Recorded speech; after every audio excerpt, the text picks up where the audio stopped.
Hello. Bet you weren't expecting this. Hi, how are you, shroommates? Happy Monday!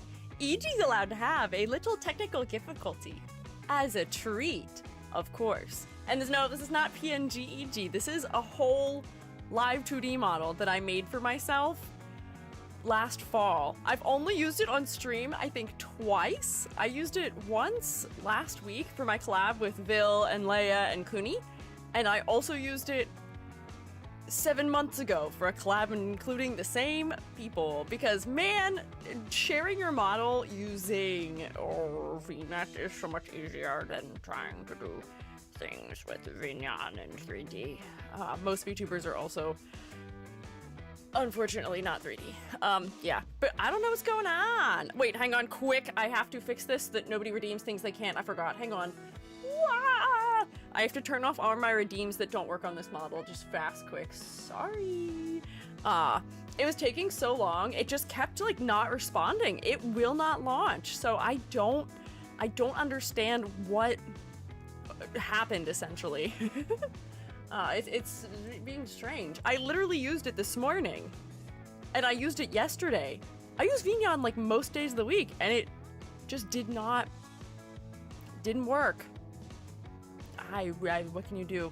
Did you rig this model yourself? I did! It was my first time ever using Live 2D. I have an Educator's license for it because, as strange as it is, it's relevant to the class that I teach. It's also relevant to one of the classes we're trying to put together. So the school was like, hey, do you want this? And I was like, yeah, I want this, sure. So yeah, I'm putting that license to work, although I really haven't used it since this. I may, now that I have the full version of the license, update this model to give it my sunglasses and, you know, maybe like the lower half of a body. Ah! Jump scare. There we go. But I do have like my toggles and stuff for this. I have that at least set up. I sadly do not have a Gary. I don't have a Gary in Live 2D, unfortunately. So we will have to just go on without him. I can still hear his voice sometimes. Crying. The free version's so limiting. I know! The free version is why this current model has very limited mouth blend shapes, which actually drives me crazy. You better bet I'm giving my chibi design perfect sync face tracking as soon as I figure out how to do it. And like, I don't have smiley eyes, I can't have a lower body, my head rotation is severely limited because I can't use corrective blend shapes, I don't have glasses because I just didn't have space in the mesh. Also, this is just like real crunchy because I had to make the model really small to be within their mesh size requirement. I should get a Gary sob emote. You know what? That's fair. For how much you guys do sob at lack of Gary. Squiiji, you must go to the doggover system. I will not be doing that, Gary. I don't know where you are. Are you in my walls, maybe? Are you in the walls? I'm sure you're hanging out somewhere. I will not be doing that. I'm going to stay right here in the shroom state, where it is safe, and where the shroommates are, and where, is that what's the security like in Dagoba system? Is that high sec, mid sec, low sec? Probably one of those, right? Hopefully he's in the floor. Yeah, maybe he's tunneling somewhere. Maybe tunneling to access maybe some concrete, maybe? He's not allowed to do that, but he doesn't really listen to me anyway. Oh, I have to turn off all of my redeems because none of them work. If I ever get a free moment to put some work into updating this model, I will try and find a way to make it so that I don't have to turn off all of my redeems. Because I know there's a way you can link Twitch directly to VTube Studio now, I think, right? Otherwise, I'll use like Mix It Up or something. Or, yeah, no glitchy, no giraffe, no small, no RGB, no Linguigi, no Boxy G, no Cozy G, no Umi G, no Fire, no Clown, no Rage. Wow, there's so many things we can't have. EG to the Principal's office. EG to the Principal's office. This is a kid playing a prank over the loudspeaker. I know it because I'm a perfect child who did nothing wrong ever in their life. I've never even heard that sound before once in my life. I've never even had a detention before. So nothing works. No, just because this live 2D model doesn't have anything set up. All my redeems are built in Vinyan. So without Vinyan, there is no redeems. So maybe I'll set some of them up for this model at some point, but that has not happened yet. I want to critique. Am I ready to get my OC critiqued? Sure, if you submit to the form that I'm sending here, you can have your design critiqued eventually. There is a bit of a queue, but I will get to everyone eventually. Excited for today's designs because one of them is one I actually watch. Who do you watch, Amber? Which one is it? I'm intrigued. I actually watch one of them also. I wonder if the same person. Although I haven't watched their stream in like a month or two. I'm predominantly a VOD watcher anyway. Oh, Doc Vivi. Okay, I'm a side ear watcher. So different people, different fellows who are in the thumbnail. But we do have today Vtuber design critiques finally for people who are scientists, which is great. I have been looking forward to this and hoping for this and wishing for this for such a long time because I've had a couple of scientists that had submitted their designs real early and I couldn't find another category to put them in because I just couldn't fill them. Side ear specifically, especially. I think side ear is currently 12th in the form. I couldn't find a good overlap for it, and I was so determined to do that. It's P-S-Y-D-E-R-E. We're typing a lot of things, not cider, not like that, no. No.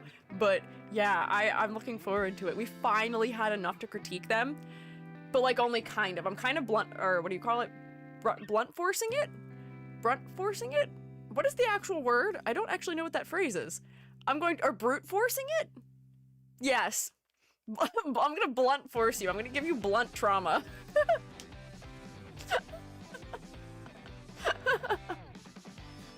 Brute forcing, yep. Nice, I confused all of my 5-letter B words. Very good. But we're brute forcing it by including also a skip the line fella. We're going to start today by critiquing Nanomino's design for Tsutsu Traveler, and then we're gonna do our scientist critiques. So I only need to get through 5 today because there were actually 8 in the folder. I finally got an 8th one, which is usually when I'm like, we're good. That means if I need backups because people aren't around anymore, we'll be okay. Shoemates! All the frowny faces, so sad on this model. Crewmates! Half people I had in the folder aren't around anymore. One of them retired from streaming, one of them graduated. I just couldn't find one of them, so we actually only had 4. And I goofed myself up because we would have had 5, but I critiqued one of the scientists for the red critiques before just because I thought her design was so cool. So I got ahead of myself and I goofed it up a little, but that's okay. I'm sure we can do 5 critiques and that'll be fine today. Or we can just pull a random one from a folder we missed. Or if somebody skips the line and is ready, I'm prepared for that at least, because it happens. Yeah. Little meta, do you need another design? Oh, we'll pull from somewhere. We'll find something. Question, how big is the plant theme design folder? I think there's only 3, if not 4 fellas in it. You know, we can check that right now because I have it open. I have the folder open. I can check all of the folders, essentially. Here, just fast quick for us. Do you do these design critiques based on themes like how you're doing scientist themed? I've only stopped by a couple of these live. I often do themes, but not always. Actually, wait, that's a lie. I almost always do themes. I hadn't been doing themes recently because I was doing critiques for charity, and those critiques weren't able to be themed in any way other than charity, but usually we do have a theme, just because it makes it easier for us to think, you know, of ideas that are useful, because ideas we come up with for one design based on a theme may also be relevant and useful for another design also, too, you know? So, That's why I've been theming them. Often we have themes that are colors. Tubing is a That's battle easiest. royale. Most people won't survive till the victory royale. So please don't give up in tracking y'all in the coming years. Gary has put an Apple, little Apple tags on every single one of you. He slipped them into your purse and has managed to disable the function on your iPhone that tells you when there's an AirTag following you. He's gonna keep an eye on you and make sure you're still VTubing in several years. But yes, no, I agree. Don't give up. It is good to try VTubing out to see if it is something that is even for you. However, if you find that it's not for you, there's nothing wrong with stepping away from it. But I feel like a lot of people do unfortunately get into VTubing, maybe not for the right reasons. They get into it because they want popularity or cash money or things like that. And unfortunately, when that is what you're basing your success on and basing your enjoyment on, it can be kind of hard. Some of those things aren't as fully within our control as we may like. So, base it on having fun first and foremost and enjoying it. And don't quit your day job until you're making significantly more than what your required income is to survive on it. Do not quit your day job. Do not. I'm telling you. I'm begging you. Don't. Do you have a folder for jesters? I do not. We have not had enough jesters or clowns to necessitate a separated folder for them yet. I can go and check and see if we can make one. I haven't done a design corralling day in a while, but I think that's because I did an update just prior to the Crits for Charity. My memory's just not fantastic at this point. It is hard to remember. I've looked at so many designs that I can't remember which ones are now or before, in whatever point in time. What about cryptids? We have a folder for monsters more generally. I don't think we've had enough cryptid-specific designs for them to get their own day, but we have had monsters. Here, I can read you all of the categories I have currently. Our categories are 3D, aquatic, armored, black and white. That's one category, by the way. Blue, brown, bugs, cat girl, which is, I don't know why the folder's named that. It should just be cat, it's not gendered. Chibi, demon, digital, which was like fellas who are based on like internet and being in a computer and pixel art and things like that. Dog, dragons, food, gold, green, horned, which is been my catch-all folder for fellas who are like goats and slash or cows and slash or rams and slash or like I think there's an antelope in the folder right now. It's just fellas who I can't fit in other folders. People who have horns but are not demons, essentially. Kitsune, monster, non-human, which is the catch-all folder for like furries and slimes and little goobers who just aren't human. Orange, pastel, pink, which are two separate. Plant, purple and green as one folder, which now I think I'm going to make impossible by critiquing one of the designs we're critiquing today. Oof. Rabbit, rainbow, red, robots, royal, scene, which I'm almost ready to do. Scientist, yes, today! Skip the line, which we are pulling one for today. Space, vampire, white hair, winged, and witches. Those are the folders I have right now.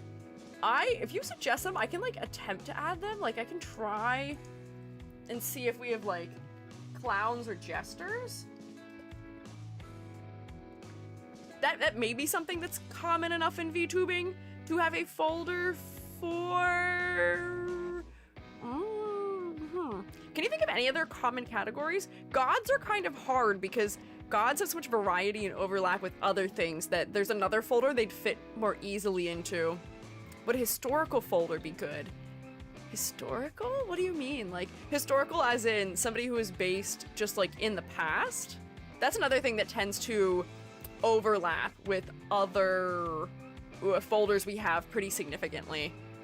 What's the minimum amount of designs it requires them to get a dedicated stream? I need 6 bare minimum, but I usually don't go for it until we hit 8 because by the time we hit 6, often at least one of them is no longer VTubing or streaming, so I would have to remove them and then we don't have 6 anymore. So I tend to wait until we hit 8 to know that I'm safe, because every once in a while, once in a blue moon, I will also critique 7 designs on stream, which is crazy. Specific designs for period clothing. I guess we could, but the problem I think that I would run into is that I'm not enough of an expert when it comes to historic clothing to be able to successfully sort them into folders myself. Like, my greatest fear is that I'm going to be like, here's my folder of Victorian-themed VTuber designs. And I'm gonna open it, and I'm immediately going to get smacked by everyone going, E.G., that's Edwardian! E.G., it's Edwardian! E.G.!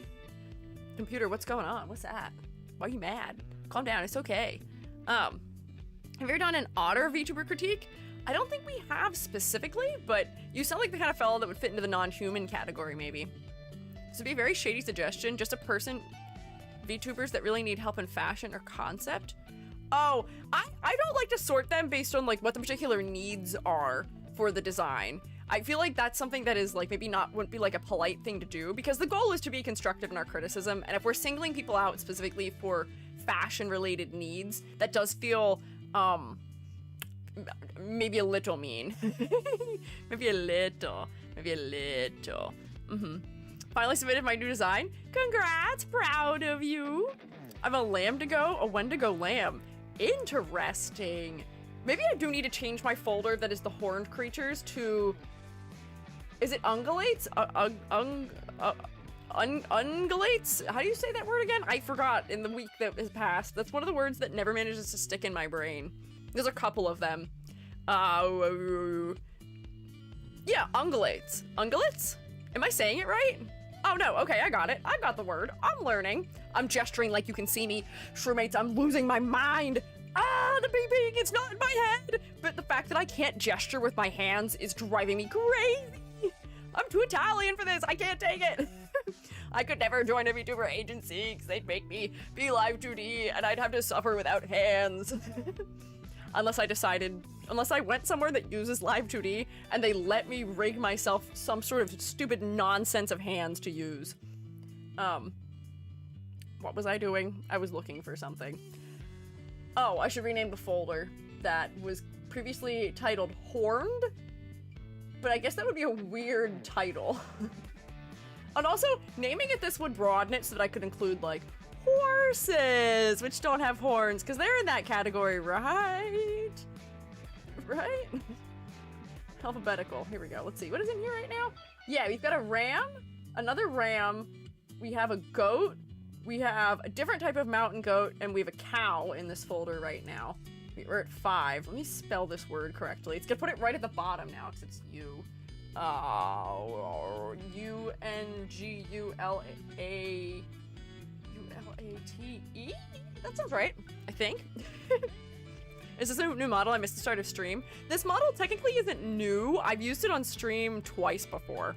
This model is here because Vignon will not boot for some reason. It won't start, so we're having to make do. Which, you know, good thing that I have a program I can use as backup. Although, you know what's driving me crazy? I can tell that the layer order I used for the back hair is for some reason in front of my shoulders. So she's clipping through my shoulders. Ah! Yeah. Anyways. So, are there any other folders, maybe, that might be good, perhaps? Maybe? I'm trying to think if there might be anything that's worth adding otherwise. I'll leave it the way it is for now.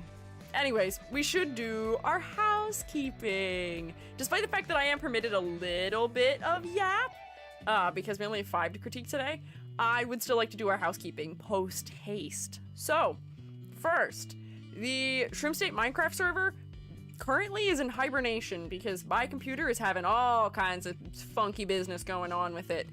It will just be like, hey, you're doing something right now? What if you were not? Actually, what if you weren't doing something and you were instead listening to your music still but unable to do anything? CPU's failing. My CPU is old.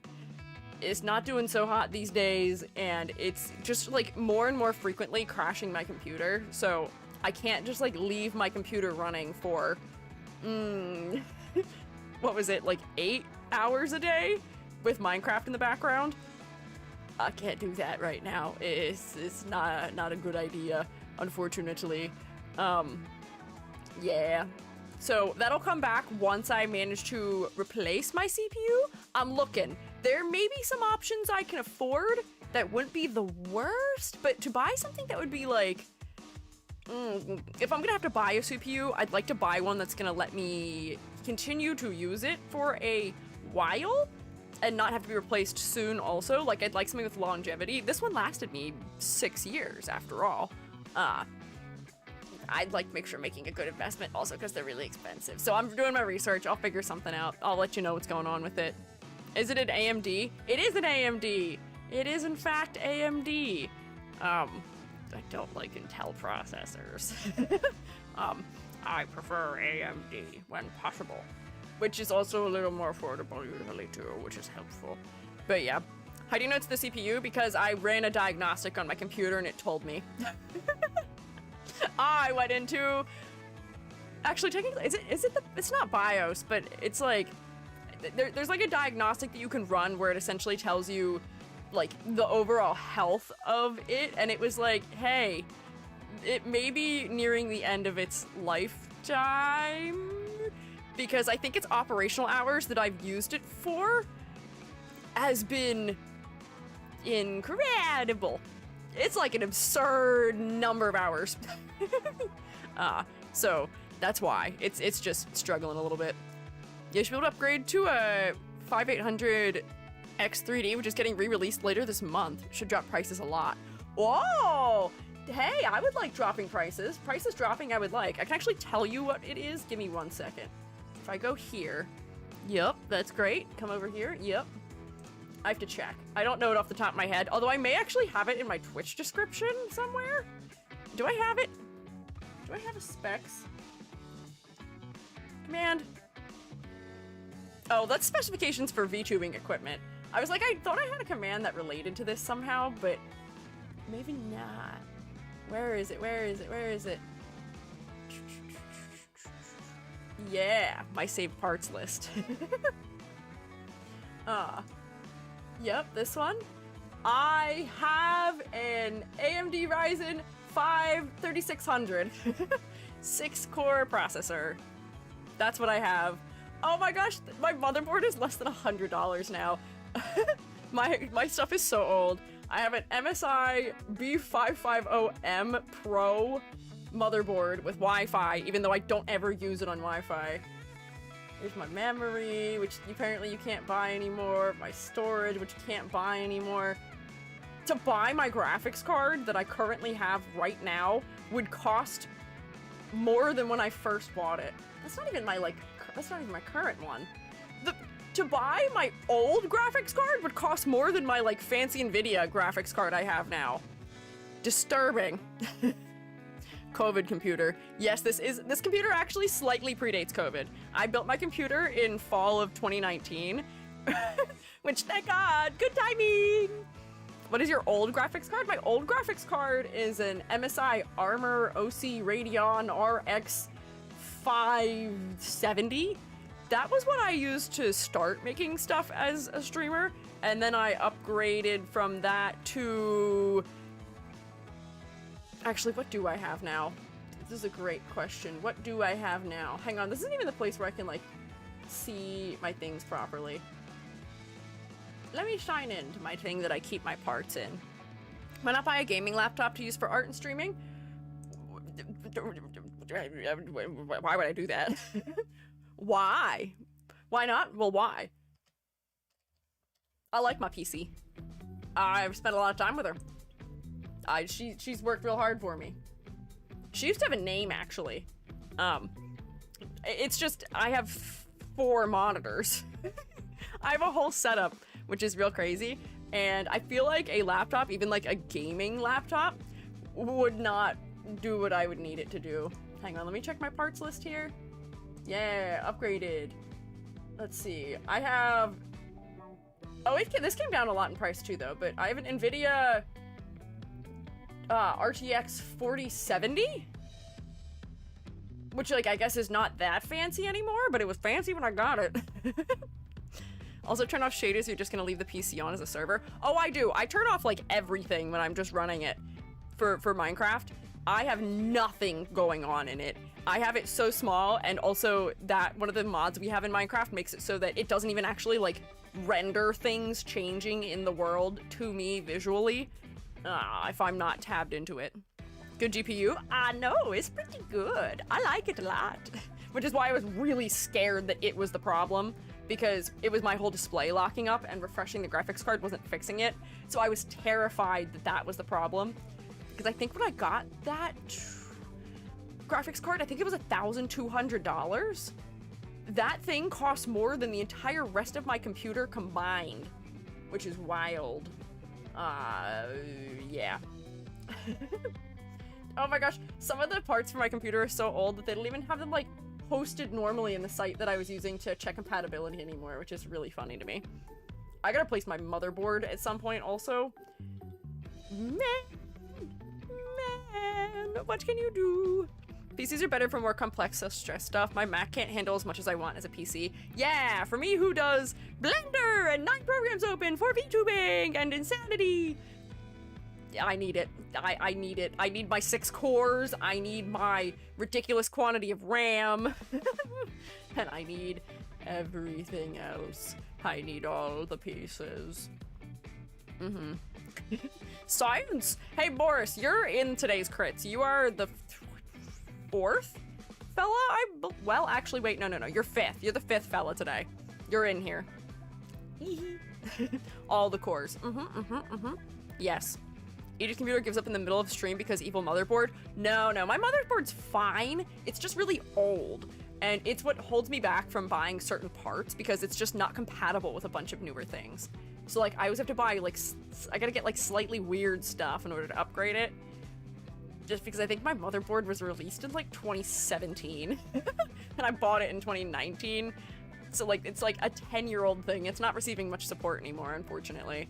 It's also the reason why I can't have Windows 11. Not that I want Windows 11. I kind of hate it. I use it at work, and it sucks. But, like, I would like to have security updates again someday, you know?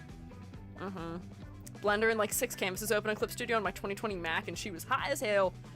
I frequently will have like 15 tabs of internet open between like 3 different browsers, Blender with my 90,000 polygon model open, and like 7 canvases in Clip Studio Paint that are at least 4,000. This is just the general state of EG. And my computer does okay with that. It really doesn't ever slow down. The only time I ever have problems with speed is if I have encoder overloads while I'm streaming. Otherwise, I can't tell anything's wrong other than the weird freezing issue. So I consider myself mostly lucky. Windows 11 and Microsoft as a whole is a blight upon humanity. I agree. Yeah, because they keep installing stupid nonsense AI features. They rearranged like a bunch of icons and how like the taskbar works, which I hate. They like baby-proofed a bunch of stuff randomly, so like when I'm at work, I cannot figure out how to find certain options just because like they've moved them or made them harder to access. Leave me alone! Leave me alone! Let me stick my fingers directly into the all the root menus, please. I'm begging you. I know what I'm doing. I should be allowed. Let me chew on the wires. Could you use Linux? No! Like 80% of the software you use for VTubing is not Linux compatible, unfortunately. So no, I couldn't. It wouldn't work. I also just don't like Linux very much. It's okay. It's cool and open source, but like, it's just too inconvenient for me. And I have so many other things to worry about that I can't handle a little more inconvenience right now. I can't take it. Need an EG computer fund. Shroom Mom was actually trying to convince me to create one for it. She's like, yeah, you know, it's what you use for work. I'm sure people would understand and would want to help you with that. And I was like, Shroom Mom, I know. But again, girly, this followed in the same conversation as her being like, hey, EG, I just wanted to check in and see if you're doing all right. Like, let me know if you need anything. She's like, I know that you're like very independent, but if you need like money or like help with anything, you can always let us know. I was like, girl, I'm good. I feel like I asked for a lot from you guys already. And she was like, you don't. She's like, you don't ask me for anything. She's like, the only time that anything happens is me giving you cash for by force because it's a holiday. She's like, your sister asks for so much. She's like, you should probably ask for a little more. I was like, okay. Imagine getting scolded by your mother for feeling guilty about asking people for things. My silly mother showing her love with concern. Yeah, literally. Yeah, she is very kind. She's an interesting lady. She is very kind. She's much better now. We didn't get along so much when I was younger, but she's much easier to get along with now than she was when we were kids. But she is very kind for that offer. So I just can't. I can't give in. So when we were talking about it, she's like, you know, maybe I could help you buy that part, and maybe we can get the shroommates. She doesn't know you're called that, but like she's referring to, she calls you guys your people. They're my people, apparently. She said, maybe you could get your people to help you fund the rest. And I was like, girl, I can pay for part of it also. And when she says your people, it sounds really funny to me. It's almost like you guys are like my connections at the business. Yeah, my agents. It is funny. Yeah, time to call our people. Time to get your people on it.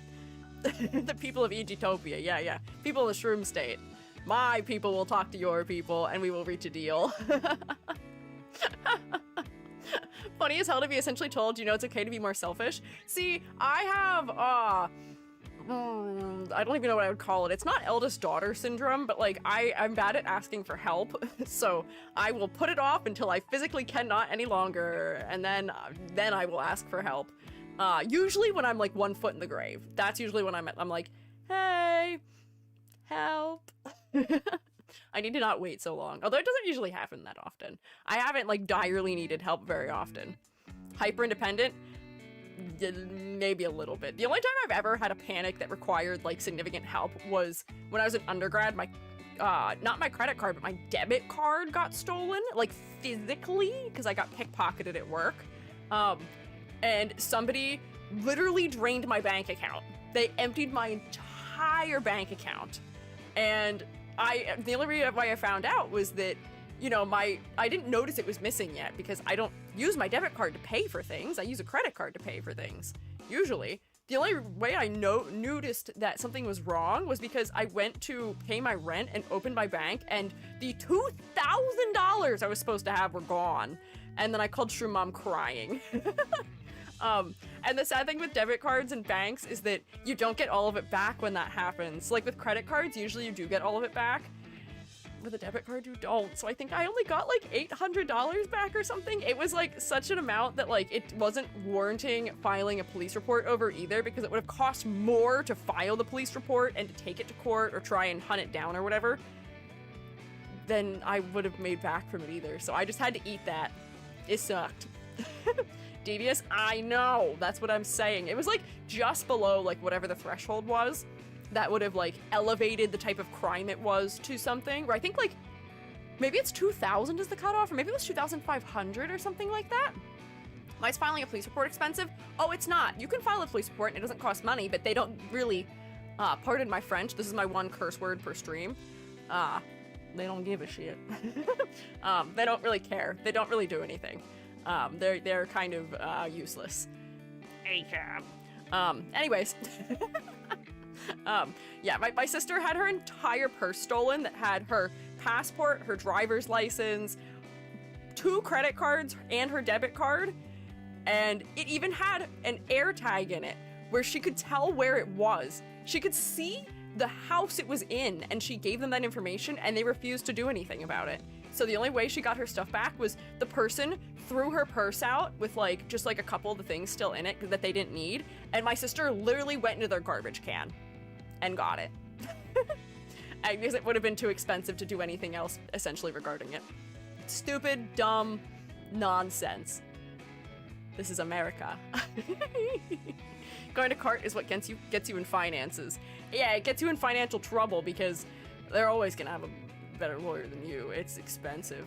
Here, the public prosecutors would be all over it. Here, you could get a public defendant and you would probably, maybe, win. But then most of what you win goes to them. or if you're gonna pay a lawyer, most of what you win is going to go to them if they win, and you're gonna pay out of pocket for it until they win, probably. I don't want to get into the legal system here. That's not what the EG stream is about. That's not what EG stream is not the point of. Anyways, housekeeping. We forgot to finish. There were more things I'd say. Housekeeping. Jingle jingle true mates. Hey, speaking of jingle jingle and keys, did you know that EG can now be obtained in a cool key-like fashion? Put EG on your keyring. Put it there. It'll help you focus. When you are feeling like there is a lapse in your focus, just jostle me around a little bit.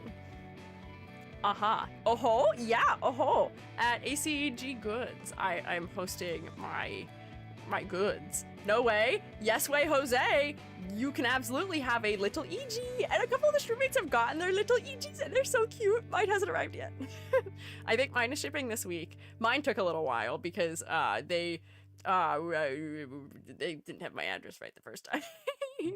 But yeah, ACG Goods is really neat as like a platform to sell through, so I'm loving it so far. Prices are very affordable. Shipping has been affordable. It's nice. I'm loving it. Ba-da-ba-ba-ba. And they're really cute. So yeah, have a little EG, which is very nice. Don't forget the cool stylish mugs. That's true. You can buy EG mugs. Those are a thing that exists too. Also, where is my post-it note? Oh, there it is. You can also buy EG mugs and shirts and things like that. Is ACG Goods like a print-on-demand place? ACG Goods is just a, like, store host, essentially. So they have, like, other vendors that will do fulfillment through them. So you can have a number of vendors through them, which I've been looking into. I currently have vendors set up with Wuakri, which is print-on-demand, but setting up with ACG Goods gives you a good deal with setting up with them. Yeah, it's like a big cartel or Shopify, essentially, yes. It's nice. If Wilhelm Vanderboss of Independent let me know about this existing, and I'm very grateful for it, and I'm gonna let you all know of it existing, because it's pretty nice. It's pretty good. So yeah, have an EG to put in your house. They're nice. I swear. I promise.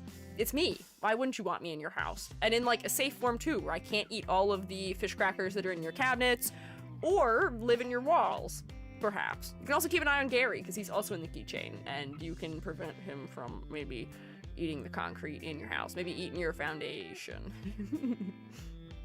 But next, my art gallery in VR chat has a call for entry open right now.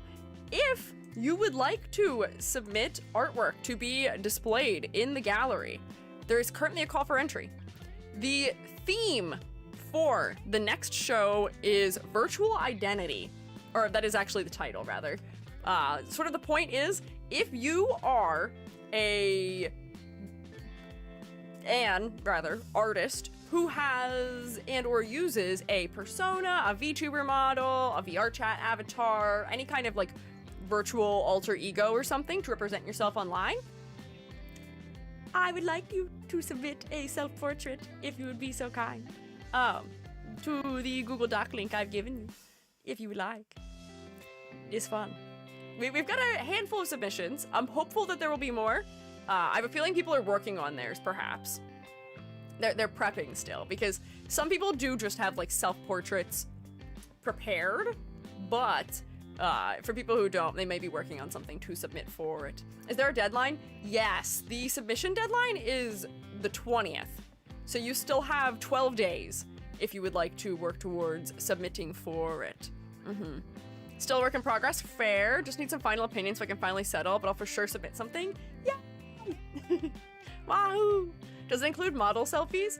You can use a model selfie if you want, but I think I have a note in there that, like, individual artworks are sort of better for it, because I don't want it to just turn into, like, a VTuber profile picture show. That I'm trying to avoid that being what happens. We're looking for stuff that is not just,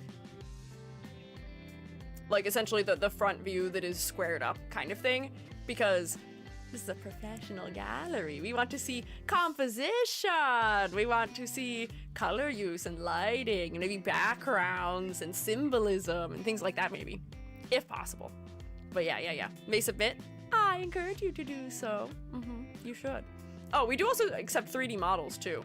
I like jokingly in my mind was like, I'll put myself in there as like a mannequin essentially. I'm not going to. I'm making a self-portrait for it. I'm working on it. But yeah. You being a fungus has me more worried about you living in the corners of my shower. Don't worry. I have fear of John Taffert. What's his name from Bar Rescue? The way he screams at mushrooms that grow in places they shouldn't has struck fear into my heart. So I don't worry. I won't commit infestation in your house. I pinky promise. You can trust me.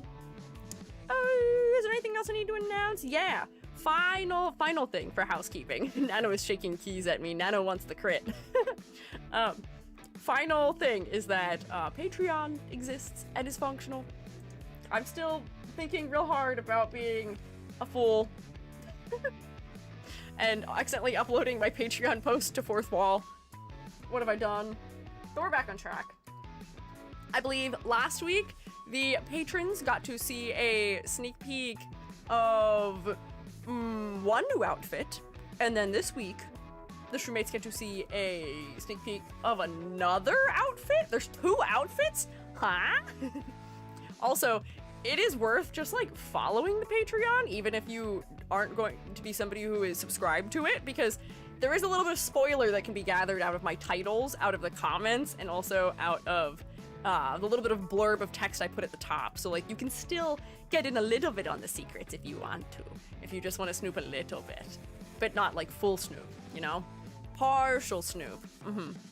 Kind of wondering what happened to the weekly things. I just assumed you were busy. That's what Edward said too! No! I mean, I was busy, which is why I didn't notice it was wrong. No one had said anything, and like I don't always remember to check the comments for things because it doesn't tell me when there's comments. It doesn't give me a notification. So I had been posting them all along and nobody said anything. And then I think the thing that tipped me off was when fellas were like, hey, can we have a sneak peek of the new video you're releasing? And I was like, you already have it. What do you mean? And you didn't. You did not have it. It was lies. Oh, connecting to chat. Can you still hear me? Uh-oh, did my Wi-Fi die? Oh, no, it didn't. Okay. My Wi-Fi's been a little spotty today, so we'll hope it holds out. But I believe that was all of my housekeeping. Only other thing to say is that the week's schedule is today, Scientist Crits. Wednesday, we're starting the Limbus Company character design tier list. I'm a little scared for how YouTube is going to be for that one, but we'll do our best to keep things under control. And Friday, we're going to continue Little Nightmares because it wasn't actually that bad. Oh, final note, I'm really addicted to Minesweeper. Fellas who were here on Friday got to hear me talk a little about Minesweeper. I'd never played before until last week. Yeah, I've played like 400 games of Minesweeper. I'm getting pretty decent at it now.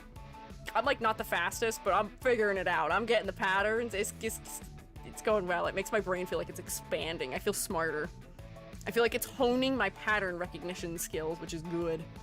But yeah, let me teleport us into the other room. I need to be here. Do I have a source for this? I do. Look at me, I'm in here now. I don't think I really ever used this model in this room before. This is so weird. I don't want to have to keep using this model. At some point in stream, I may try and see if Vignon will open, but I may just have to restart my computer if not. Anyways, Diana Dandelion, thank you for following. I appreciate it.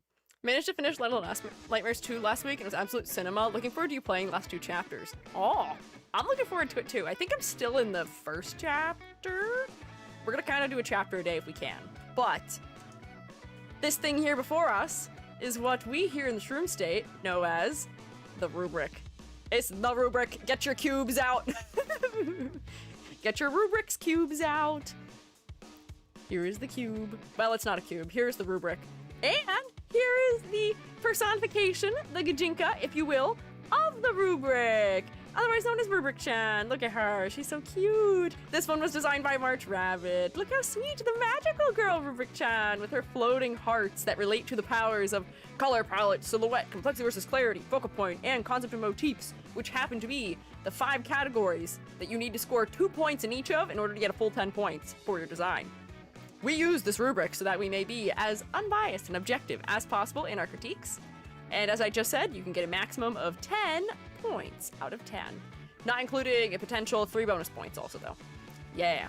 So, to get full points for your color palette, the palette should be cohesive and interesting, the contrast should work well at a distance, the color placement should support the focal point, and there should be a strong color hierarchy present.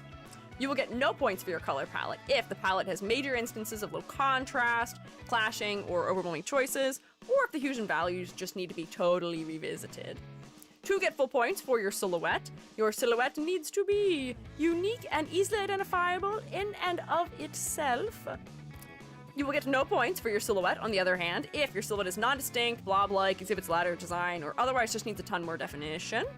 To get full points for complexity versus clarity, your design needs to have a level of detail that is appropriate to the medium. If you are a chibi, if you are 7 or 8 heads tall, if you are a live 2D model or a 3D model, there's a different level of detail that may be appropriate. You will get no points if your design is distractingly complex or too simple to the point of genericness. Also, if I can't turn your design into a cute little marketable plushie without removing all the elements that make you uniquely and identifiably you. To get full points for focal point, the primary focal point should be well executed. The face, blink blonk, should be the primary focal point. That's what people should be drawn to look at first. If not, if the primary focal point is not at all focal due to low contrast, over or under detailing, or being outcompeted by their elements, no points. And finally, concept and motifs. To get full points in this category, the concept needs to be clearly, creatively, and thoroughly explored. Key conceptual aspects like your personality, your species, your occupation, maybe your hobbies, maybe cultural or fashion references, should be able to be identified just visually without you having to tell me that they're going on in the design. You will get no points for your concept if it is visually unclear, underdeveloped, or non-existent. You can also get up to 3 bonus points, 1 for having a compelling, unique, or otherwise well-executed concept, 1 for a unique, exciting art style, and 1 for personal taste if I just like it and want to put it on the fridge. Cecil Sade, welcome back for 9 months. I hope you've enjoyed rotating with us. I hope you enjoy continuing to rotate. Also, Hoshi also resubscribed with Prime for 22 months, which I still also say thank you for because I forgot to because I was not focused at the beginning of stream. Thank you. Thank you. I appreciate it. Very kind. Hey, Shroommates. Do you want to take roll? I did see an interesting discussion going on Twitter about attending streams and people apologizing for being late. It hasn't happened so much lately, which I'm happy about, but I always feel so sad when people apologize for being late. I always try and say that there's a loose attendance policy, meaning that if you want to and if you can come, I'm happy to have you here, but please do not feel bad if you cannot make it, or if you just like aren't feeling it someday or something. Like, that is totally okay. I am appreciative of any and all time you're willing to spend with me, whether that be VODs or lurking or live or just like observing me through the Discord or Twitter or anything. Do not worry about it. And I think some people were saying that one of the reasons people feel worried about it is because sometimes like the streams feel a little bit like a hangout where, you know, we are kind of talking to each other through the internet a little bit. So then it feels like you're late if you're not there at the start or something like that. But please don't take it that way. Please don't feel that way. I will never be bothered if you have to vanish for a long time or forever. I might worry about you if you vanish forever and I don't know why. Just a little bit. But you shouldn't be worrying about it, okay? Please, I'm begging you, don't worry about it. My attendance is like I'm never here. No, don't worry. I'm happy to have you for any time you want to be here. So like the attendance thing is just my way of saying hi to everybody. It's not like actual attendance. I know that I like pretend to be a teacher, but please don't feel like the role is a serious thing either. Please don't. But if you do enjoy checking in for class and you would like to check in for class, on Twitch you can use the 1 point channel point redeem known as here if you would like. On YouTube you can say hi or here or hello or something. Physically, you could type the word something and I would not be mad. That's okay. I see Sanism, Friendly Guy, Manzana, Yinyun, Oddpodge. Wait, was Oddpodge here? I didn't see Oddpodge. Nano, Nilo, Aerith, Edward, Lemia, Omari. Oh, you are here! I vanished for a long time all the time because of school. Probably the most reason to show up. That's okay. I knew you were busy with school. It is okay. That's why I was excited you're here. You've been able to stop back a couple of times now. We're happy to have you back. My OG mods. King Lurker too, so you never know if I'm here. Oh, Oddpod is always at the ready.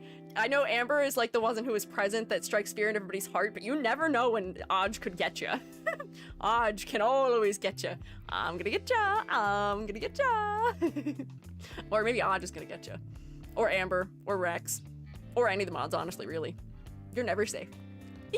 Be good. Don't make them use their powers. But also, I see Omari, Artfun, Caspi, Chokorama, Frostbushi, Concerned Weeby, Chili the Valley, Starless Mage, Fern, Perona, Mikara, Isekai Jack. Can I just call you Jack? I feel like I full name so many people, and it feels kind of silly sometimes when you guys have names. Like Apple Pencilly. Are you Apple? Are you Pen Silly? Magni, Grumpy, like some people I just randomly shorten their name to. Like I know that Seasonal Sade is Sade, I believe, but I still say your whole name anyway.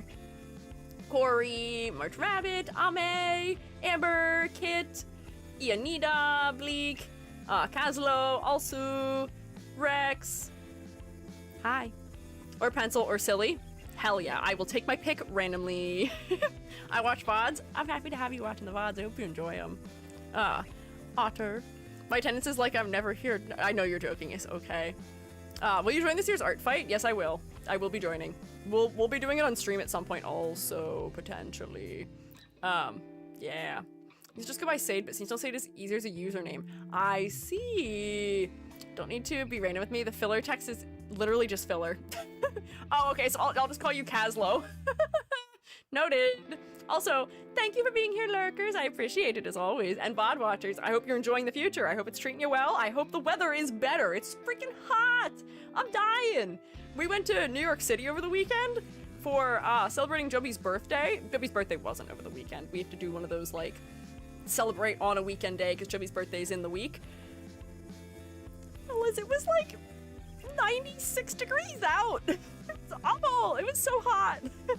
So I hope in the future, fellows who are watching the VOD, I hope that the weather is nicer to you. Happy belated birthday, Jumpy. I will tell Jumpy you said so. Was it humid as well? Not really, but it was very sunny. Yeah. Congrats and happy birthday. I will let Jumpy know that you said so. I will tell them. We had a good birthday. We ate some really good food. I've been thinking about the food still. It was some really, really good food, but I should do critiques. We should do critiques. Hello. Oh, hang on. There's still actually 2 things I have to do. Bingo! Oh, bingo! Oh, Rex, thanks for pinning the merch, but bingo supersedes as the pin. Bingo is my preferred pin for Mondays. Oh, it is 3 p.m. I did yap for a long time. Sorry. Whoops. But if you'd like to play character design bingo with me, you are welcome to do so. Let me grab it. Oh, I keep forgetting. I gotta update the list. I haven't updated it again yet. But I have a bunch of updates ready to do for it. Pin. It's pretty bad here. It is pretty bad here also. My air conditioner is still broken. It's still broken. I'm suffering. We were so hot last night. I don't think we were able to like try and sleep until 3 a.m. because we couldn't get the house below 85 degrees. With like fans in the window and like all this stuff. It ain't fun. It ain't fun. It's kind of okay right now because we got it cooled off in the night, and as long as we close the blinds, the sun doesn't heat things up too bad, but it's tough. It is a little tough. Oh, final thing. Gamba. Do we want to gamba today, shroommates? What do we want to gamba over? We could gamba. Gamba maybe. That's our final thing before we actually start.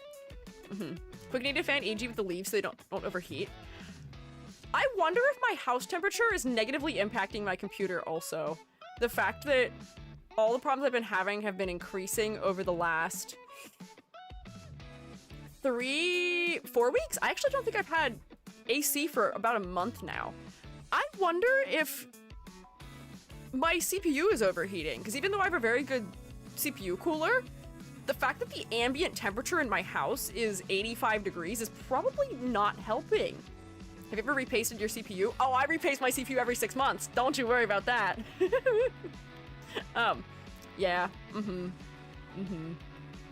Yeah, repair guys come to repair it a couple Wednesdays ago.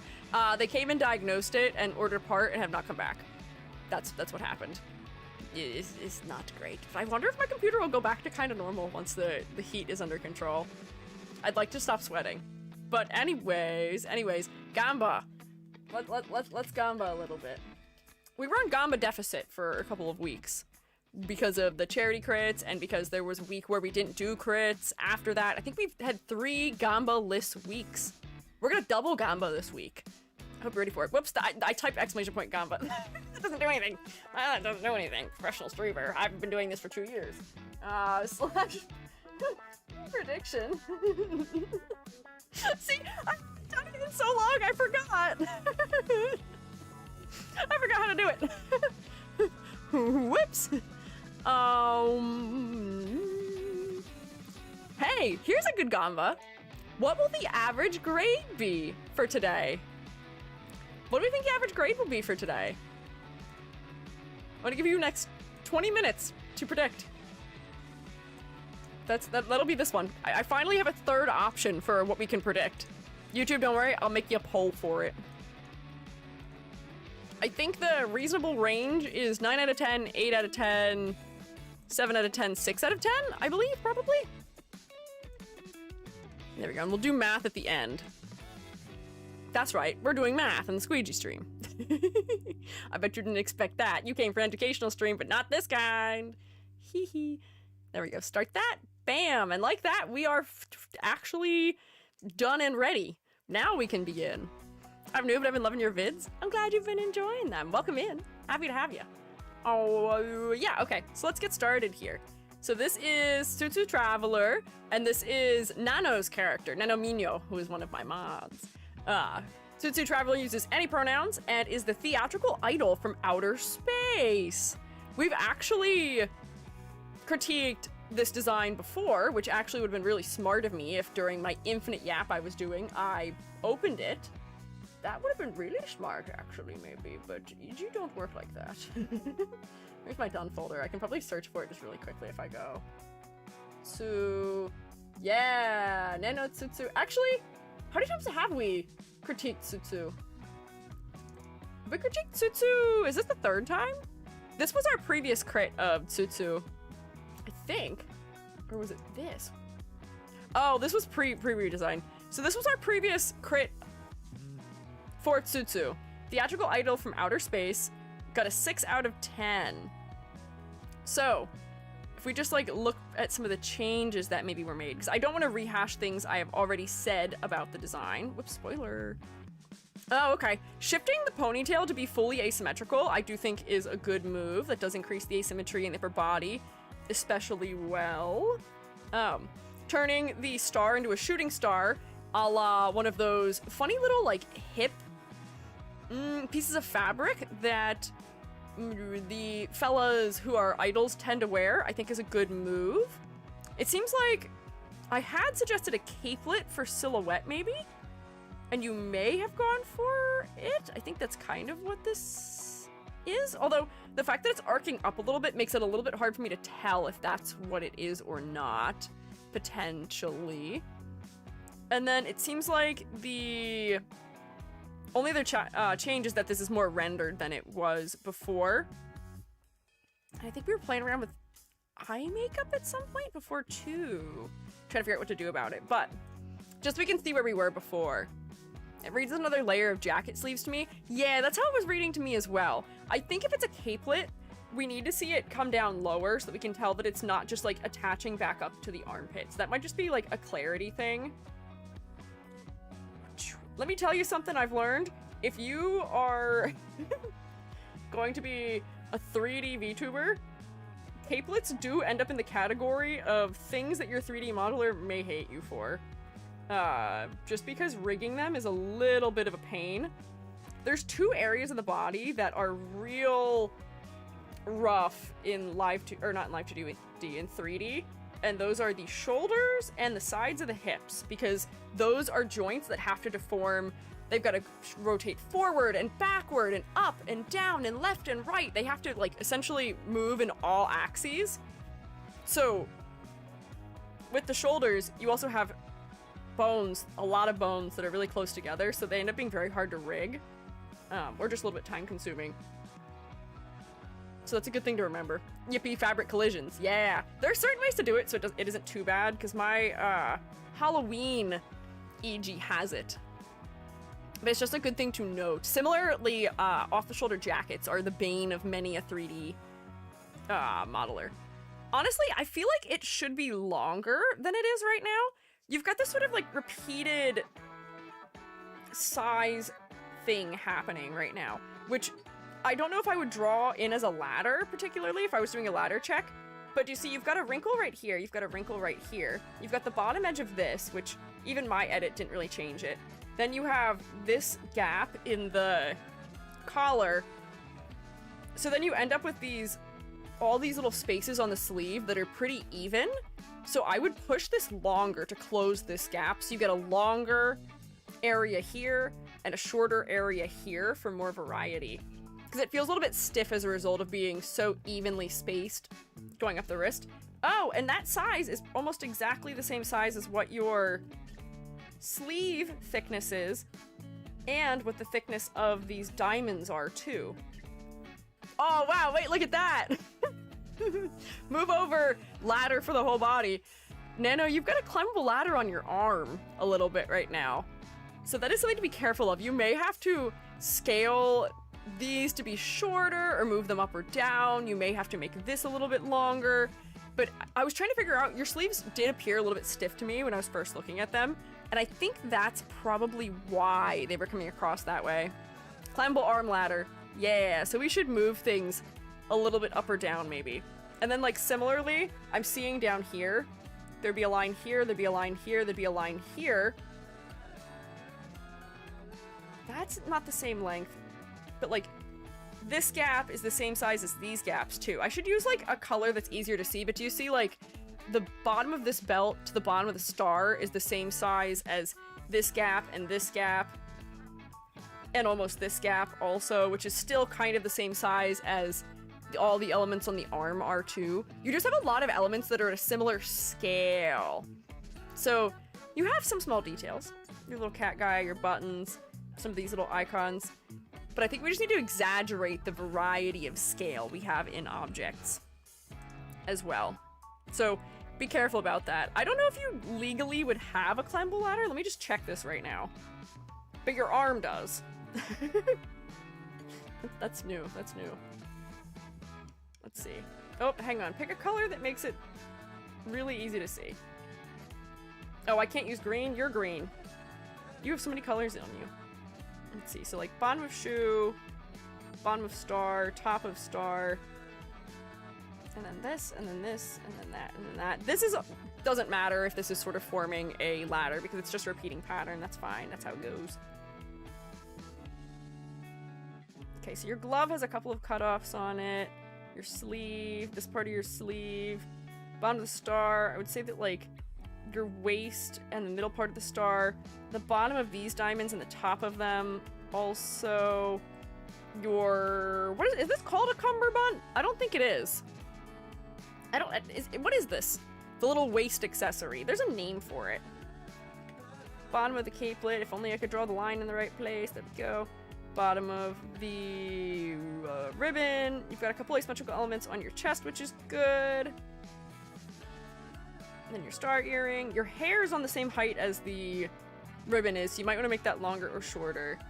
Your bangs, which are on one side of your head. Your ear on the other side of your head.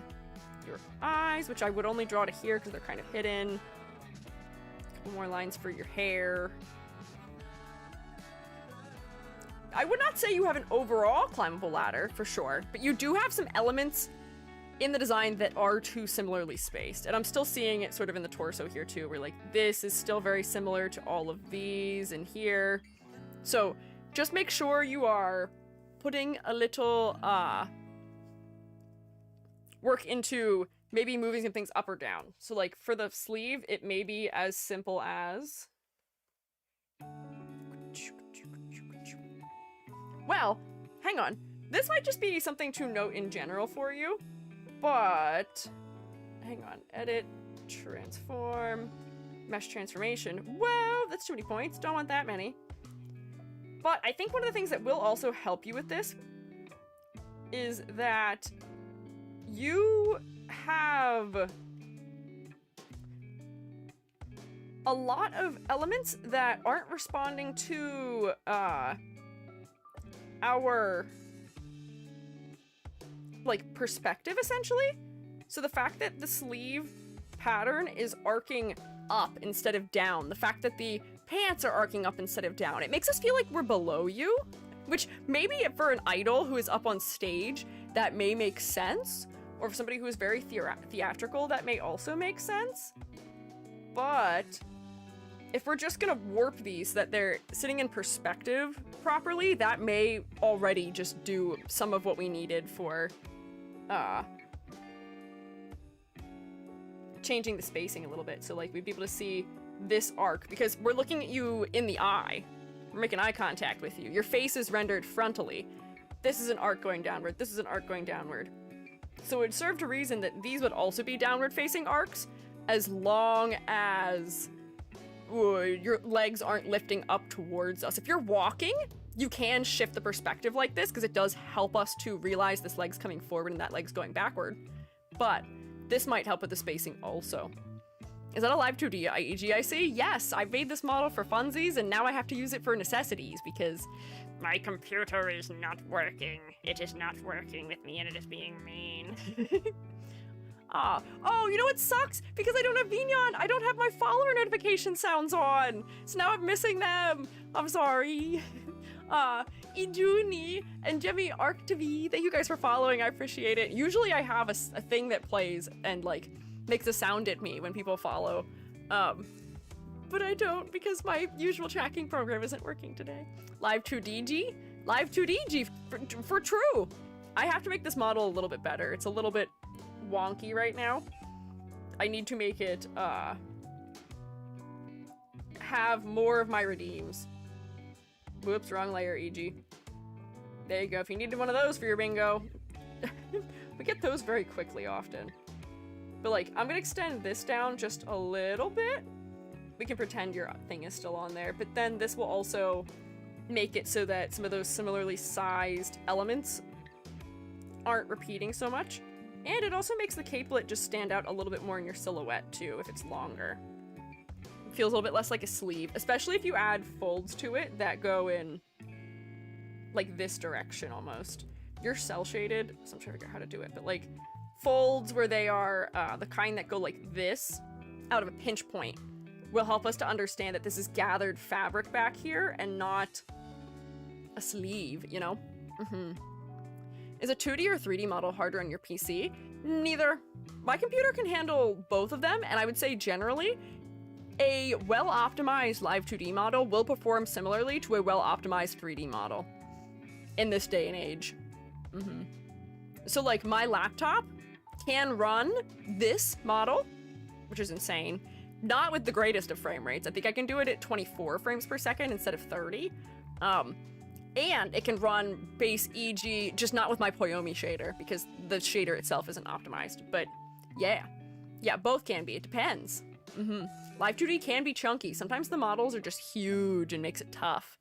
But yeah, so making those a little bit longer. Let me just bring back a little thing that looks like your little like icon that you had on your sleeves, which I think was probably a half star that looked a little bit like a leaf. So I think that's good. I will say, as far as silhouette goes, let me remove my edits and do that. Also, yell at me if I continue to not be using my lasso fill, because I really need to be doing it. I've got to get into a better habit of using it. There we go. Silhouette. Oh, the little heart in the hair. That's so cute. I love those little things. But yeah, I would say for your silhouette, your hair is doing something more interesting than it was before. The fact we can see your little ear poking out is great. Your asymmetrical giant hoge on one side, also great. Your stars, I do lose them when I'm looking at you, just because their line thickness is so much smaller than everything else. I think they just need to be drawn a little bit thicker. I did also struggle to find a background color that made them pop because their values vary a little bit. So I would maybe suggest just making them a little thicker. I know they're supposed to feel like dainty and delicate, but like, just to make sure it reads from a distance. Oh, what is that green? That is not what I wanted. Nope, hang on, try again. Nice try. Don't want what you're selling. Because then like that I can see much more clearly from a distance. It's not so thin that we run out of pixels for my screen to render, essentially. And like similarly, we could use that probably for these two littler ones up in the hair. The bigger one I can see pretty clearly because it's got good contrast with the hair behind it, but I think these two little floaty ones just need to also be thicker. I'm just making it pink because it'll take me too much time to edit them. Nana, are you gonna do fun like little like clipping mask things with these where you can make the colors like, not like lava lamp, but change? I feel like that would be enjoyable. Also, you could also just like make your hair go through it still too. Because I like that this one serves a purpose. This is almost like your hair tie. Meanwhile, these ones kind of just end up floating. So if this one's also around your hair, that might be kind of fun too. To debate them spinning. Oh, that would be cute too. Having them spin would be nice, I would think. Oh, with going through this one, this almost becomes like a comet tail for it as well, which then sort of references back to the little scarf element we have down here. So, yeah. Thicken those up. Do you see how much they pop better from a distance now, especially in the full body? Do you know you plan to open up your boot camp again for new people to submit? It is open! You can submit! It is a thing you can do right now. Bam! Right there. Exclamation point critique. You can have it if you want. The scarf is also sparkly like the night sky. Oh, that's true. It is sparkling like the night sky. That is cute. I wonder if we need to repeat this blue somewhere else also. Hey, Amber, can we get a nuke from orbit or Odge or Rex, maybe? Thanks. A little bit of strangeness. I don't know why my overlay doesn't work so well anymore. Thank you, Amber. Thank you, mods. Big heart. I don't know why my overlay doesn't work anymore for it. I think I need to update my plugin that I use in OBS because it doesn't let me do anything. That was peculiar. Teal on the bow tie, maybe? Yeah. I think this teal works very well with this palette. It feels very nice with the oranges and the yellows and the blues. So I wonder if maybe this blue would just be better. Oh wait, it's already here, look. Wait, the lighter color on here is already the color from here. But I wonder if this just needs to be a little bit tealer in general, where we can just push it a little more. Let me grab my loop. And I'm just gonna hue shift it just to see what happens. Or like maybe the stone could be more teal and less of this like primary blue? What is the word I want to use for this blue? Like, this is very much a blue screen of death blue. I'm trying to think of like something to compare it to essentially. It's got a cyan undertone, but like I think it needs to be just a little bit cooler maybe to match with this, because right now I will say the hip is a little distracting because the gold is so big and bright and there's so much detail in its rendering and it's so high contrast. If we make the blue less surprising, if we make the blue something that is already occurring elsewhere, that might help a little bit. Let's see, tonal correction, or wait, I want, yeah, hue saturation luminosity. Could not, excuse me? That's a new issue. What do you mean you can't use a hue saturation luminosity slider? Oh, now I can. I don't know what that was about. There we go. A little bit more teal. Let's see. I didn't move it that much. But now it just feels like it's in the same color family as that is.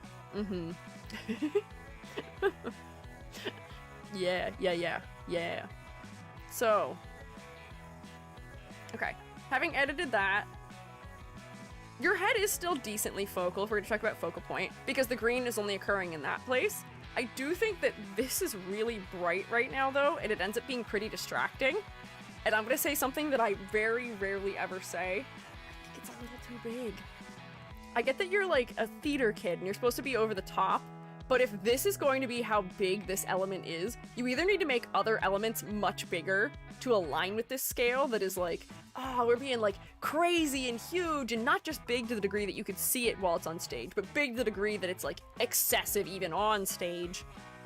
We just need other things to do that too, or we may need to shrink it a little bit. So like if you made your bow tie much bigger and much more exaggerated, if you made some of your pins giant and more exaggerated, if you made your sleeves a little bit longer, or the big stars on them even bigger, if you made the stars in your hair bigger, those things I think would help to balance out this one giant, super detailed element, but it's kind of a lot right now. Hip star was also big in version 1. It was, but because it wasn't rendered, it wasn't as distracting. Now that it's rendered, it's a decent bit more distracting to me than it was before, because it's just so detailed, you know? Less exaggeration, who are you and what have you done to EG? It's one of those things where I need you to sell the exaggeration to me a little bit, where we may need to make other things similarly exaggerated in their scale a little bit more to make this feel like it's grounded in this design. Because it feels slightly out of place right now. Honestly, if you want to leave it the way it is, I feel like the bow tie would be the best thing to exaggerate, probably, because then that's also in the upper body.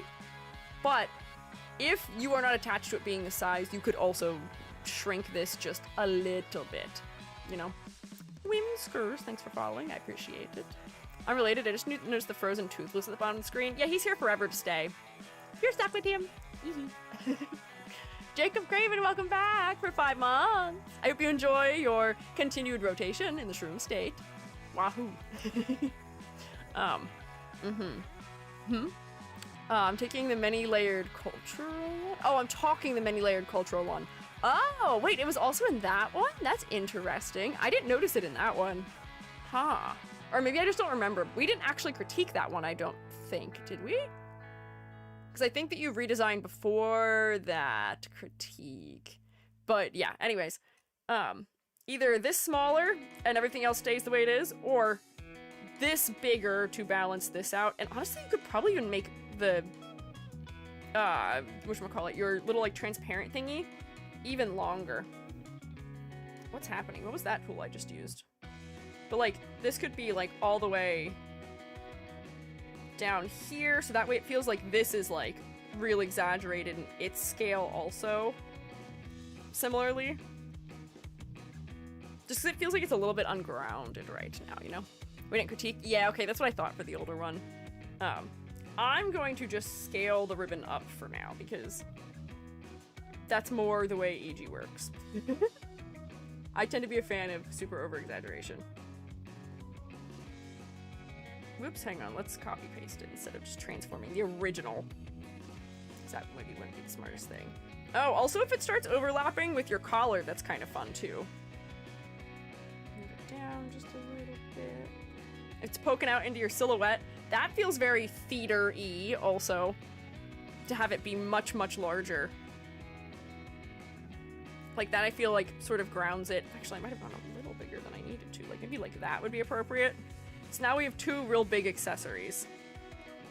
So, level of detail. I think it's fine, but I think that we just need to make a couple elements maybe bigger so that they match in scale. Similarly, I feel like your little cat thing down here could be larger as well. We got a couple things to look at as far as clarity goes. I'm gonna guess that it's not maybe finished rendering completely, or maybe it is, but there's a couple elements that we're losing right now because of low contrast. Like if I scale your cat up, like that is a little better. What's happening? Eraser. There we go. So now we can see the edge of it against the pants a little bit more clearly. Welcome, Raiders. It was forming a... Oh, Tangent. Oh, thank you, Gary, for letting me know. I'm so sorry. Hi, welcome in, raiders. I usually have a sound effect that plays when people raid, but I have to use a Live 2D model right now because my usual setup isn't working, so I'm sorry. But hi, I'm Squiiji. I'm a freelance artist Fungi. I'm also an art educator. We're doing Vtuber design critiques right now. I'm critiquing a design for Tsutsu Traveler at the moment. We have a scientist-themed day today, but we just haven't gotten to it yet. But hi, Rizumi. How was your stream? What were you up to? Did we, in fact, maybe get a shout out? Oh my gosh, it was a second ago too. Sorry. I gotta get used to the fact that I can't hear anything. Beautiful art, right? One of my mods made this art. I'm just doing the editing on top of the art, but I am an artist myself. I did not draw this, however. Credit where credit is due. Let's see. Did we get a shout out? I will get one if not. Wait, spelling, you got this? Rizu. Me. Kisu. Bam. Nailed it. Let's see, what were you up to? Let me snoop. You may have been just chatting, doing a special event, or playing the beep of the lamb game. Interesting. Well, I hope you had fun. I hope you had a good time. No worries, it was a fun stream. It was a day 3 of my subathon, and we did Poke Smash. Well, I'm not sure if I know what that means, but good luck on your subathon. That's exciting. Well, is Poke Smash the Pokemon Smash or Pass thing? Is that what that is? I see. I am okay. I'm very say-so, and this is a family-friendly stream also. We've been joking that I should do a Pokemon, what was it? Team or trade or something? As like the say-so, family-friendly, safe for work equivalency. Sorry, no, you're good. Don't worry about it. I did just want to put that out there for your fellas, though, just to be aware of, maybe. I am an art teacher, so we are all ages here. Yeah. But thank you for stopping by. If you and your fellas need to do things like eat or drink or snork me, please go for it. Please rest up during your subathon also. I know that those can be a lot of work, and they can also end up causing to pull a lot of extra hours of streaming, so please make sure you're taking care of yourself. If you guys want to stick around, you are always welcome to do so. The shroommates are very kind and friendly, but please prioritize looking after yourself first. Also, thank you for following Rizumi. I'll say hi to everybody who came in also. Let me see. There's so many cute Pokemons. I want to tame them. I want to put them on my team. Do you have any favorites? Who are your favorite Pokemon ever? What are your top couple fellas? I'll tell you mine in a second after I say hi to everybody. Let's see. Nee, scroll up. The Moon Elf raid. With the what? I don't know what that word means. I see Renata. It's Radif. Rizumi. Predor Seal. Papa Chongies. Call me Rise. Or Reese? Or Rise? GMWX Redif. Oh, Verbeek Jr. Was that everybody? I think I got everybody. Perhaps. Oh, and Krabby Stack also. Hi. Welcome in. Nice to have you here. Also, thank you for following Krabby Stack. I appreciate it. Oh, Boofies is my community name. Oh, okay. I didn't know what it was. I was like, I'm always afraid to read words I don't know what are on stream because I'm like, is it inappropriate? Is it a word I can say or cannot say? What does this mean? But that's fun. That's cute. Okay, nice. Let me see. Ooh, good EPs. Yeah. Oh, you didn't tell me if there were any particular favorites. Big Man Blast Toys. Big Man Blast Toys. Big Man Blast Toys. My favorite Pokemon is Skitty. That is my favorite. I have my Skitty plush on my desk with me right here, right now. My second favorite is Marini, and my third favorite is Lapras. They're just cute little guys. I don't think that's what that is. What is? Heading out now, nappy's time. Enjoy your nap, Scorched Earth. Thank you for hanging out. I know nothing about Pokemon, so I was just guessing. Oh, interesting. Okay, I see. I will say I am not the most knowledgeable when it comes to Pokemon. I know mostly gens 1 through 4, maybe a little 5. And then I know Alola, and that's kind of it. So I don't blame you, but I imagine that's gotta be an interesting game to play when you don't know most of them. Evolutions are very cute, this is true. Boofies are basically cute little bunnies. Little guys, little bunny fellas. That's cute. Nice. Well, Let me see. I gotta focus up because I think I'm, well, I might be on schedule still with the critiques. I don't think I'm too far off. Right. What did we not talk about for Nano's design yet? I should start putting things down. So, silhouette. Careful about the ladder stuff that's happening. I do think that your torso should contribute more to your silhouette. Your belt is very flush to your body. I forget what this thing's called. Was it a cummerbund? I can't remember now. This thing is very flush to your body. Your pants are very flush to your body. I do enjoy that the rolled up part of your shorts sticks out and the bottom of your sleeves is ballooning out a good bit. But like your shoes are very close to your body. Your tights are very sleek. I feel like we could get a little bit more from some parts of your clothing, which is also why I had exaggerated your star a little bit more down here. So that way it's sticking out much more below the edge of your hand. But the added asymmetry is great for silhouette. Oh, I remember what I was talking about. Let me mark it here. We can expand on the silhouette. We gotta be careful with the ladder though. I was gonna make some comments about clarity. That's what I was talking about, was clarity. So I made your little cat fella on your belt bigger because previously the chin is sort of tangent with the bottom of the belt, which makes it hard to tell that this is an object that is sitting sort of on top of the belt as, you know, like a buckle or like a charm or something. So secondarily on top of that though, this value and this value are very close. From a distance, do you see how they just end up merging into each other a bit? Maybe as you are rendering, just make sure you put like some sort of highlight, because this is a spot black. This is fully the color black. Just put some kind of like edge highlight on this little guy. Especially if it's like made of plastic or something like that, so we can see it against your clothes a little bit better. And like that's kind of helping, but I'm not even sure that's enough yet. I think we need a little more. Lack of lines defining the eyes makes it so that it contrasts with the skin. What's going on with the eyes? Well, I'll look at that in a second, but I hadn't gotten there yet. The next thing I was going to talk about with clarity was going to be back of the hair, which I imagine is also just not rendered yet either because it's a flat color. But if you're going to put these like little edge highlights in here, continue them around the side of your head to support what that like outer edge is a little bit more. So that way we can see where the side of your head is against your big ponytail that you have in the back. And then especially like where it's probably behind the ear here, it could use to be probably a little bit darker. So that way this color and this color aren't so similar. Oh, it is already darker, but I don't know if it's a step dark enough. Let me make a multiply layer. Just like if this was...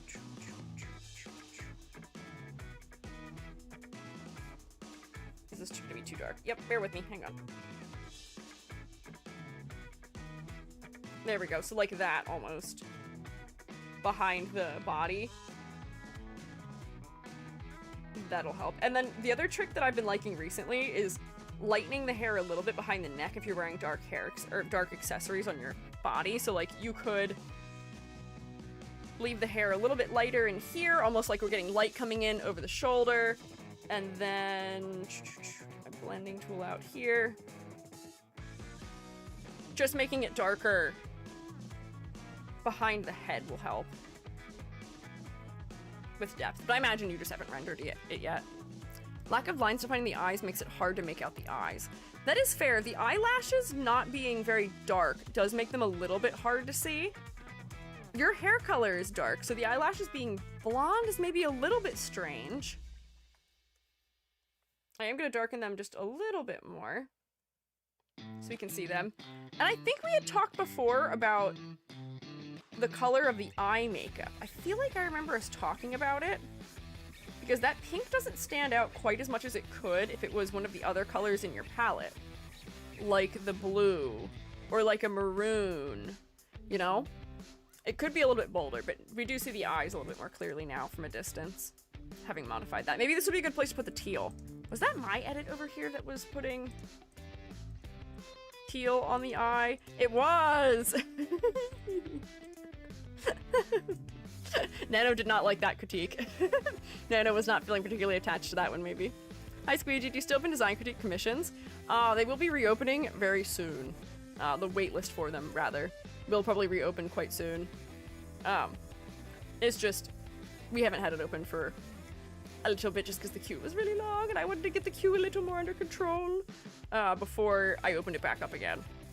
I do still think, for clarity's sake, I said it before, maybe it didn't resonate before, there may just be some other color that would work better for this makeup. It's just not very high contrast with the face, so it doesn't read very clearly from a distance, unfortunately. So gold probably wouldn't work very well, orange may not work so well. A red like the one that's in here, or like a bright orange might work better if you aren't feeling blue, because I can see that pretty well from a distance. You could use something that's a little bit more red in its undertone, and that would work well from a distance pretty clearly, but just for clarity's sake around the eyes, it'd probably be good. Yoongli, thank you for following, I appreciate it. Hi! Did the ladder on the sleeves count for bingo for OSHA-approved ladder? I counted it. I counted it for mine. Okay, there we go. Bam. So, color palette. Couple low contrast areas, but nothing too much. Complexity versus clarity. I think the level of detail is fine, but I think you need to either exaggerate some things a little bit more or just make one thing, big star, a little less exaggerated. For focal point, I think it is your face, but the star is outcompeting your head a little bit. Oh, the other reason it's outcompeting is because your hair doesn't have super bright highlights. This goes all the way to pure white, and you don't have any pure white in your head other than a tiny little bit maybe in your eyes. So even if you just added a brighter white highlight to your hair, that may also just help you to compete. I'm just adding something random. Help your head to compete just like a little bit better against the star down here, you know? We're increasing contrast in this area. Bright colors do tend to draw our attention, and I think you did mention that it isn't finished in its rendering, but I do think that my classic sweeping gradient that I know you all know and love would probably benefit you also, just to push back how high contrast the patterns are, which I do have on this version of the design already also. Yeah, so for focal point, close. Your hair's doing exactly the right thing, but there is something somewhat distracting for us. Would you consider this to be a complementary color palette? Not quite. I think there's too many colors in the palette for it to qualify that way, although the two predominant colors are green and red, so maybe? Honestly, this is almost an analogous palette because it's got so much of the rainbow in it. It's got red and orange and yellow and green and blue. So I feel like this would almost count more for rainbow if we're just going by all of the quantities of characters that are in there. Yeah. Is there anywhere I can submit my design for review? Yes, the critique form. We actually have the critique form pinned instead of having the bingo pinned, because we've had a couple questions about it today. Squiiji, from what I know, you usually do design critique and not character design, right? I do character design critique. I do design characters, I just don't do it for VTubers usually. I just haven't been. What do you mean by that though? What do you mean? I don't have commissions for character design open because they just weren't fun. I was not enjoying them. I did have them open briefly when I had first started VTubing, and it just wasn't enjoyable, unfortunately. It was just a little bit tough. Unlucky. I don't know if unlucky, but like the sensibilities of your average VTuber don't necessarily line up with mine all the time, so people would come to me for character design not understanding like what my style of character design is, or like what my art style is and things like that. They'd think they were getting a stock standard anime Genshin adjacent character design, and that's not what you get from an EG. I'm gonna find the goofy thing, or the silly thing, or the clever thing, or the fun thing, and it may not be the direct thing that you wanted, maybe. I'm lucky that you didn't enjoy it. It's okay. I'm not too worried about it. I like doing what I'm doing now. I like doing consultation work. I get to be everybody's like godparent. I'm not the artist mama. I'm not the rigger papa. I am the godparent. I am overseeing the process. Yeah. But, okay, hang on. Other things. Oh, somehow we spent this whole time not talking about concept. So, you are an idol from outer space. If I were to give a cold read as to who you are, what your character concept is, I would probably think that you are a space-themed clown or jester, maybe? Maybe more so than an idol? Or like being very theatrical? Just because of the tights and the repeating diamond pattern. I think that's something we see so often in clown and jester designs that it can be kind of hard for us to separate that, because by no means do those particular professions own those patterns, but it's just we so often use that pattern for shorthand for jesters and clowns, and shorthand is essentially just like the bare minimum of what you have to include in a design to make it clear that someone is a particular concept. So I think that's what's happening here. Jester is an entertainer, idol is a kind of entertainer. That is true. Thinking magician. I mean, we're in the right area. We are thinking of entertainers, so we're in the ballpark. You know, an idol is just a different kind of one, but an idol is one who particularly sings and performs on stage and usually dances also. So like, this accessory is very much aligned with the way that idols are dressed. I gotta see if I can find better, like, OG style, maybe, idol fashion? Because I think, unfortunately, all of my idol references right now are mostly for stuff that's, like, super femme.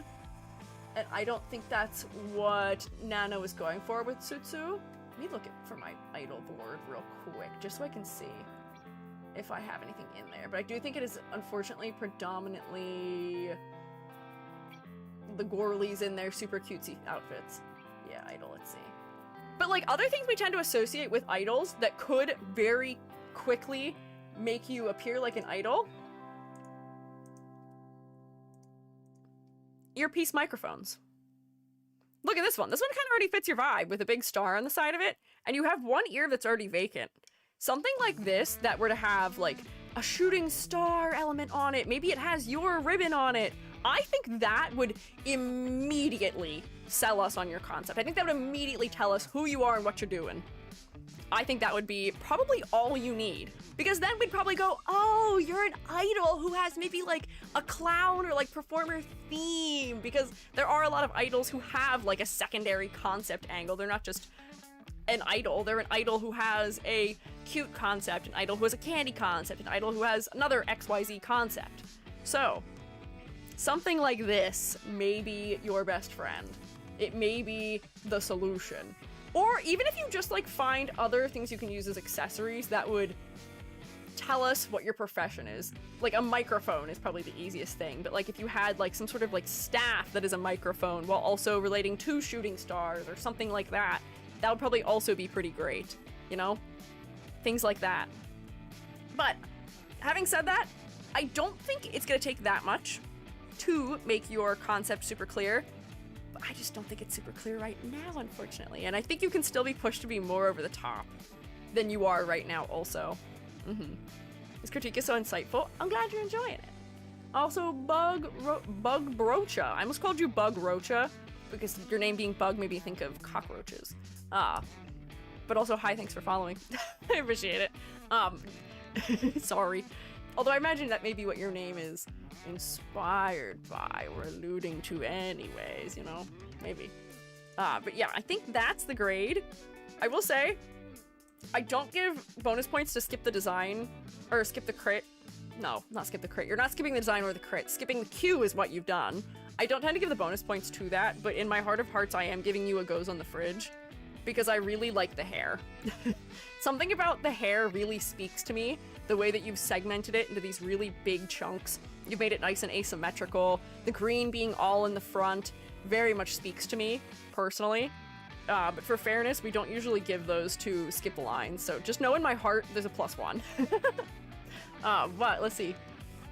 3, 4, 5, 6.5, I think. So it is an improvement from before, but I still think that there may need to be a little bit more tweaking done. But you're moving in the right direction for sure. Thank you for skipping the line, Nano. Roommates, can we get a round of applause for Nano, please? How many designs have we done so far? This is the first. I'm a little behind schedule. I'm a little locked out today, but that's okay. I had a busy weekend. I think I'm allowed. I think it's permitted. Do I already have this saved? I do. Okay, perfect. I can just hit the button. Bam. Also back. Hi, back. I'm EG. Nice to meet you.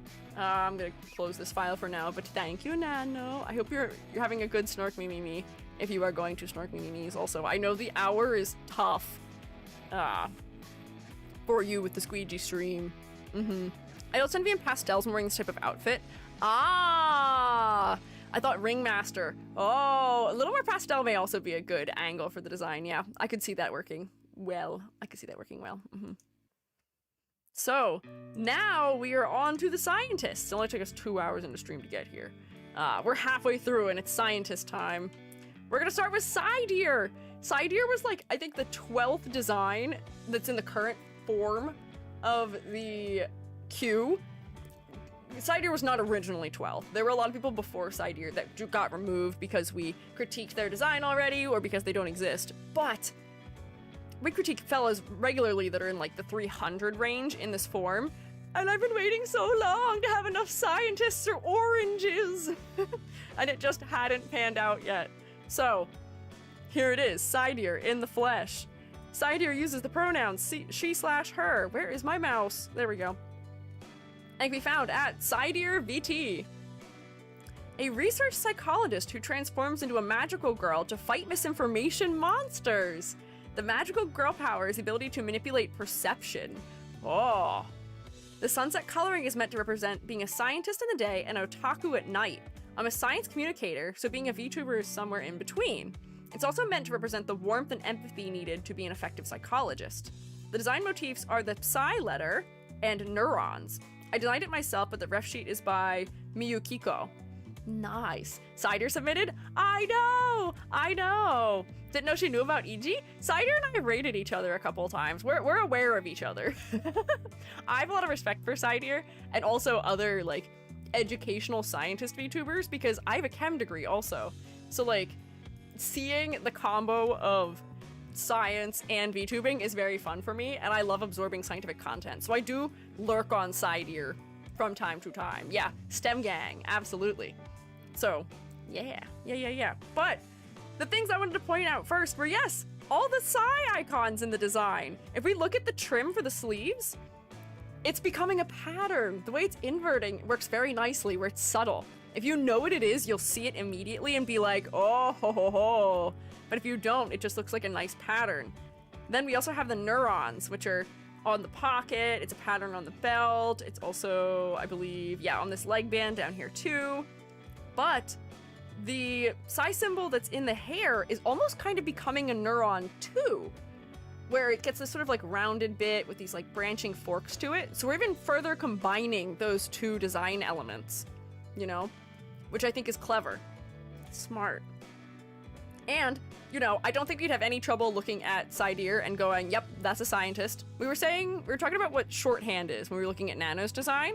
Shorthand is essentially whatever the bare minimum you have to include in a design is to make its concept clear. So the shorthand for being a pirate could be an eye patch or a hooked hand or maybe a pirate hat. The shorthand for being a cowboy is putting, like, what do you call it? Not tassels, but, like, maybe it is tassels is kind of the word? Those things. Yes. Onto clothing. Or putting stars that have circles on the tips onto something. Those tend to make us immediately think of cowboys. So, the lab coat does work pretty well that way. And it's a cute outfit under it as well.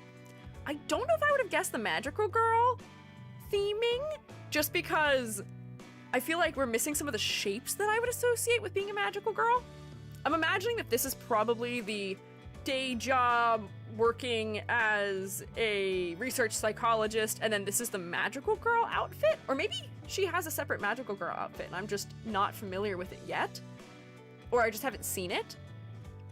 But honestly, really probably all you need to do to make the design read more idol-like is, you know, here maybe the weight of the coat is keeping the skirt from being very wide. Oh, wrong layer, e.g. you're drawing directly on the image. Don't do that. There we go. Just making the skirt a little bit wider. This is a skirt shape that we very classically see a lot of like magical girls having, so that would help already, just like very quickly. This type of shoe is something we do expect from a magical girl. These sleeves are maybe not quite what we would expect from a magical girl, but I get that she's probably going for somewhere between being very professional and not so maybe like cutesy. Something that could be still worn under a lab coat and feel like they are a trustworthy person, you know? I do know that Squiiji wanted an outfit to be something they were comfortable wearing, kind of like how I designed your outfit. So it's shorts, not a skirt. Ah, but you could still have like really big, like wide, flowy shorts, you know? They do have some like loose materials that work well that way, but that makes sense. That's much more practical, I'd imagine, for both being a magical girl and having to run around in whatever your research area is. Is it a skirt, or those skirts, or a romper? I think it is what you would call maybe a jumpsuit, where it's all one piece, maybe? A skirt. Yeah. But yeah, making it a little wider, I think, would help just a little bit with the magical girl read. And I feel like there could be something more done for like a transformation, you know? Kind of the fun with being a magical girl is that you can look however you want during the day. You just dress the way that you do. But when, you know, evil occurs, when the cause is there, you transform. And the transformation is usually like decently observably different from the way that they look normally. So I wonder if there might be some way to edit one to be a little bit more different, unless Squiiji is not trying to hide her identity, because that is another one of the angles of magical girls often, is that they can't let people know who they are. It's a secret, you know? So maybe hers isn't a secret, and maybe it doesn't matter so much in that way. Or maybe this is just like not the magical girl outfit. Maybe there's an entirely separate magical girl outfit, and this is just the reference sheet that shows me what this looks like under the lab coat. These are all potentially options. Maybe add more magical girl style accessories? Potentially. I see we have maybe like the wand that is used for transforming, probably. Down here, which is some neurons in it. It's got that psi symbol in it. Same with on her head. But like, we do tend to think of magical girls as being like particularly frilly often. So having a design that had a little bit more of that going on would probably immediately make it clear that's what's going on. Something as simple as just like scalloping the edge of a sleeve, as opposed to making it so so square, already will feel a little bit more magical girl-like, because it's got some whimsy to it. It's rounded. It's a friendly shape. I don't know what a psychiatrist uses, but the wand could reference a tool they use? That's a good question. I don't quite know what tools a psychiatrist uses. The only things I know about psychiatry come from the fact that my grandfather has a PhD in... Well, no, that's not a lie. He's a PhD in psychology, not psychiatry. That's different. Maybe the sleeves could be slightly puffier. They could be, but I feel like this is getting like to be just like much more cutesy in a way that feels like a school uniform as opposed to office wear that somebody would wear. Because like going like this with the sleeves would be much more typically magical girl aligned, but it might just not be the vibe that Squiiji is into if she's looking for something that is comfortable and still like professional for wearing in the research position, you know? I don't know. A book probably. Psychiatrists are the ones who can prescribe medications, and so maybe medicine adjacent. That's true, but she's a research psychiatrist also, so not somebody who is prescribing medication, but maybe somebody who is researching it, you know? Ruffles for cuffs on the sleeve, I mean.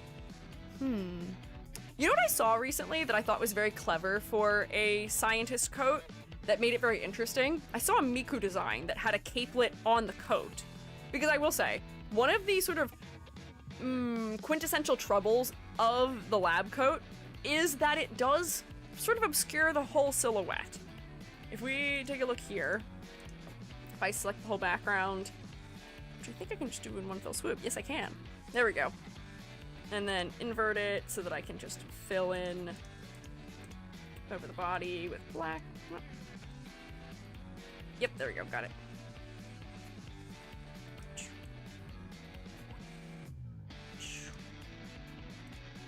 I don't know if you're particularly recognizable in silhouette. You are mostly a lab coat.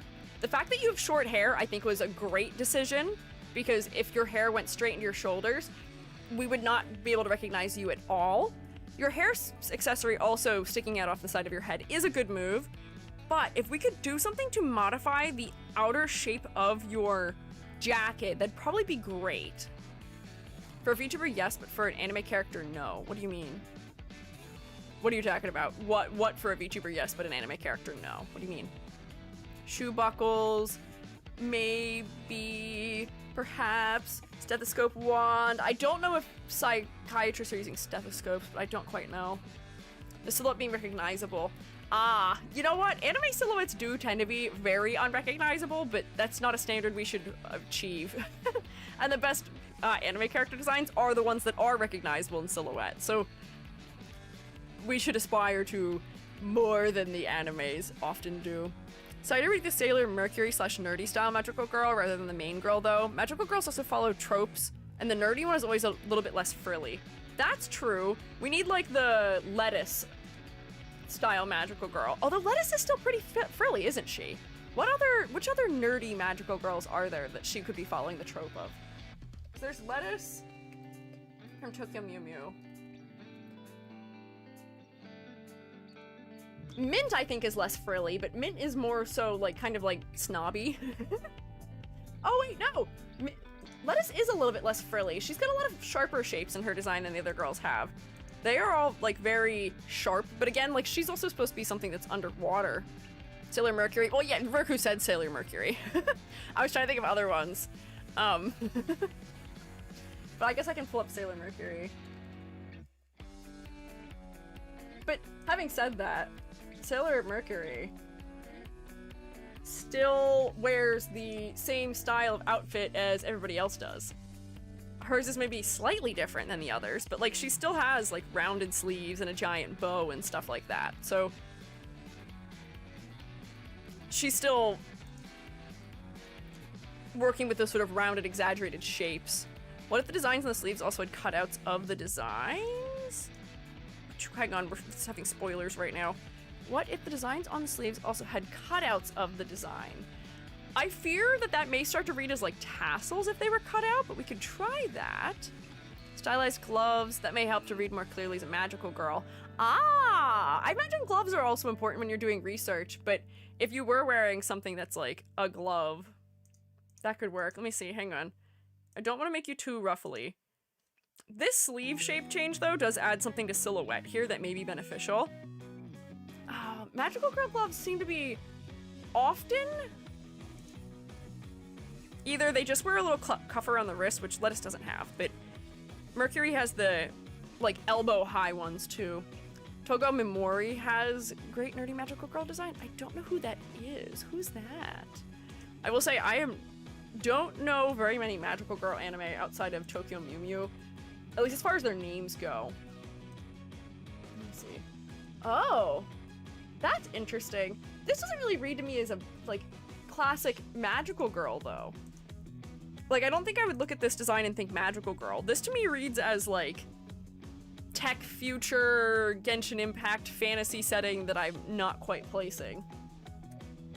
It just is missing sort of the whimsy of it. But I guess her being maybe science aligned is why she's a little bit more tech inspired in her design work, maybe? I mean, if I stop suggesting things. No, you're welcome to suggest things. That's the whole point, is we're supposed to suggest things. We're all helping together, we're working together. Throwing for a loop to see Side with a more anime look. So used to her Adventure Timeified model. I know, she's so round a lot of the time. She looks kind of like how I look right now, usually. I think her eyes are maybe a little bigger than what mine are, but but yeah, she is anime. She has the capacity for it. Hang on, let me close these for now. But yeah, gloves may not be a bad idea because that would have good overlap with both Magical Girl and being somebody who is doing research in a science. Figure out how I want to do it though. Giving her yellow gloves might be weird. Orange gloves would be something that gets lost against here. I don't want to give her blue gloves, even though that is sort of classically the color of, or not neoprene, that's not the word. What it? I literally have a box on my desk. What? Nitrile gloves. White, I guess could work. Latex. Nitrile is sort of the standard now for gloves because of allergies. But yeah, we could go for a white glove maybe. We want something that wouldn't feel too frilly. But Sakura from Madoka Magic would be a good reference maybe. Less girly than the others and wear something lab coat adjacent enough. Interesting. Let me see. Sakura Madoka. Oh, like she just wears like a jacket essentially that's split. The reason why she doesn't read as being as girly, despite the fact that she is very ruffly, is because her hair is really unruly. Or not unruly, but it's like very spiky. Like she still has a lot of frill going on in the design. Long sleeve white gloves with gold/orange designs. I'm imagining a ball-esque glove design. Oh, you know what? It may make sense to give her something like that then could also include her pattern work, because we do lose a lot of that Psy-styled pattern work in the outfit if the lab coat isn't on. Not that I imagine she takes her lab coat off all that often. I really don't think she does. But in case this is the Magical Girl outfit, maybe. Blue nitrile on non-lab wear feels very murder-y? Really? I don't think so. I'm used to seeing them a lot because I have to wear them every day at work the whole time, and I'm not doing anything murder-y. Believe you me, I'm mostly just touching resin and other things I shouldn't be touching without gloves on. Safety glasses are a fun idea. What would you need safety glasses for as a research psychiatrist, though? Maybe you need them? I'm not familiar enough with research psychiatry, though, to know if that's, like, a worthwhile suggestion. But maybe. We'll put all these things out there. And side ear if you're here and and listening to me. Maybe now, maybe in the future. Somewhere, I know you're out there. Then that may be an option. There we go, my favorite layer type. So you guys were saying like something like ballroomy, like very long on the arm. What am I doing? What's wrong with me? Yell at me. The next time you see me try and color something in, I need you to fill the chat with like screaming. Glove. Glove. And then you could repeat the pattern at the top of it. And maybe you could have like a little like ribbon like you have on the leg somewhere in it too. Like you get your like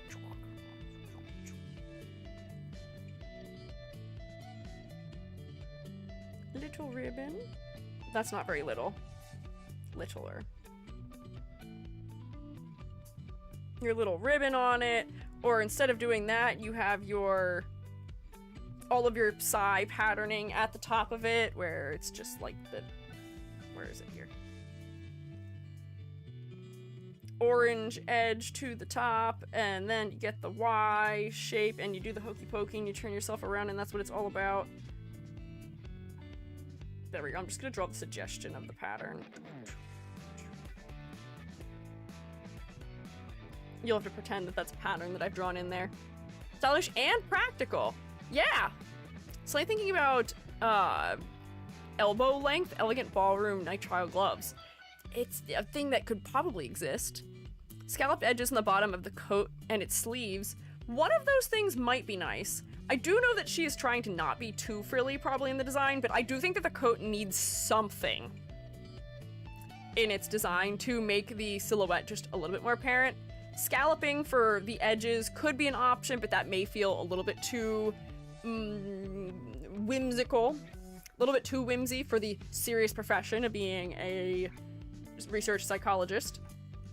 The other thing that I was going to suggest is something that I saw a Miku have, which is, this is the second time we've had this today, but capelets. There's not really all that much you can do with lab coats other than reference other long styles of coat and just make them white. And there are a lot of trench coats that have like, almost like, oh no, whoops, hang on. Like an upper layer to them. Like this almost? Oh, this isn't gonna work for my layer type unless I go like this, and then I don't want this, because it doesn't have to connect. We're 2 for 2 on capelets right now. Past EG gave Nano a capelet. Current EG is giving side ear a capelet. But it's one of those things where like you can stick some belts off the edge of it. Maybe you get a different trim design on this one, or just like an orange outline on it or something. Or maybe you get like this gold thing that repeats under it or something.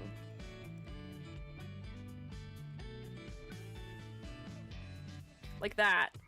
So then we're getting some layering more so in the upper body. We're repeating this texture somewhere in the jacket also, and then this becomes a more specific type of jacket also. You know? I should do both. I should do both sides. There should be one on this side too, because it looks really silly without one on both sides. I'm just kind of making it like randomly shaped. It doesn't have to look exactly like this, but then like, you know, you get your like little thing where you can see there's a shoulder, you get a couple like folds. That's a mono pen. Why do I have that? There we go. Oh, I know why I have that. But like then something like this is adding a lot more to silhouette in an interesting way too. And if we leave all of the roughly things to being just that entire extent, that may be fine. Don't have to go crazy with it. What would Miku do? Exactly. What would Miku do? Miku would put a capelet on the design. Absolutely, without a shadow of a doubt, Miku would wear a capelet. There we go. And you just like raise this, with makes sense with the arm being sort of folded a little bit. But then that's at least another lip in the silhouette. I'm biased for red hair and white shirt, crown too. I do tend to also have a little bit of a redhead bias myself. Just because red is such a focal color, it works very well for grabbing our attention. So I do tend to be a little partial towards that also. Something I do think is working well in this design also is the blue eyes, because they do become pretty focal. Because there's really no other elements in the design that are very cool in undertone, which Cider specifically mentioned here in the notes was intentional. We're trying to feel warm and welcoming and friendly. I had first assumed when I had seen Cider's streams that Cider was in some way associated with fire. And I wonder if there might be some other like magical girl thing that can go into that, where like her ability is one to manipulate perception. I wonder if there's some way we can use like fire to create mirages or something that would bring fire in as an element, just because the palette fits already very well. And something about like this Y shape already feels like it could become a flame in some capacity. I'm just trying to find other particularly interesting overlaps maybe, because that can be stuff that we also use to modify the outer edge of the design too, you know? Hi, Dr. Shooty. Hope you're having a good day in the reviews. Thanks, they're going great. Neurons are firing. Oh, my neurons are trying so hard to fire right now. The campfire effect in evolutionary psychology? I don't know what that is, but sure. I wouldn't use a fume hood or glove box in psychology, but I kind of love the idea of somebody having goofy giant glove box gloves tied off with a ribbon. Oh, wait, like tying them with like a ribbon would be kind of fun. Colorful fire dancing is kind of like fire manipulation? Maybe. For perception, I think of eyeglasses, glasses, lenses, cameras. That is interesting. I guess this does almost feel like an eye in some capacity. The gem being in the center is almost the pupil, and then this is the iris. So I wonder if you could like put the psi symbol on the outside edge of it, and then this becomes an entire eyeball. I have to look at it. Oh, like, is there a way I could, like... This might make it look like one of the unknowns from Pokemon. But I was gonna say you could, like...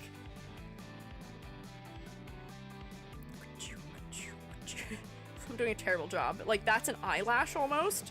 So the thing itself is almost growing something off of it. In an interesting way, you know? Maybe this is doing too much. But I think this would help to tell us what the power is. This looks horrible. I have not done a very good job drawing that shape, but just as a suggestion. Like, this would be too much of a change, but I feel like her hair being tied back into a ponytail while wearing a lab coat, using her wand as a kind of pin or a choke stick to keep it in place could help with silhouette. That might be interesting. That might be another good way we could contrast between the version of Squiiji, who is the serious research psychologist, and the magical girl who's fighting the misinformation monsters. Imagine both are serious, but that could make the difference between the two of them clearer, maybe? So, like, if we're doing, like, a little bit of, like, thinking about hairstyle, we could maybe, like, almost do, like, a half up, half down type of look, where you have sort of the hair, like, pulled back on the side of the head, maybe. And then we can see that maybe she's got, like, a high bun or something that's maybe not perfect, but it is tied back out of the face. Oh no, I drew that all on one layer! How could I? I've made this more difficult than it needs to be. Oh, e.g. There we go. Or, like, we could maybe see the bun above the edge of the head or something if it's placed, like, real high. Then you get a couple, like, flyaways or something. Because the other thing that I think may need modifying in this design is the level of symmetry. I do realize and understand and accept that a research psychologist and a scientist in general, and people who work in professional fields that are aiming to be taken seriously, do benefit from somewhat symmetrical silhouettes, because we do tend to think of symmetry as relating to order and stability and professionality and things like that. But just a little bit of it can help a character feel just a little more natural. So there is some happening down in the legs down here. If we just had something in the upper body a little bit more, that might be great. That might be just a great little touch, maybe. Going for the shumimi hair loops / buns. What's a shumimi? Is it like a schnork mimi? But yeah, you could go for a loop or something also. You don't have to go for a bun. I was just taking a bun on one side of the head. And then maybe as a magical girl, the hair... You've got a lot more of those, like, floaty pieces now because your hair's down.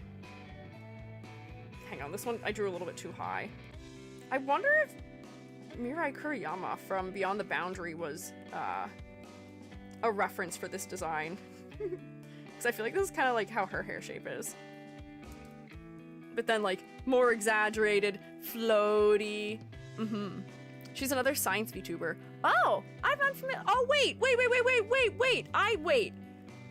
I think I know who. Wait. No, I'm thinking of Limmy Lycan, who is also a science VTuber. That's a different one. No, never mind. Whoops. There's a lot of science VTubers, which does make me very happy. How do you make a psychologist girly pop? That is a good question. That's a good question. I mean, I feel like we've already perhaps just, like, given her a little bit more pizzazz in a way that would be beneficial.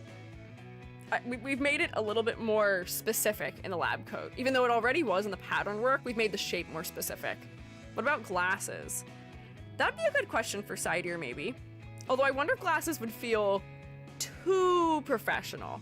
We do tend to associate glasses with types of characters that are maybe colder or harder to approach, maybe. Although we do associate them with being professional, so that could be something that is worth trying.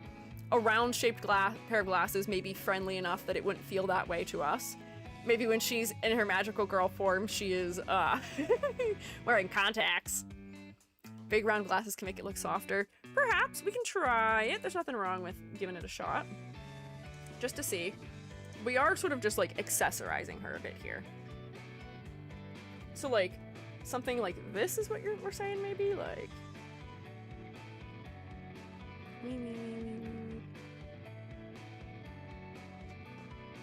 Hi, Joby. Hello. The Shemates are wishing you a happy birthday. Awfully quiet in here. I don't think it is awfully quiet.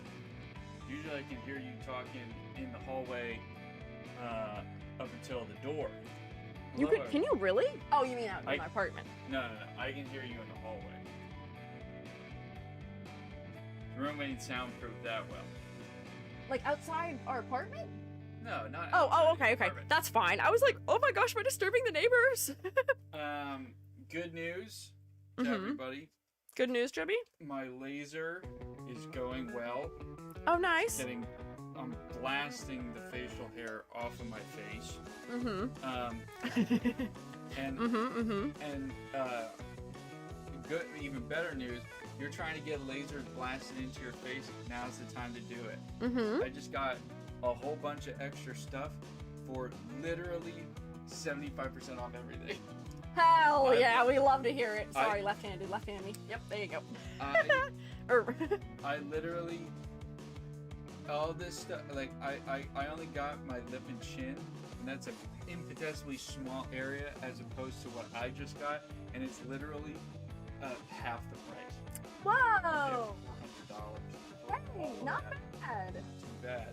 That works. Hell yeah, we love the sound of that. And every single time How's your face feeling? it hurts really, really bad. I imagine so. I will be honest. I am literally getting the worst place to get it. I imagine the neck does not feel good. No. They said that feels fine. They're like, literally what you're getting is the worst you can possibly get. Oh. Everything else, every other part of your body is apparently fine. It feels Oh, like nothing. okay. Nice. Well, yay, that's good news, Joby. Yeah. I got some film as well. That's good? Oh, I do know how it is. I love you. Bye-bye. So, that was our Joby intermission. So without finishing, I was saying if the glasses were perched on the head as opposed to being actively used, you can still have them without seeming too cold. That's true, but I feel like putting them on the head feels almost too cluttered. I feel like that's almost too much for me, you know? Employee name tag, but it's your magical girl weapon's dormant form. Interesting. You could put like one of those clips like on the lapel somewhere maybe if you wanted to, instead of wearing it as a lanyard too, because a lanyard and a ribbon might feel like redundant shapes that are very symmetrical maybe. But like maybe it could be like in the pocket or something. There's a VTuber whose lanyard I really like the way they've handled because they're a scientist VTuber, and I don't know what his name is. Where's my Pinterest board? I don't think this would make sense for Side-Ear, because Side-Ear is very, like, orderly, but this was, like, just a good mad scientist thing. Where is it? You guys are very cute. Thanks! I love my Joby very much. Where is my scientist folder? I was able to remember the Miku off the top of my head, but I don't think I've edited my scientist folder in a minute. Where is it? Hello? Oh, here it is. Bam! Where is it? Oh, I've got all kinds of crazy stuff in this folder. Like look at this makeup. I don't know what design I'm gonna put that on. But hey, it relates. It relates, right? What was I looking for? Oh, here he is. This guy. I don't know what his name is.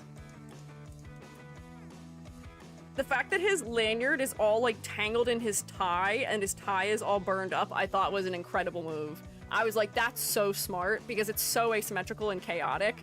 It's great. So scientist VTubers, mad scientist VTubers, more of that, please. Yeah. Eli? Ellie? What's his name? Are we familiar? He's in FSP. I watched some FSP fellas, but I'm not really familiar with his generation very much. I don't know what they're called, actually. I know Avalum, and that's kind of it. I don't know the other two groups very well.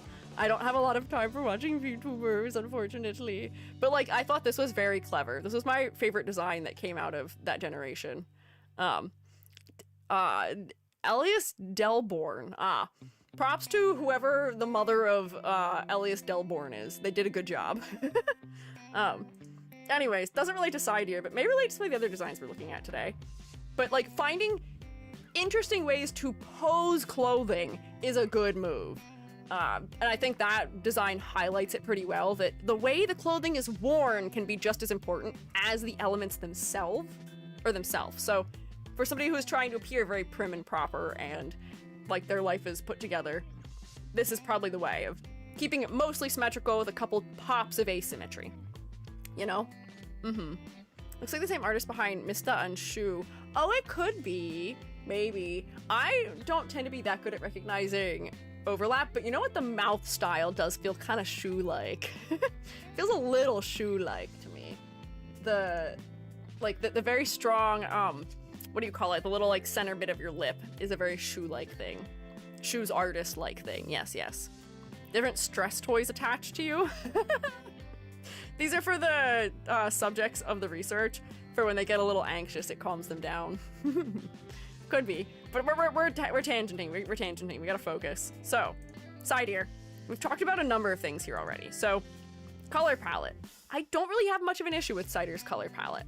I think that the reds are well distributed and make a nice secondary color to the mostly white palette.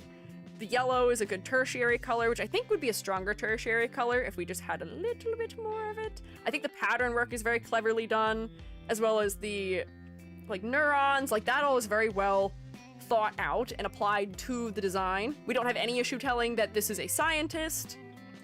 There's a lot of things that I think are working very well here. Color palette, not really any issues. Did I have any issues? Not really. Yep, everything seems fine, more or less fine to me. I know this is unshaded, so I'm not going to complain about the fact that like, oh, this is white against white and this is white against white. They're not shaded. They usually would be shaded. That's often how things are drawn. So I'm not going to worry about that too much in this case. For silhouette, I think the silhouette may be the weakest point here though, unfortunately. The hair shape is specific and the hair accessory is specific, but we need to make the jacket more specific and the outfit when we don't have the jacket on also more specific probably too, if this is a toggle that is used frequently. Oh no, different artist. Elias, how do you use aliases? Elias's mama is Mano. Interesting. Intriguing. Learning about corporate VTuber artists. Anyways, hang on. Focal point. I do think the eyes are working to be focal because they're the only element that is blue, but there's still something that makes me feel like we could push the focal point more to the face because the yellow does end up being just a little bit distracting in the torso, and maybe it's just that the hair needs to reach yellow as a point because the hair hits the oranges, but maybe we just need the full like flamey spectrum in the hair. I've only heard the name Elias be like Elias? The reason I pronounce it that way is because I personally know somebody who pronounces their name Elias. But you know what, is Elias is the like biblical pronunciation, right? I think that's one of those like biblical names. But like I know somebody who pronounces it differently. This is like me learning to pronounce Zany's name because literally speaking of FSPEN, the one guy in that, his name is, they call him Zanny, I think, but like I know other people who go by a similar nickname. So like if I know a name pronounced one way that's spelled one way, my brain just defaults to that most of the time. Elias. Although you know what, I think the guy in Ancient Magnus Bride also goes by Elias. Elias. I've heard it both ways. Interesting. Intriguing. Maybe we're all right. Although it would not be unheard of for me to pronounce it wrong. Just to put that out there, there is a reason why we're bringing this up, and it's because I'm very well known. My teacher debuff is that I am horrible at guessing the way things should be said. It's not my greatest skill. It's something I should work on. I've actually been considering getting back into Latin, which is a weird sentence. But I've been considering getting back into Latin because knowing Latin roots helps a lot with pronunciation, and I'm a little bit self-conscious about the fact that I'm not always so great about it. Yeah, a little more yellow in the hair, I think, is helping to compete with the yellow in the clothing a little bit more, but like that's so minimal. I feel like it's most of the way there. It's not that big of a deal.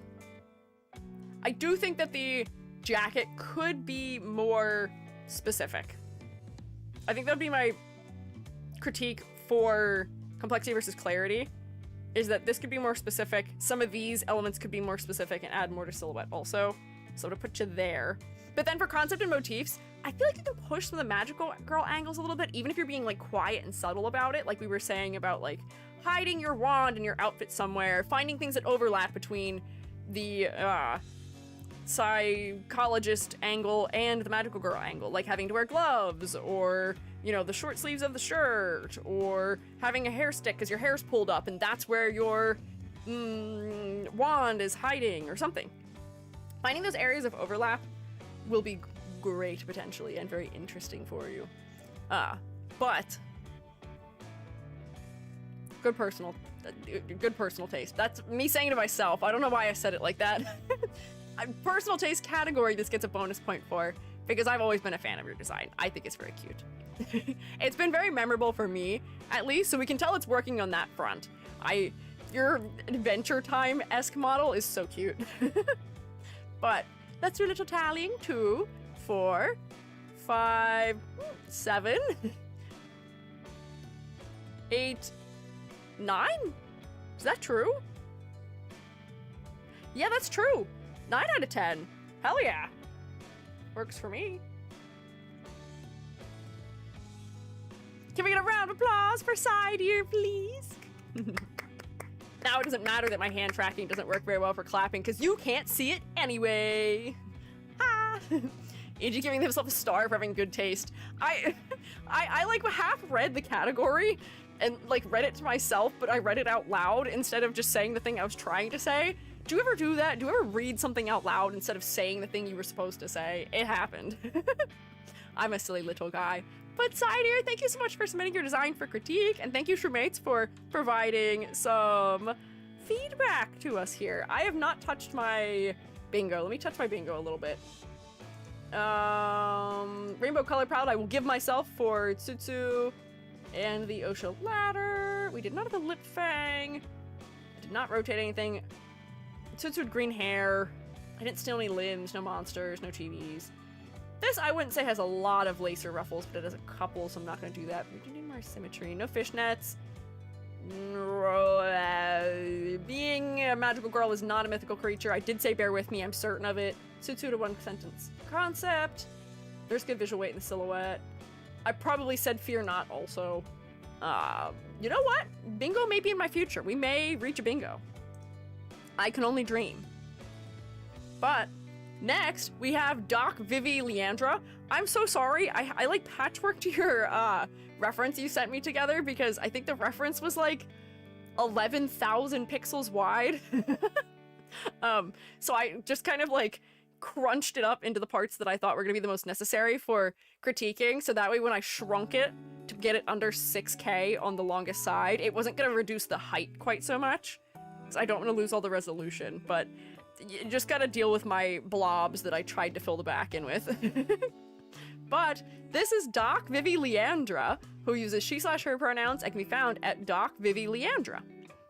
I'm a mad scientist VTuber who experiments on herself, hence the mismatched cybernetics and scarring from imperfectly integrated implants. Imperfectly integrated implants, say that 10 times fast. Imperfectly integrated implants, imperfectly integrated implants, imperfectly integrated implants, imperfectly integrated implants, imperfectly... Yep, sounds right. In real life, I'm also a scientist, though less crazy, in the field of bioinformatics. Ooh! I love that the science VTubers are also real scientists, because I feel like that is also helping to inform their designs pretty well, where they know what things are associated with their career, potentially. One of us. But, yeah, so, again, things we can observe. The lab coat. That is the bare minimum of a thing you have to add to a design for someone to go, aha! Scientist.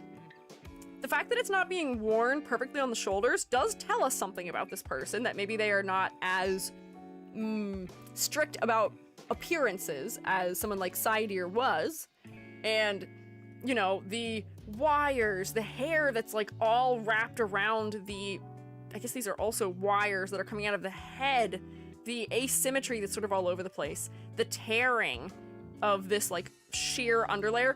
Ah! Wait! Hey, shroommates, bingo! I didn't get bingo. Warning! I hope she has a toggle for this. That's a Twitch TOS violation. I think this is also a Twitch TOS violation. I saw the side view, which I did remove, had the hips showing. I believe this is the hip. I may have to hide this. Active on Blue Sky and Twitch. Yeah, she doesn't use Twitter. I should specify better here when it's a Blue Sky link as opposed to a Twitch link. Or a Twitch link, a Twitter link. But yeah, careful, TOS.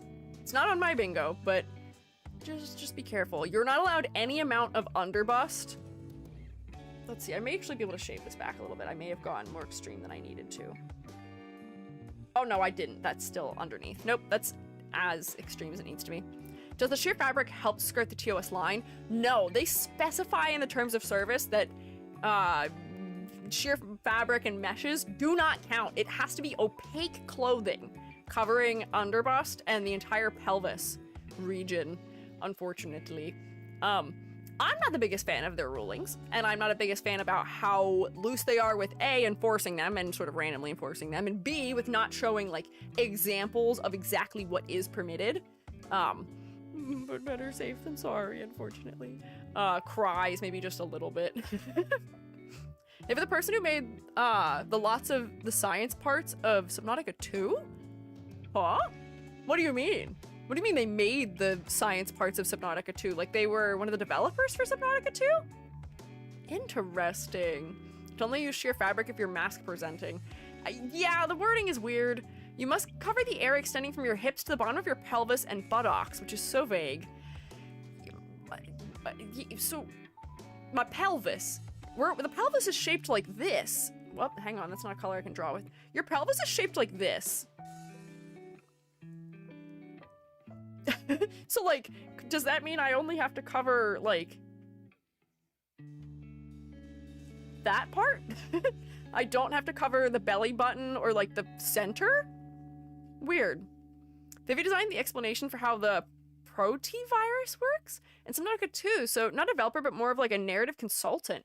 Yo, that's sick. I love that. I love when games and pieces of media actually consult real people who are experts in things. It's very cool. Consultant with the virus and bacteria-related biology. That's neat. Hell yeah. I love that. That's so cool. There's so many cool VTubers who have like very interesting professions that they bring into overlapping with VTubing also. Miss Lala's one that I can think of off the top of my head too. Is so neat. But, hang on. Let me, before I start doing other weird things here, we're gonna do a silhouette check. Is a silhouette check, even under really any circumstances, probably considered necessary here?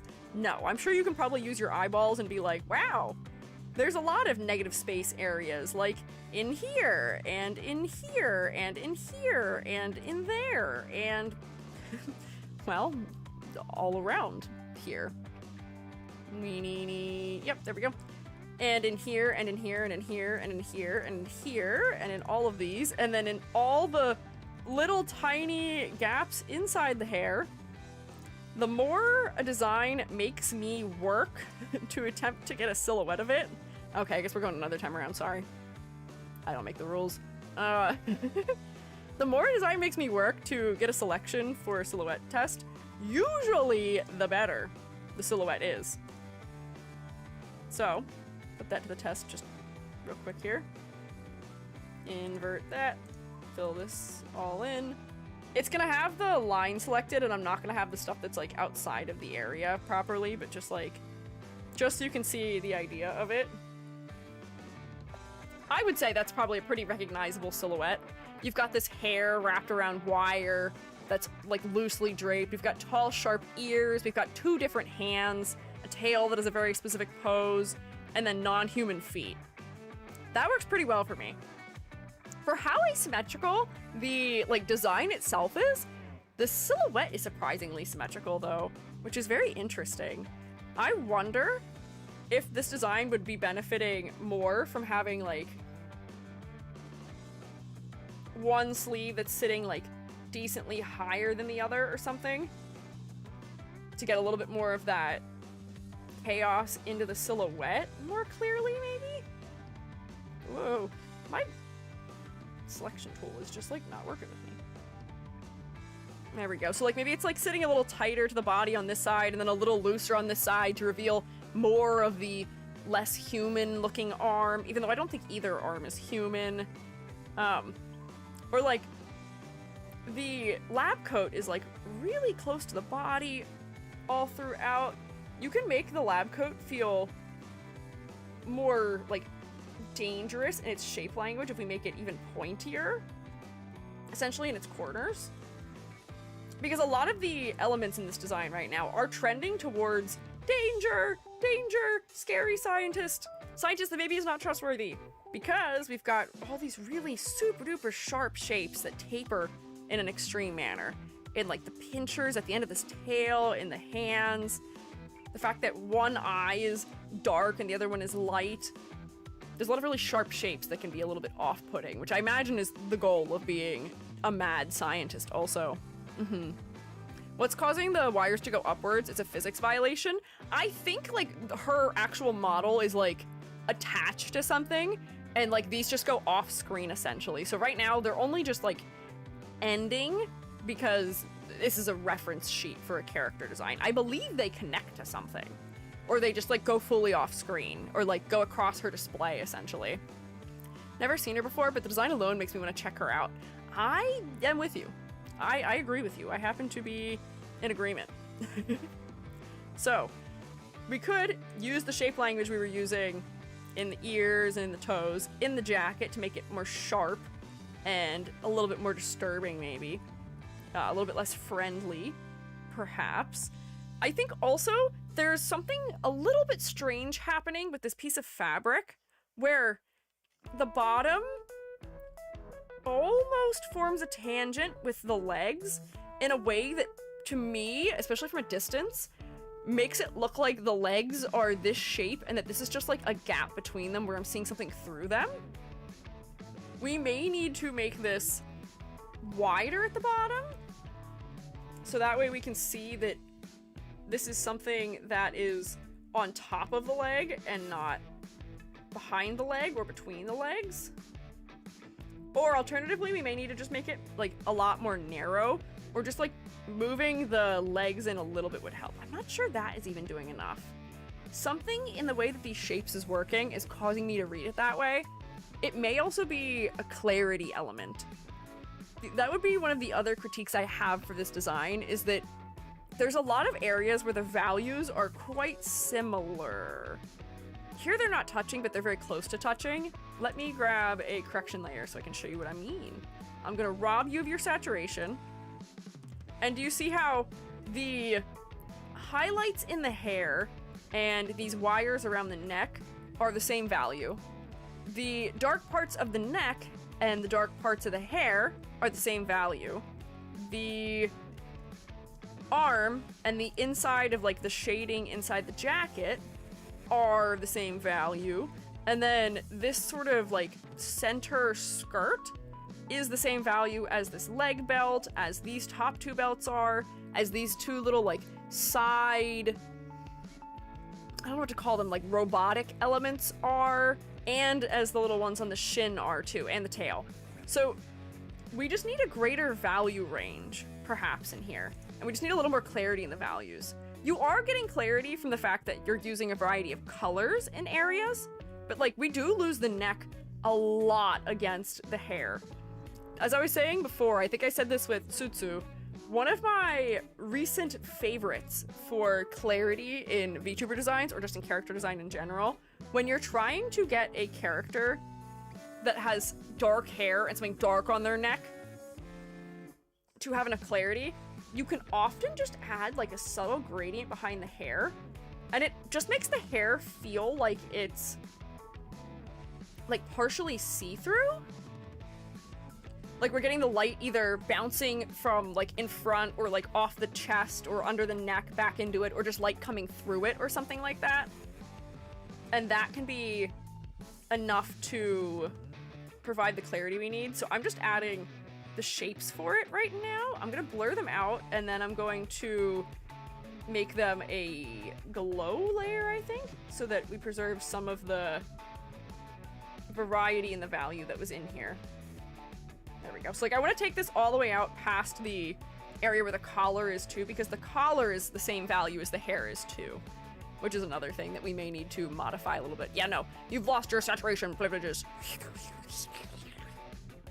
Wonder if you can lead further into the unnerving aspect by not having a light in her eyes? Oh. I mean, you could have, like, a lack of light in one of the eyes, maybe, and that would potentially be more unnerving. That is an option. Normal. Add. Glow. Yeah. Like this. Honestly, I could probably go for a little stronger with it. And then maybe it doesn't have to be blue undertone. Maybe it gets like a little bit of like the orange undertone, which will make the head even more focal. But do you see how now we can see the neck from a distance? Right? Right. Cool, right? I'm gonna airbrush around the edge of this just so that it's not as harsh of a transition real quick. And then, let me... Oh wait, I accidentally did put it over the neck a little bit, too. Why is my brush so little? Please be a little bigger. There we go. Nice. Ah? Why are you screaming, Amber? What's scary? What has scared you? Maybe it's the position of the coat. The arms look disproportionate. Well, the one arm does have a much bigger hand than the other does, and a much bigger shoulder. So I think that is going to be something that's starting to get into asymmetrical balance, which I will address at some point also. Oh, not screaming. Going like, ooh, ah. Amber's in awe with our edits so far, which is good.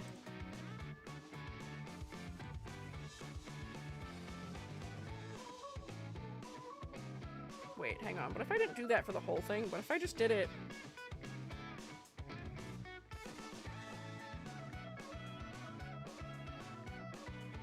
Yeah! What if those were emitting just a bit more light? And like, maybe it doesn't need to be that much. But do you see how that's helping to make the head a little more focal? It's making the neck come forward a little bit at us. It's making the hair sink backwards a little bit away from us. If we add rim highlights up here and along here, that'll make it so we can tell where those edges are a little bit more clearly. Similarly here, we just gotta carry these, whoops, edge highlights for the belt across the whole belt probably, and then make the darker parts of it maybe even darker than they are, although I did cover them, which isn't helping. And then this navy blue. This navy blue is the same color that the neck is, and I think that's sort of what the issue is that this navy blue was just picked too dark.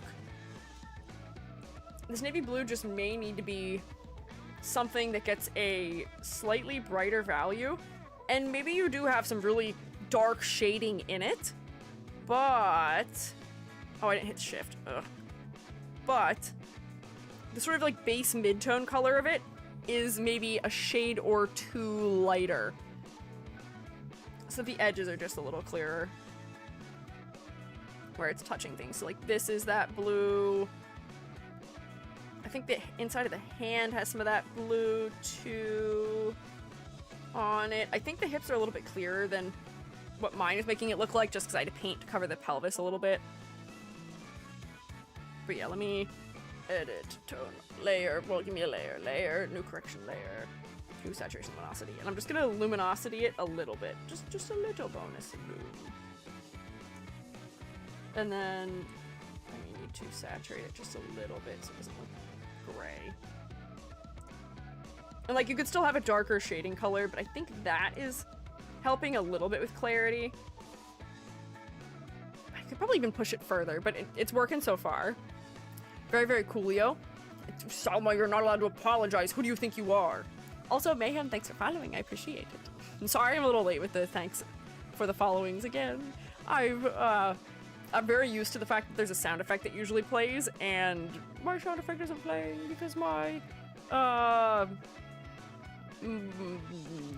my usual model is not here and all of my setup is with it. Cries just a little bit, maybe. I was wondering if you can lead further to the unnerving... Oh, wait, I already read that one. Good idea. It is a good idea. Why did I reread it and was like, wait, I know what that is. Careful, she might apologize for apologizing. I know! I do watch her, but I made my current design before doing so. Just a coincidence, both of us being evil geniuses. Oh, I'm talking about the similarity between Amber and Doc Vivi. I see. Okay, but yeah. Careful about your values for the sake of clarity. Similarly, for clarity, there's some elements that I think could be exaggerated or scaled up a little bit in the design too. So let me duplicate this. Your syringe, while it is maybe close to the real scale a syringe would be, it's just a little bit too small. We can't tell what it is from a distance. And it would have a greater effect and feel more dangerous if it was bigger. Also, if it stuck out off your body just a little bit. Like, you could bring it further around the hip, potentially, so that way the needle juts off your body. Or, like, there's other things you could do with it, too. But just, like, bigger, so we can see it from further away more easily. Similarly, your little test tubes could probably be a little bit bigger, too. I have a feeling this is, well, that might be a little small. It's like almost comparable to the size that these type of flasks would be, but maybe just a little bit bigger. Oh, my rendering on layers above it isn't helping. So like, now they feel a little bit more sensible in their scale, perhaps. Yeah, Sama, you're not allowed to think that. You can't say that. You're not permitted. It's not allowed. That's not even allowed at all. No. Okay, so editing scale of detail. I think there can be something said here for level of detail as well, because there is a lot of detail in the chest right here, which is neat. It's getting up towards the head, but from a distance, a lot of the detail ends up merging together in a way that makes it unclear as to what's happening. When I zoom in, I can tell that this is like almost like gory. This is flesh being imperfectly held back together. You cannot be sorry for yourself, but you can be sorry for chanting Selma. Where is he? Gary's here somewhere. He's talking to me. I can hear him. Actually, he's not even talking to me. He's talking to Selma. That's true. I'll permit that one. That's permittable. That's the only time you're allowed to apologize. I make the rules. He's a ghost. Ooh, what have they done with my son? If he was a ghost, that means he's dead, and I will not allow us to suggest that that could possibly be the case. A murder mystery? Who killed Gary Fungo? But hang on, as I was saying, there's a lot of details in this area that are competing with each other because they're using similar shapes. All of these horizontal elements, like the collarbone analog, the area where I think the skin is trying to attach to the collarbone analog, these things coming out of the center of the chest, the rips, it all is creating this like horizontal movement in here that makes it unclear what's going on when I put you in like VTuber view scale a little bit. So I do think that maybe we don't need quite as many tears. We could maybe reduce it just a little bit, and we'd still be able to get the idea that whatever this mesh is like not in good shape. But I think there were just like a few too many little bits going on with it. For this chest element in here, these little like staples that are the things holding, it seems like the flesh into the collarbone, I think they could benefit from just being the white that you had used for the collarbone itself, because these end up being a little bit too close in color to the mesh itself, which is hard to see. So like that reads a little bit clearer for me from a distance. And then this is always such a tough thing to try and figure out with like robots and similar things. But how many of the teeny tiny little greebly things do we actually need for you to feel like a fleshed out robot? Like if we remove this and remove those and just make these a flat panel across here, and maybe we don't need these buttons here. And maybe if you want that gold still in here somewhere, we fill this in. That might be good. But like, how many of those shapes do we need? If there's too many that are too small, and there's too many points of super high contrast happening in there, it can feel overwhelming to look at. Which I think it was just a little bit overwhelming to me. And that seems a little better.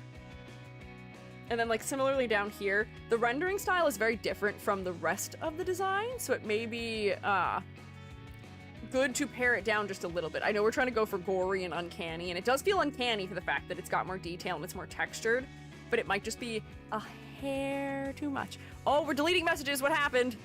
What's going on? What? I'm already a ghost that won't harm me? What are you guys doing? Spit him out? Did somebody try and eat Gary? Fellas, that's not nice. We don't eat our friends. Fungi are friends, not food, in the wise words of Bruce the Shark. I'm glad to hear it's sillies, though. Don't eat him. Don't even threat. Don't even joke. I'm watching you. I lose tracking so bad when I look down. I know that this happens, but it's way worse with Live 2D than it is with my usual model, unfortunately. But, okay. Yeah. That made things a little bit clearer. The values happening inside the shoulder, I still think are maybe just too similar to the values happening in the hair. So you may need more of like the brighter values on the upper part of it so we can see where that border with the hair is. And like this arm is still kind of similar in value to the sleeve behind it, so we may want to darken the back area of the sleeve in a little bit more just to see it a little bit more clearly. I think there's a variety of things that could be done to benefit contrast here and clarity. Like the eye is very similar in value to the hair, where maybe we need to use values that are like this. Multiply layer, multiply. To come in here and just like drop a shadow over the eye from behind the hair. And I can erase it out a little bit where the glowing part was, but I think we need to be careful about values for this design. There we go. Let me turn that off. Hey guys, it's Gary and I'm fine. Wait, where is the 1-to-1 scale Gary, the guard of the Fungi statue that I left when I went to deal with the burnt popcorn from last stream, and may or may not have also gotten stuck in the jar of concrete you have on the middle shelf? Gary, what are you doing? You're getting stuck in jars? What? Gary, stop. What? I'm glad to hear you're fine. I don't know where your 1-to-1 scale Gary, the god of the fungi statue is. Please stop touching my popcorn. We only have so much of it. Dangerous. Gary's Gary. Gary is Gary, and Gary is in trouble. He is doing things he should not be. He is causing problems, potentially on purpose. Hang on. I'm gonna see if I can, like, further clarify this edge. Maybe we just need more of this gray along the edge where the eye is in order to see the eye a little bit better from a distance. But, like, I'm losing the glasses against the hair a lot on this side also. I didn't realize the glasses were there on this side of the head because they need a brighter highlight on them. So that way I can see the upper edge of it. Like, that's helping a little bit. There we go. We're making it clear that there's another eye there. Shadow with the glowing eye is spooky cool. Yeah. If we make the shadow darker, it makes the glow stronger. Because I think the glow was just sort of ambiently applied to this whole area instead of just making it emit a little bit of light and then have the light catch this edge. It was just sort of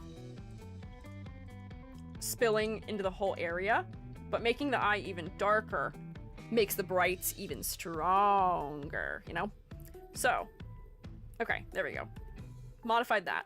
I'm gonna put the beginning of the grades in here to start with. So, first, silhouette. Silhouette, I think, is pretty recognizable. I still think, for what it's worth, there's still things we could exaggerate. For the fact that you're super chaotic and super asymmetrical, your silhouette doesn't fully reflect that, and your silhouette is very rectangular, despite the fact that your legs have a real nice curve to them. I think there's stuff we could exaggerate more to get a greater effect out of your silhouette. But your silhouette around your head especially is great, though. and the tail design is very nice and specific. For color palette, this is where I'm going to hit the clarity aspect, because the clarity isn't to do with level of detail. I mean, there's a little bit of that, but it's mostly to do with values and using values that are too similar. So I'm going to put it there. I can read a lot of the elements, but you do just have some dark values that are just too similar to each other. And then for level of detail, I think the level of detail here might be a little bit too high compared to the rest of the model. I get that we're going for the upper half focus, but we can pare it down maybe a little bit for stylistic consistency's sake. Maybe flaring at the bottom of the coat, ripping the coat at the bottom. Yes, these are both good ideas. That would both do something good, especially if you're ripping the coat in like an asymmetrical manner where you're getting like, here's this, here's that. Maybe the coat is like not the same length on both sides because it's been destroyed partially on one side, and maybe it's got a little bit of like something dark happening at the bottom, or maybe you get the little like stringy bits that dangle off things that are damaged, like this, you know? Something like that. Although I guess she is a successful scientist, though. She's not necessarily doing a bad job. Like, she has successfully body modded herself. Although some of them didn't go perfectly. Maybe she isn't the kind of person that would have a torn up jacket. Sometimes experiments escape. Ah! So this is what happens when you have sharp talons on your feet and you step on your cape, maybe, or your jacket. They get shredded a little bit by your nails or your toes. Burnt edges. Burnt edges aren't a bad idea. But yeah, I think we could use to just exaggerate the shape of the coat a little bit more so that you have some weight in your silhouette. So if I flare this out a little bit more at the sides, now you'll feel like there's some width at the bottom where you were pretty square before. I do understand the want to put a jacket behind hips, but I think for clarity's sake, it may benefit you to just go for having it in front of the hips still. Because that's just like one of those things that to me is a little bit odd. Because if you want your jacket to sit behind your hips, you have to like tie it back essentially. That's like very hard to do realistically. And your hips weren't really adding to silhouette anyway, because we could see the jacket around behind it. So you could just commit to it. And then, by result of that, you could still have, like, your little hip bits that are torn up showing on the sides. But maybe they're just, like, a little bit more peekaboo moment where you're not noticing them as immediately. That's because it's easier to rig. Why is it easier to rig it behind the body? Why not put it in front of the body? To my understanding, you gotta draw the thing anyway, and it just has to do with layer order, right? And if you put it on top of the body, all you'd need to do is put a mask inside of it. So that way, or like a mask like right here, that cuts the hips off if this is going to tilt over, you know? Just put the jacket behind, the front has to be another extra layer. Oh, because this would be a separate layer from this? But it would probably want to be anyway if this is going to be a high quality rig, you know? You would want them to be separated. If the hips extend past the jacket, you have to mask it out. It's not a ton of extra work, but it's still extra work. I see, okay. To me, it just makes more sense with the way jackets are worn to do it that way, where it always comes a little peculiar to me when it's behind the hips, but maybe that's one of those things that I'm just too attached to the way things work realistically, and we are anime creatures on the internet, and my hair is made of mushrooms, so we may just have to say that's fine. Hips make the neurons go awooga. You're thinking about neurons, because we looked at a psychiatrist earlier. But yeah, this adds some interest to the silhouette down here. If we flare it out at the bottom at the very least, that does add some weight to the silhouette a little bit more too. But I think having real sharp nails, having an arm that is significantly different are good moves for asymmetry. Something I do think that we should talk about here though, just briefly, is asymmetrical balance, which is the idea that a design, even if it's not symmetrical, should have elements that feel like they visually weigh similarly on both sides of the body. And, you know, the hair is doing this, where, you know, this piece is not exactly mirrored by a piece here, this piece is over here, but because there's a similar number of them happening, it feels balanced left to right. So we're doing symmetry through not even number, because we have 4 over here and 3 over here, but we have enough consistency and repetition with it that it feels balanced. In the body, the belts crossing each other feels balanced, because even though they're asymmetrical. But the orange arm and the tail both being on the side of the body do add a lot of weight to that side of the body, where we may need to counterbalance it with something. And it's adding a lot of color weight to one side of the body as well. Most of the orange in the design is over here, so it does end up making the shoulder pretty focal. If we distributed the orange to other areas a little bit more, that would help. Is this my edited? Oh, I was like, why didn't I make this bigger? I did. It could probably maybe even be even bigger than it is now. But I think we need some orange element here, like towards this area of the hip maybe, or we need something bigger that's orange going on around the head or something, just to counterbalance this. Or we just need something bigger and chunkier in the silhouette on this side as a counterbalance. We just need to make them weigh equally in our eyes, because we're leaning a little bit to this side right now. Even if we reversed the side the tail was on, I don't think that would be enough necessarily, and I imagine the tail's probably like swaying back and forth anyway. I know that the tail is an asymmetrical element that kind of counts for both sides in a lot of VTuber designs. I'm trying to think of what I might add, though, to add that counterbalance that I feel like we need here. I'm gonna put down some of the other grades, though, while we think about that. But as I was saying, the focal point is kind of the orange, because saturation does draw the eye pretty effectively. But I would say the face is also somewhat focal, because it is very bright and it's surrounded by the super duper dark hair. It's got a lot of contrast going on, and the details in the eyes and the ears are also helping.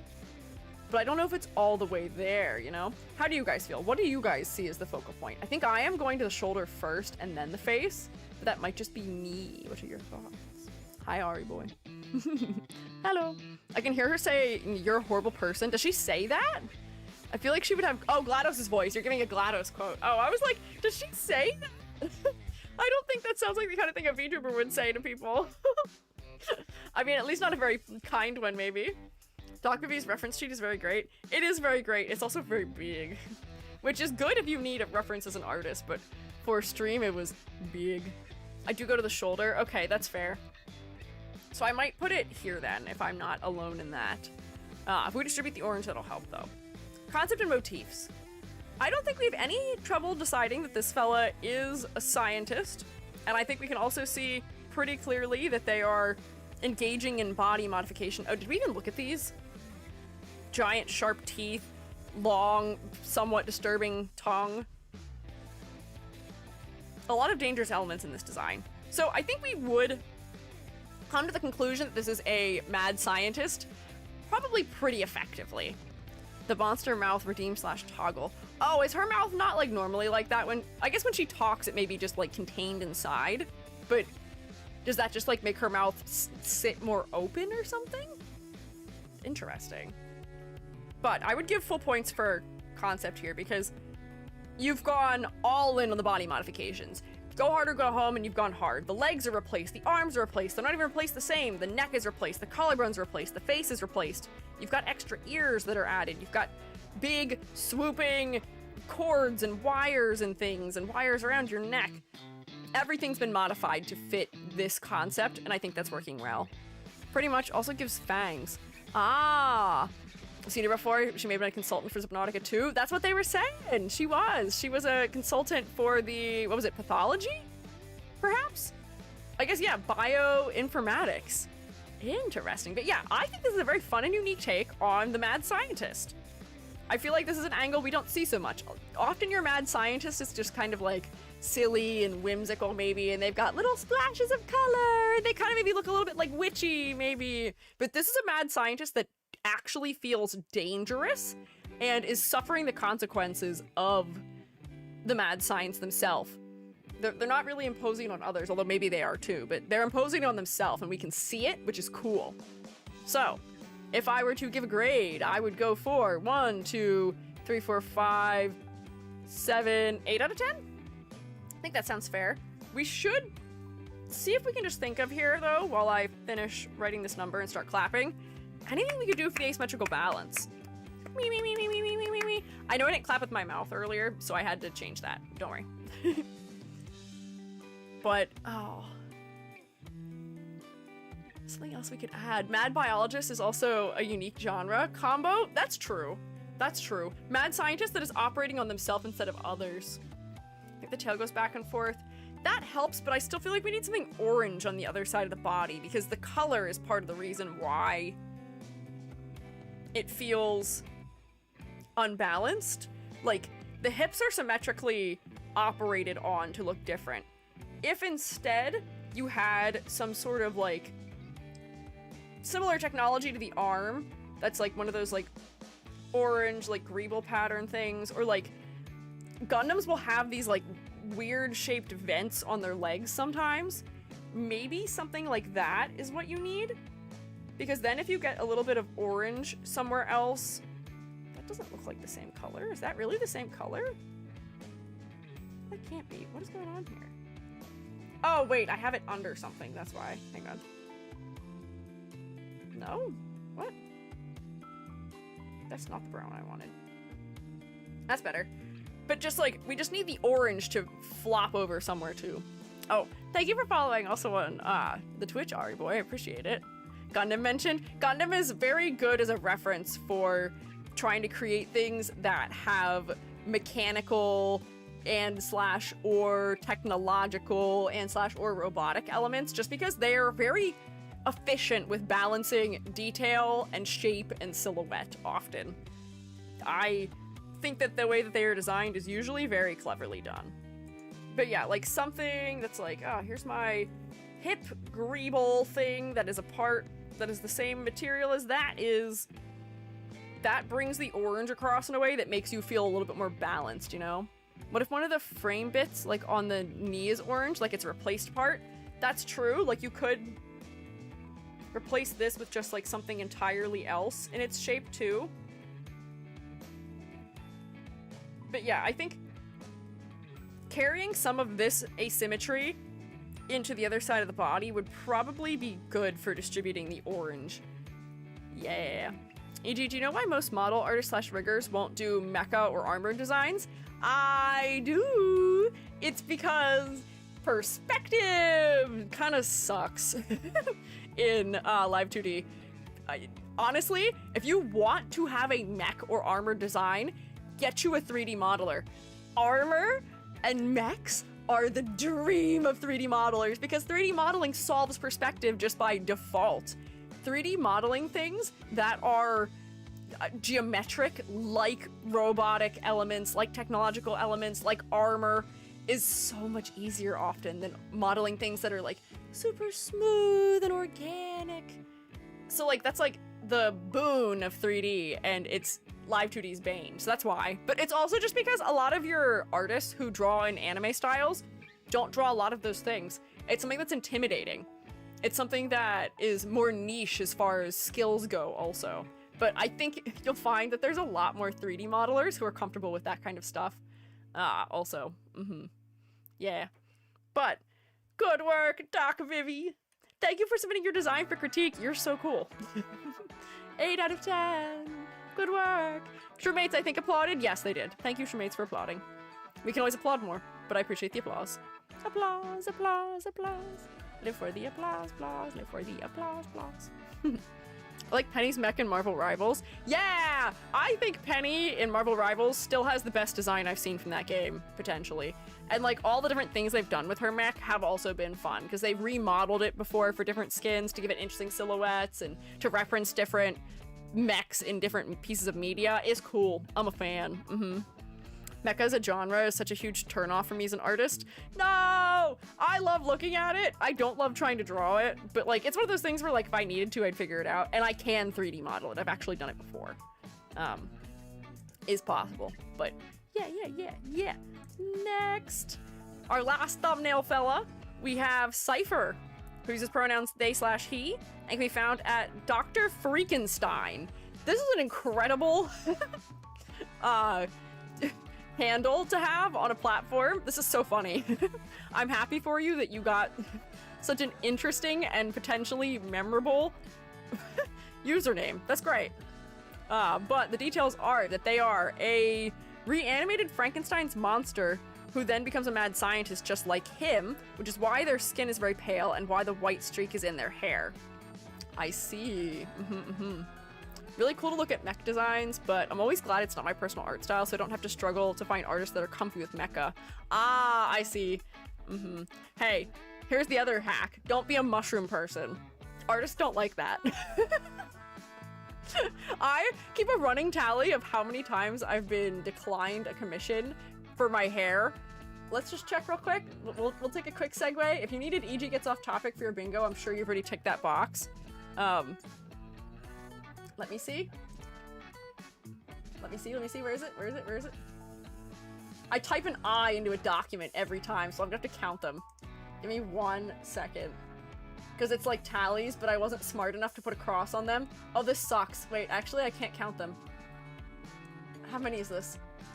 1, 2.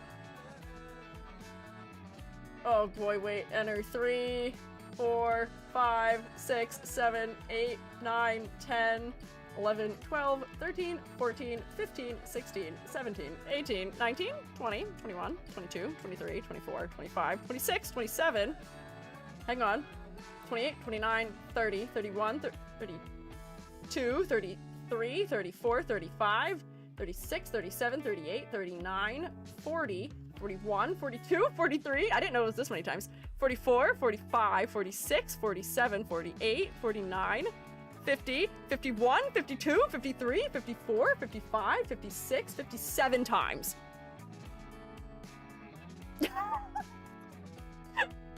All just in like one straight line without hitting enter between them. It didn't dawn on me how many times it was. What's been done 57 times? I've been declined a commission because of my hair, or like inferencing it was because of my hair, or they implied it was because of my hair. Because I don't even know what it is. My hair is not that complicated, but there was a point in time where I was looking for, I wanted to get a 2D model made, and I was gonna try and commission someone to do it. I think almost half of those rejections were from that, potentially. It's a lot. So if you're ever feeling bad about your design getting rejected for commissions, just stick with it. You'll find somebody who can do it. Or you can be like me, and I brute forced it myself. That's why this model exists, essentially, the one I'm using right now. And honestly, it was really easy to rig the hair. The hair was probably the easiest part, actually. I think it went really fast. I think I had a harder time trying to keep my freckles in a consistent position on my face. Yeah. Hair doesn't seem that complicated. I think it was particularly because of trying to figure out how to separate it for Live 2D. They were getting stressed about it. But again, look, I separated it for Live 2D. Granted, this isn't that complicated of a design, but like, all I wanted was a chibi. I just wanted a Pepsi. Anyways, yeah, so it all comes down to whatever they're comfortable with, and a lot of the artists you're finding doing commissions don't tend to like to go outside of their comfort zone that much because it takes more time to do that, which I understand. They have to be efficient if this is what, you know, they're making their living off of. I get it. But at the same time, it makes me a little sad. And I think a bunch of these were also Skeb rejections too at the beginning. I bought a bunch of art on Skeb before I debuted so I could have stuff for thumbnails, and I didn't have time to draw it myself. And I think I also got rejected from a lot of those. I haven't been looking for commissions much in a while, so just stick with it, Truemates. I also saw Shrek say that this doctor hasn't updated or finalized design on Twitter, which is their pinned post. I did see that. This is something I always feel weird about, though, is like, I guess I'll bring it in so that we can see it. We're not, I like never know if I should critique the new version of the design. Whoops, I guess I don't need this anymore. Let me close all the magical girls I have open. Wow, I've closed nothing this stream yet. There we go. But like, I guess we should have this one here so we can see what has changed and if that influences what my critiques would be for the design, you know?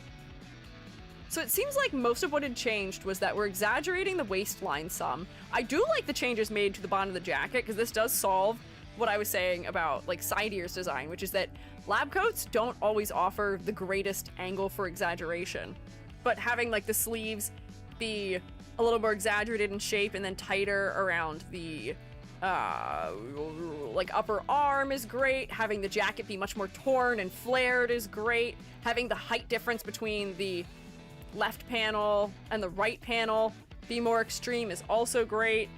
Distributing the purple and green in the socks together, I think, is also a good move. The skull is adding another angle to the design too, which is now feeling biological, along with the bones. So the bones aren't the only biological aspect. We now have little like Frankenstein, what do you call them, like bolts in the neck, adding to silhouette too, which is cool. And the hair splays upwards more as well.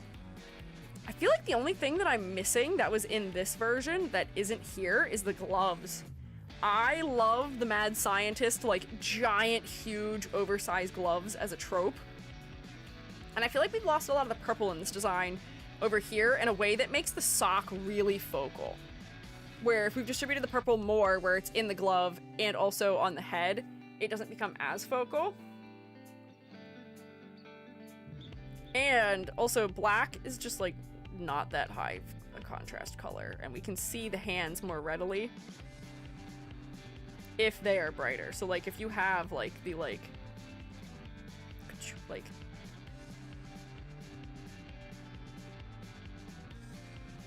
huge, actually it'd probably be like that one because it's going around the arm. Well, actually maybe not. Giant gloves on, I think that would be a good way of getting the green more throughout. Purple forever. I'm sure you think so, Amber, huh? Seems like they figured the design out compared to the original, except some colors. Yeah, I think this is already incorporating most of the critiques I would have had for this design, so I'm glad that we are looking at it. So I can give them props for sitting with it and iterating on it. Because I will say, designing hack for anything, if you spend more time with something, if you iterate on it, if you try different things with it, you will always be better off than you would be if you just go with your first idea. So maybe this is the first or second idea, maybe this is the third or fourth or fifth, and I think it's benefiting. Exaggerating the bones, that they almost feel like they're making a rib cage, was smart. They've added asymmetry to the cut of the jacket, which is cool. The jacket's now being held together with stitches, which is medical. This is great. Revity's agreeing with purple forever. Sure. A lot of nice changes and iterations. Yeah. I love your model. I want to put them in a little enclosure with lots of mushrooms and foliage. That sounded weird. That's okay. I would love to be placed in a nice little enclosure with mushrooms and foliage. I think that'd be very calming. I think that'd do wonders for my mental well-being. I would love to touch more grass. But yeah, I think a lot of great changes have been made over to this one.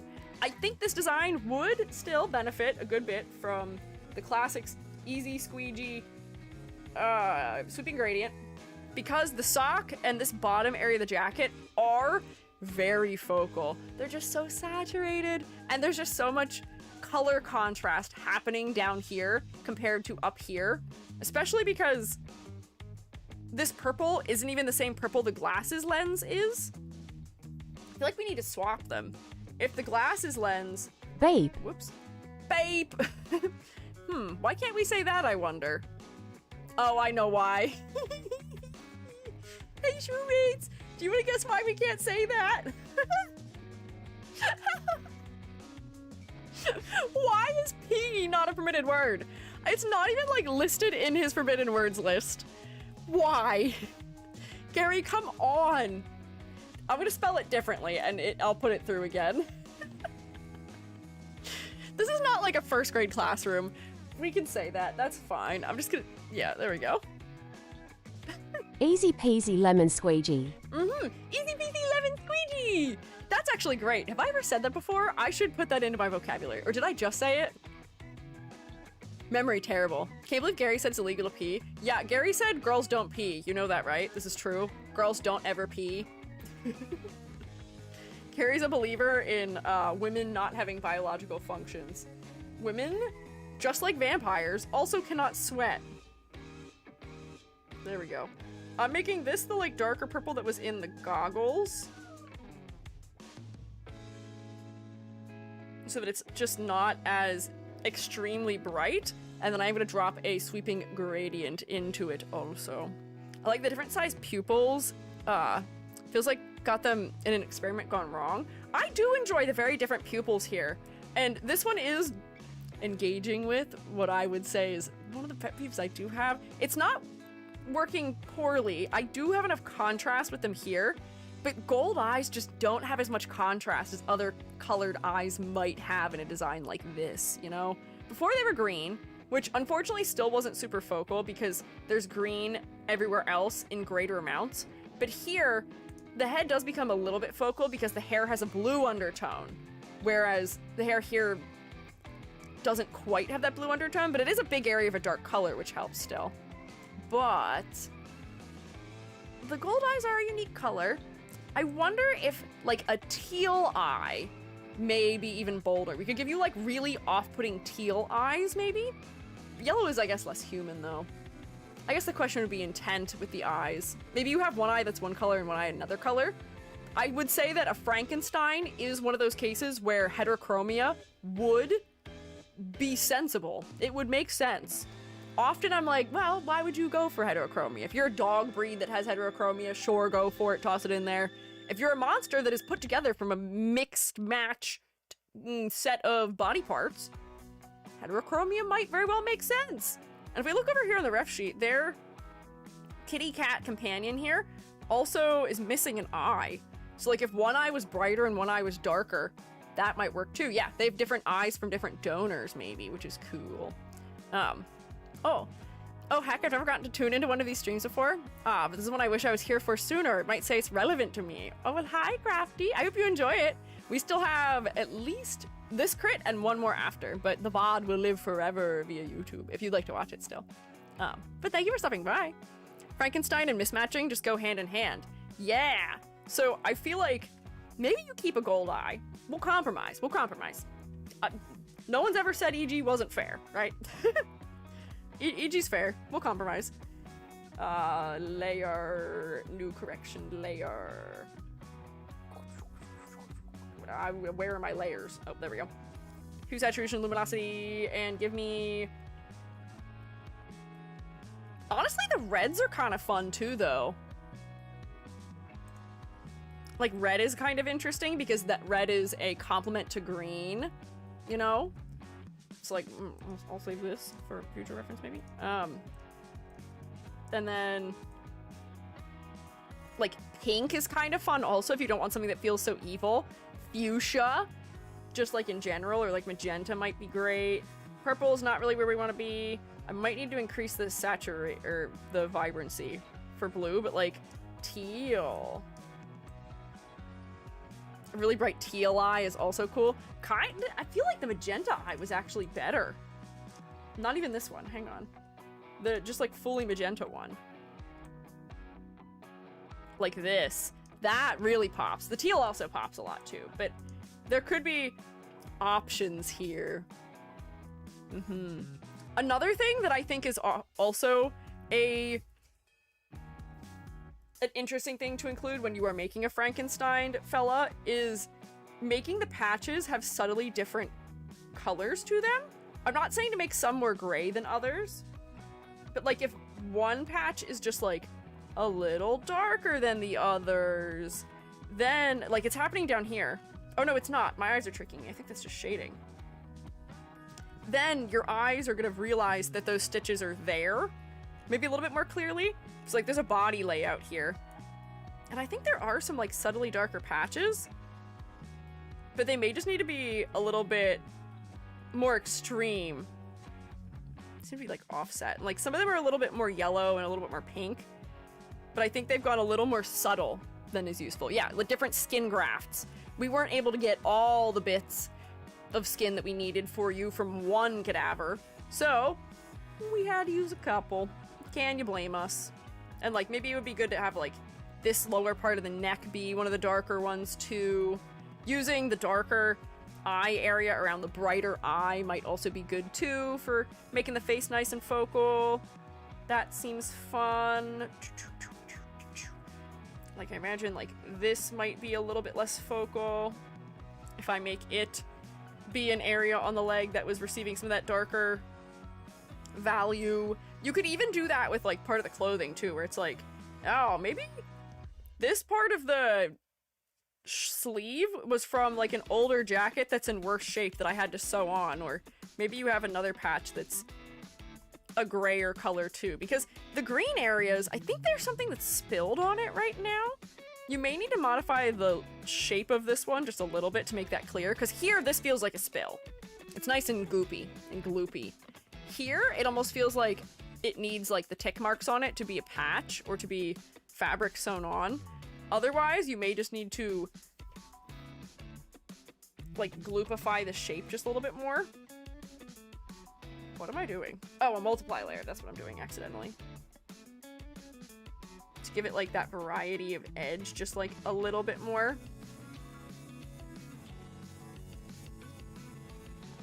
So that it feels truly spilled. Frankie from Monster High does such a good job with this. Yeah, she does have a lot of... Is it greens? Or I forget what she looks like. There's a couple iterations of her too.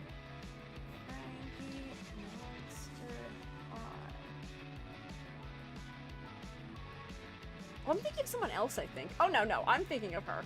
I am thinking of her. She used to be more green, I swear. And she's gotten, like, more blue over time. Yeah, this is what I think of her as looking like, but apparently she's blue now? Interesting. But I don't see the difference in color patches the skin, but I do like the way her clothing is all sort of, like, stitched together. That's cool. Maybe there's a different iteration of her where the patches of her skin are more distinctly different colors than this one. New is blue. What if it was blue? That's my attack. Sure. One of the other things that I was going to say about this versus this is the positioning of the white streak. Here, the positioning of the white streak, it does create a little bit of a low contrast area, so I would be careful with that. If you make sure to frame the white part of the hair with some of the darker hair against the face, that will help to make sure that we don't lose this edge.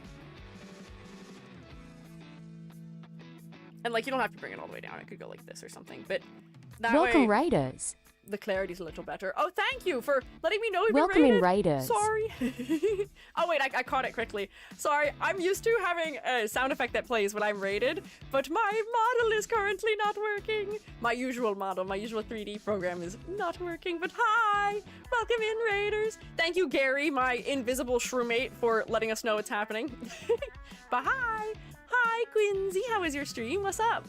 I hope it was well. Thank you, mods, for getting the shout out. I'm Squiiji. I'm a freelance artist Fungi. I'm also an art educator. Today we're doing VTuber design critiques for scientist VTubers, and we are looking at Cypher, aka Dr. Freakenstein. This was the version of their design they had submitted to me to be critiqued. I think it was probably about 2 years ago. Probably. The queue is a little long. But this was their updated design that we had found. So we're sort of doing a little compare and contrast across the two of them and pointing out some of the strengths of both of them and giving some opportunities for improvement. But hello. Had so much fun. Your YouTube videos have been a huge help, by the way. Oh, I'm so glad. I'm glad they could help you. I'm so relieved every time I hear that, because I'm not the biggest fan of editing, but every time somebody says that, I'm like, I'll edit. Every time somebody says that, I'm like, that's 5 minutes I legally have to make myself edit for. So I'm glad. Oh, Cyberpause, thank you for following. Let me say hi to everybody, but what were you up to? How was your stream? I was too slow. I didn't read the mod shout out where it would have spoiled what you were up to, but what were you doing? Let's see. Who's here, though? I'll scroll back. Vicolito, Lorefax1, Cyberpause, Toto Wolf, Mike Malichik, yeah, Wawal, you yippee. That's a fun name. Yay! Did my second collab ever played Sub 2? Sub 2 as in Subnautica 2? Or is there a different thing called Sub 2? Because if so, that'd be funny that Subnautica 2 has been brought up twice on my stream today. This is a full drawing stream. It's not necessarily a drawing stream. I'm mostly doing paint over. So like, most of what I do is edit. models people have submitted to me. I am an artist. I did make my 3D model. I made my background. I made my 3D model I'm not using right now. I made my little shroommates who are there. But we're mostly just doing paint over right now to make critiques. So like if I go like this, that was the original version of this model. You can see the edits we had made. Whoops, too many changes.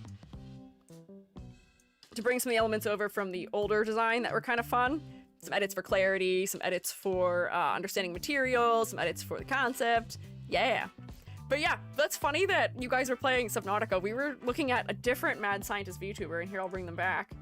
And here I'll hit you with a fun fact that I learned today, which is that Subnautica 2, the developers consulted someone to help them design the pathology elements, I guess it would be called. I don't actually know what the disease is called because I haven't played Subnautica 2, but this is the person who was their consultant. Yeah, the virus that's in Subnautica 2.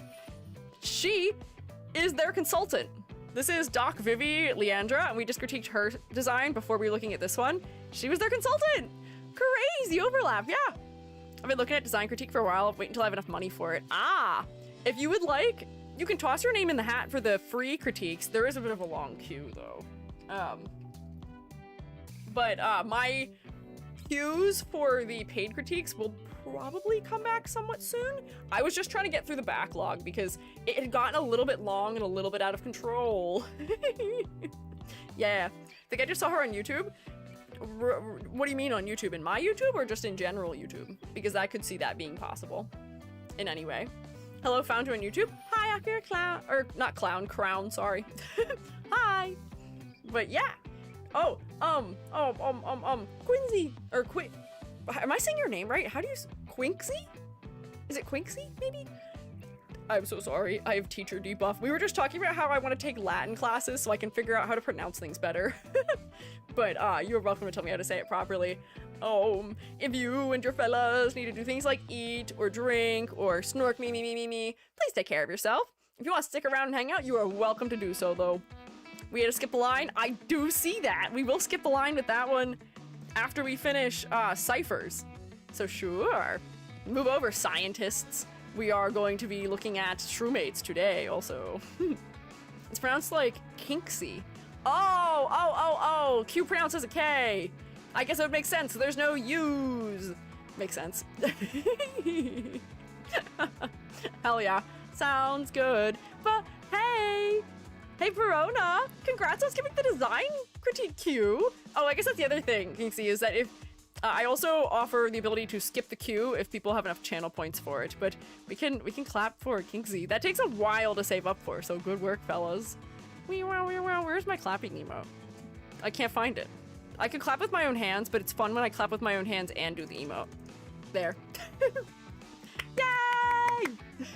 Are you ready to have your design critiqued, Verona? Are you ready? I fell asleep and woke up to 50,000 points. That sounds like an absolute dream, huh? That's the dream, isn't it, shroommates? Falling asleep and waking up to having enough points that you can do whatever you want in the Squiiji stream. Excited, happy to do it next week to get some last minute changes. Oh, okay, sure. I will put a star by your name to note that you are ready for next week.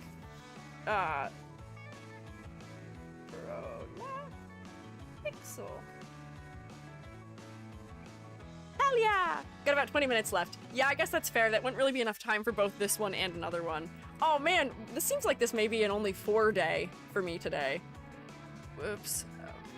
I've been a little unfocused, but you know, I've been so focused for the crits recently, I think I'm allowed at least one day where I'm not doing a perfect job of being focused, you know?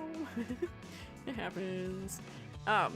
But okay, just the like final little things I was modifying about this design. The straps for this like leg bag, I think were maybe a little bit too spindly and thin. So do need to make them a little bit beefier maybe. Similar to what we had said about the previous design we looked at too, your syringes are so small. Syringes in real life maybe are not huge, but if you're like a mad scientist and doing peculiar things with a syringe, You don't have to make them realistically sized. You can make them bigger, especially if you're doing something that's in a cartoony style, too. So, like, if these stick out off the body more, that'd be great. They'll feel a little bit more dangerous if they're bigger. We'll be able to identify what they are if they're bigger also. So somebody say to add a patch for stabbing needles, like a pin cushion. That would be interesting. I wonder if we could use this, like, belt thing as, like, a pin cushion, almost. Where, like, this is where we're keeping the pins so you can, like, sew yourself back up when you get injured, a la Sally from, Nightmare for Christmas. Where's the brighter purple? There we go. Like, that might be interesting, too. Used to your 3D, is this a new one you've made? This is a live 2D model I made last fall for a collab. You were saying this was one of your first collabs. That, I think, was also one of my first collabs. I don't tend to collab very often, but collabing as a 3D VTuber is a little difficult because most people are collabing as a 3D VTuber is difficult because most people are 2D, and there's not really a good solution for that. So I made myself this 3D model in, I believe, 24 hours. Within those 24 hours, so I could do it. And my model tracking program I usually use, which is Vtubers for my 3D model, wouldn't boot today. So we're having just to use this model type of day, because why not? Well, there are quite huge syringes for some injections. Yeah, the rabies one is large. It is quite big. The rabies one is real big. It's pretty big. So maybe more rabies scale injection ones. Is the VTS collabing system easy to set up? We use PNGs for each other. Yeah, I will say I barely use VTube Studio, but VNet was pretty easy. Every time I do it, I have to be reminded how to make it so that I can change how their models are positioned without affecting how they look on their end of the stream. But that's really the only thing. It's pretty easy to set up, thankfully. I do recommend it. That's the reason why I made it. And Vtubers and a couple other programs like Warudo and other things do have ways that you can collab with others within their program for 3D. It's just, none of the people I collab with have 3D models. Or I guess Yam has a 3D model, but Yam mostly uses her 2D model for stream. Her 3D is for other purposes mostly, I think. But, yeah. Anyways, my final edit that I had for this design before I start doing other miscellaneous things is sweeping gradient. This is supposed to be like a very bright style. Why am I doing this? This is supposed to be a very bright style here, and it's cell shaded. So you may be thinking, gradients. Maybe that doesn't make sense. But I will tell you that if you're subtle about it, and your gradient is well and truly gradual, then it will work. So if I make a multiply layer and go like this from the bottom up. Oh, whoops, hang on. It also helps if you invert your selection so that the part you've selected is the part you want to put the gradient on. There we go. So like that's more extreme than I need it to be maybe. But like that might be appropriate. So do you see how that's... Wait, what? What is selected right now?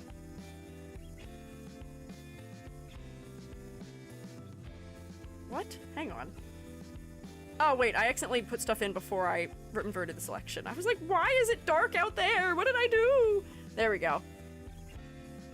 By doing this, we're decreasing the contrast in the lower part of the body, so that way the focus will shift more to being on the face.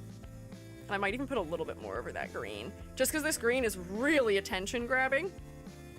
If you made the hair transition a little bit more into the blue like your old model did too, that may also help us to look at your face more readily, but I think adding the... Hello, hang on. But I do think that adding the heterochromia is helping to make your face more focal as well. Yeah. I'm just putting a little bit of it back in. And it might need to be brighter, because I think your hair right now is actually the same value as it used to be. But like a little more blue. Adding more detail in the rendering of your hair also will make it feel more detailed to somebody who is looking at it. So that will also help to make your head more focal as well. But let's put a grade in for ya. I would say that for color palette, I think the color choices are fun. I think that green and purple is a great color combo. It is very engaging. It's a memorable color palette, and keeping the palette mostly white does a lot to help prevent them from being as potentially overwhelming as they could be. Just be careful about where you're putting the areas that are huge areas of that color for focal point reasons, because I think the way you were, I might have put the focal point here. But for clarity, I didn't really have any issues. The color choices themselves were mostly fine, so I'll put you there. For silhouette, spiking the hair up at the sides is a great move. The spiked, what do you call them? The spiked bracelets and the asymmetrical cut of the jacket, the puffed sleeves, the screws in the neck, all of those things are doing great things for the silhouette to make the silhouette feel more chaotic. I think the gloves, if they came back, would be a nice additional touch, but I'm not too bothered about your silhouette. I think you'd be probably somewhat recognizable, and I think people would probably guess you are a Frankenstein from the silhouette too, because we tend to think of like hair that's been like electrified and is standing on end is relating to Frankensteins also. How'd you set up the live text thingy? Oh, my closed captions, or my open captions, I guess. I use Cloud Closed Captions, which is an OBS plugin, and then it toggles it on and off using either Advanced Scene Switcher or what is the other one? Automatic Scene Switcher. They have such similar names, I can't remember which one is which, but that's how they work. I think I actually have a clip of it somewhere. Somebody, I think, clipped me talking about it, because I've watched it up a couple of times. Oceanax, if you're familiar, OCEONAX, has a good tutorial on how to set it up. Her setup is pretty much exactly the same as mine is. But, hang on, I gotta focus. Complexity versus clarity. I think the level of detail is fine. I think that maybe the syringes could be bigger, and that this could maybe use to look a little bit more stained as opposed to looking like it's its own chunk of fabric, but I think that's probably a little bit picky of me to take much off for that. For concept and motifs though, I think this is working great. I think you've done a good job of integrating the bones throughout the design. You feel a little bit conniving and a little bit dangerous from the fact that your clothing's all ripped up. The big glasses being round do help to prevent you from being too scary though. So I think I'm getting a good read on personality for the most part. It works for me. I don't really have any critiques for the concept itself, other than I want the gloves back for silhouette, and for the fact that they make it look like you're getting your hands dirty. This is how EG uses it. Oh, yeah, there's the clip. Thanks, Hoshi. I appreciate it. Thank you for bringing it in here. But yeah, goes onto the fridge. So that gives us a grand total of 2, 4, 6, 7.5, 8? Is another 8?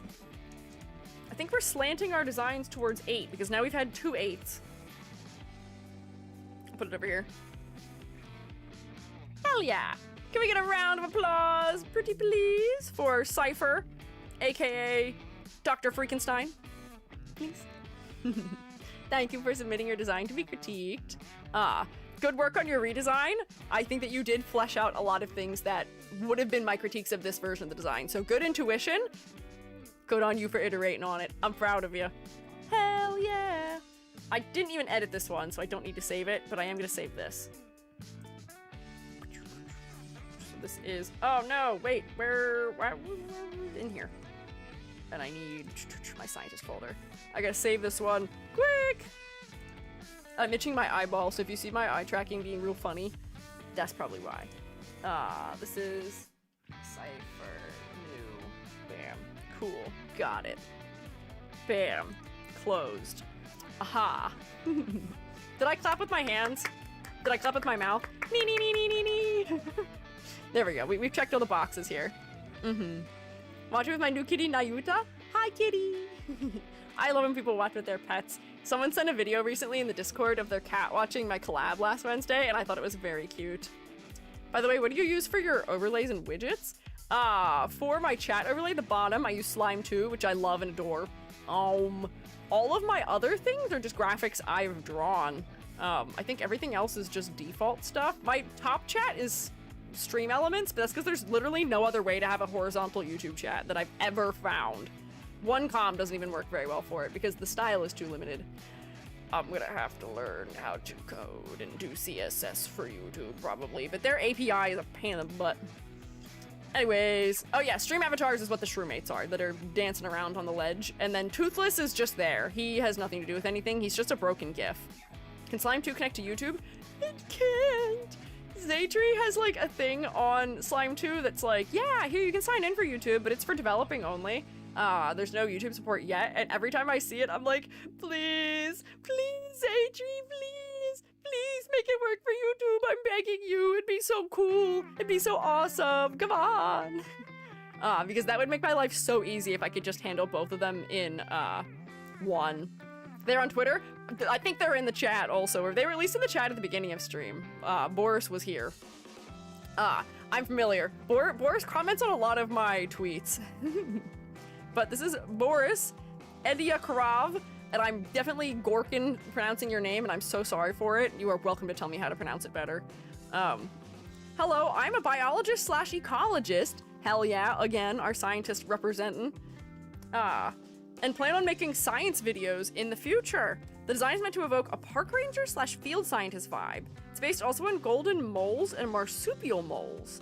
Oh, I see the claws. Yeah. Okay. And Boris's pronouns are he, him, and he can be found at Boris Ediakarov? On Twitter, I believe, at the least.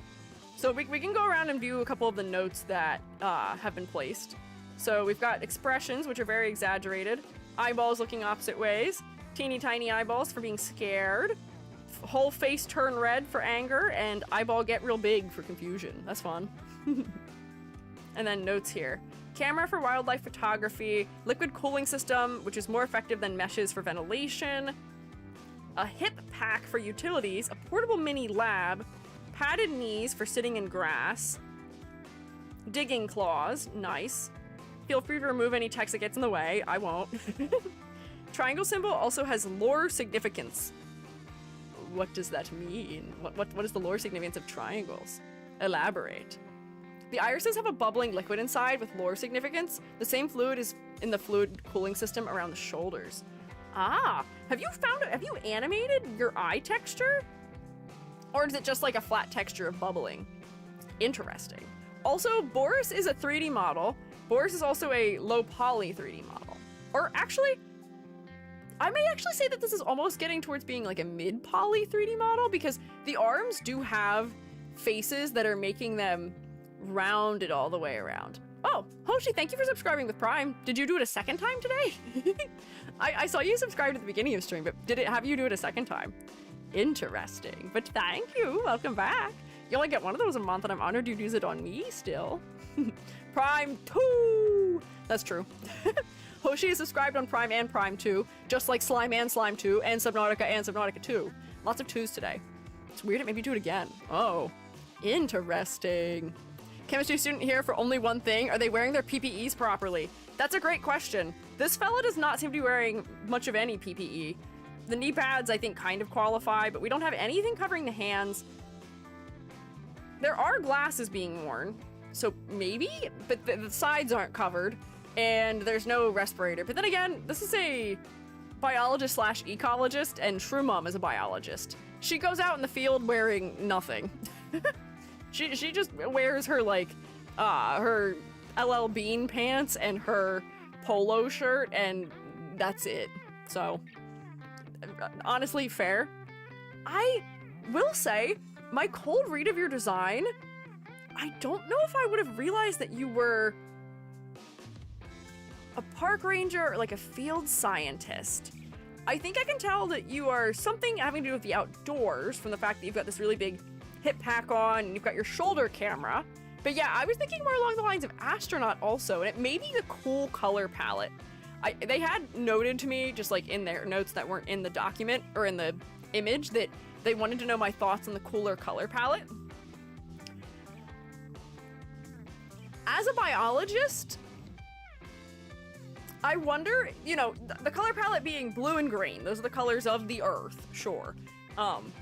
But I wonder if as a biologist, it may make sense for you to have things that relate to like animal patterning or animal fur or something animal-like to get us thinking in that direction. Like, you do have your claws, which are for digging, which makes sense. But I feel like we could lean further into like the mole angle, maybe a hat, yeah, something like that. Because I don't know what the park rangers look like where everybody is from. I know that that is something that definitely varies by country, but for me, a park ranger is a very particular type of outfit. Hang on. And maybe this is what park rangers dress like where you're from, but to me, a park ranger is a guy who dresses in a way that is like kind of police adjacent, but with a fun hat and green trousers, essentially. So like they look like they are an authority out in the field, but they're keeping the sun off the head, essentially. But I don't know if this is probably not applicable everywhere. I'd imagine everyone's park rangers look different. I think the Canadian ones look pretty different, if I remember correctly. Yeah, well, oh, that's funny. The Canadian ones are like way more tactical. Why are you all so tactical? The park rangers in Canada, I guess, just wear body armor? Crazy. Star mole beard, star mole mustache. Yeah, are there other ways we could bring the star mole into this too? Your nose could just be a little bit more star-shaped in the low poly nature it's been rendered in. Maybe your glasses could be star-shaped, or you could have some other star motif in the design. I know the triangle is relevant for lore reasons, but you could have just a star somewhere else. Star-nosed mole, love those, cool concept. Yeah, but I think we need to find a way to see a little bit more of it in here. Similarly, you are a low poly model, which does mean that you will be limited in the ways that you can add to your silhouette. The camera, the hip packs, and the portable mini lab, the liquid cooling system, and the claws are all great things because they're sticking out off the edge of the body. But if this is a model where you're willing to spend the polygons on, like, making things rounded, like the sleeves, or like the ends of the sleeves at least here, then I would warrant that that means you have enough polygons in whatever limit you set on yourself, that it'd be fine to give yourself like, oh, here's one that's right here that sticks out like that and then connects back in. So it feels like this shirt has a layer to it. These are just like low poly hacks. Or like if you have a line here, you can have it so that like you just have like an extra edge loop in here. So it's still connected to the body, but it's just giving you a little bit of silhouette. Like, I see you have an edge loop right there. You could make this edge loop stick out like that, and then maybe you just need one more here or something. So that way, we're getting elements existing off the side of the body. Because, to me, these didn't quite read as knee pads either, the way that they're drawn. I see that they are on the knees, but I had read them as just like patches or something, or like the construction of the pants themselves. Knee pads often have like a separated area that's like in the front that is the more padded area. So you could use these edges to have a dark outline on them that's very geometric or something that gives you like that squared off area on the front that is where the padding actually is in the knee, maybe. So like maybe it just follows what your geometry is to get clean lines for it, or maybe there's a way that we can see that it's like attached to your body or something so that it's being worn on top. That may also help. What I was saying about the pants benefiting from having like a little bit of, or not pants, the shirt benefiting from an extra loop there that just pushes them out a little bit. Similarly, you could benefit from having one to tuck your pants into your boot, maybe. Or alternatively, you could have one that makes your boot stand out from your leg. This is a more, like, sleek look for the pants, maybe, and then this is a more sleek look for the boots. But I think you would benefit from that. And there may be ways to optimize your geometry for this, so that way you don't actually have to add very many loops in general to do this. I tend to be very low poly when I'm modeling EG still. I am always trying to do as much as I can with as few bits of geometry as possible. So I do a lot of this in my design work. But Oh yeah, these have a decent amount of geometry on them also.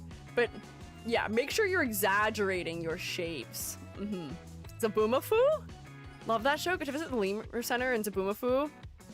Got to visit the Lemur Center in Zaboomafoo from, once a long time ago. That's cool. I also like Zaboomafoo. That was also a very formative childhood experience for me, watching Zaboomafoo. Zaboomafoo! But, exaggeration. These, what are they?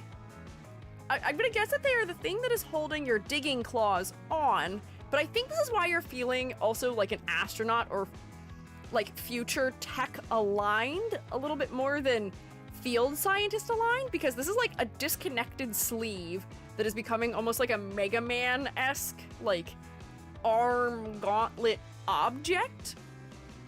And that's fine, maybe you are going sort of digitally aligned, but I think the shape of them could maybe use some polishing, because the shape seems a little bit non-specific right now. They're a little lumpy. So my 3D modeler critique for you would be, if you want them to feel sleek, push your polygons in so that you've got the widest point out here and the narrowest point down here towards the wrist. Or alternatively, since they are claws, you may want to push this to be narrower up here, and then to push these elements to be wider down here at the bottom. And then, like, that hits a really harsh angle. You have 3 points. You can definitely tuck that one, this one in a little bit. Oh, you 4 actually. You got a row here and here and here. You can definitely gradate that more. And maybe this should be even wider still. Like, you could make it all the way out here. There we go. More exaggeration for your silhouette. There's ways we can make the polygons work for us. Make them more paw-like. You could maybe also make them more paw-like. I wonder how we would do that, though, with this few polygons. Paws tend to have individual fingers, which may be hard to replicate. Paws also tend to have pads on them, which may be hard to replicate too. Although I wonder if there could be some way that you have something that you hold in your hand to use the digging claws that has like the paw pads on it. Like, do you know how when you're at the beach, you can have those like things that are shaped like this almost, where you put your hand through the hole here and you hold it? Like, if these claws came further forward and down, you could have, like, some sort of thing that's being held in your hand that is shaped like... I don't actually know what the bottom of a mole's hand looks like, but I should... Let's see. Star nose mole. Oh, he has very long, sharp fingers. What's the bottom of his hand look like? Oh, they're just kind of bumpy. He looks like he has more than 5 fingers for some reason.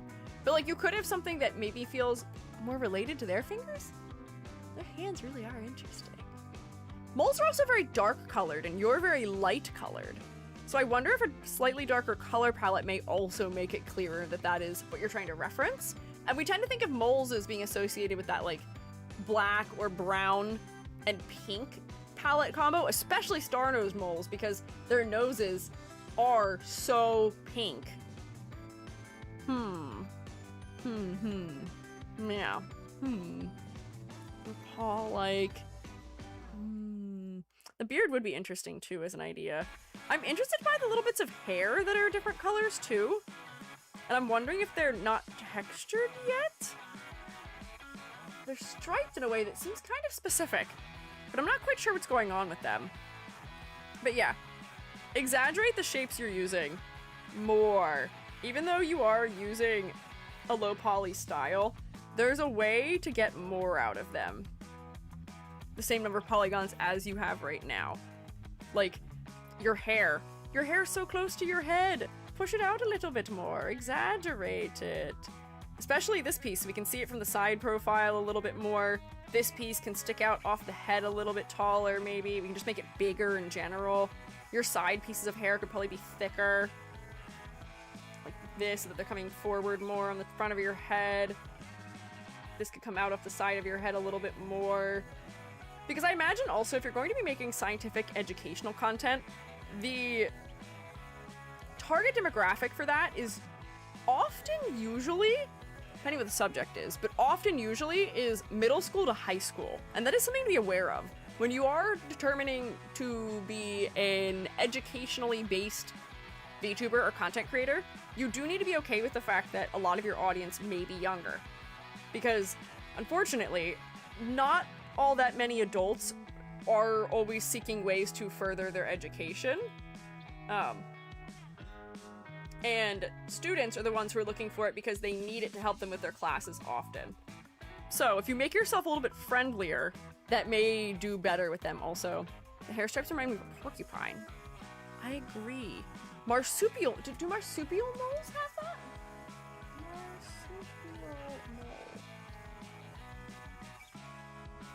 No.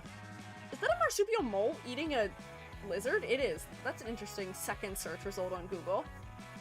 Oh, they're so fluffy and pink. And all the images are of them eating disturbing creatures. Yeah, I think you need to invoke some of the color palette of a mole maybe a little bit more. And moles, at least these kinds, seem to be a little bit fluffier. They seem to be kind of friendly. Like, exaggeration. Don't add any geometry. Just push the edges of your geometry further out off your body. Similarly, you could do that with these thingamabobs, your liquid cooling system. If you place them so they're not as deep in your armpit, you won't have to deal with them clipping through your body, because I think that's what's happening right now. If they're just like a little bit further down the arm, exaggerate. Because also if these are bigger, we'll be able to tell that they're filled with liquid. Because right now, I can't actually tell. To me, they just look like a colored object. If you're trying to render onto the surface of them that they are made of a liquid, I might actually suggest that you use a matte cap instead of trying to texture it yourself for the 3D model. Matte caps can be a little bit wonky with low poly. Oh wait, hang on. These are actually zigzagging. Matte caps can be a little funky with low poly, but you may be able to find a matte cap that has like some sort of like stylized bubbling happening in it. I know people will use matte caps for like sodas sometimes, or like glass that has condensation on it, and that might work well to help us figure out what this material is. We need some dirt too. I'm sure you're not just saying that because you need it on your bingo, but I see you, if that is the case.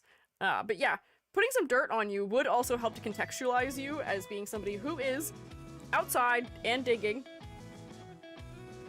I'm using your hair color right now. So if we could see that your claws have been in the dirt, maybe you've got like a little bit of it like on your fingernails, on the tips of your fingers. Maybe use a slightly different color than what I've used because this isn't maybe the greatest color of brown. There may be something more appropriate, but some browns might be good. You're very symmetrical other than your 3 little elements you have floating off the side of your body. So this could also be an opportunity where you could add some asymmetry where like if this is a face here, this face gets the dirt on it. This face then gets the dirt on it. Because it doesn't seem like you're coloring things. Well, actually, these things aren't relating to the geometry. You could put the dirt on things in a way that's asymmetrical. Honestly, just putting the texture of like that on things where you put the little crosses does help things to feel a little bit more worn. And they're gonna warp, of course, but that's just how it goes with live, or not with live 2D, with low poly 3D.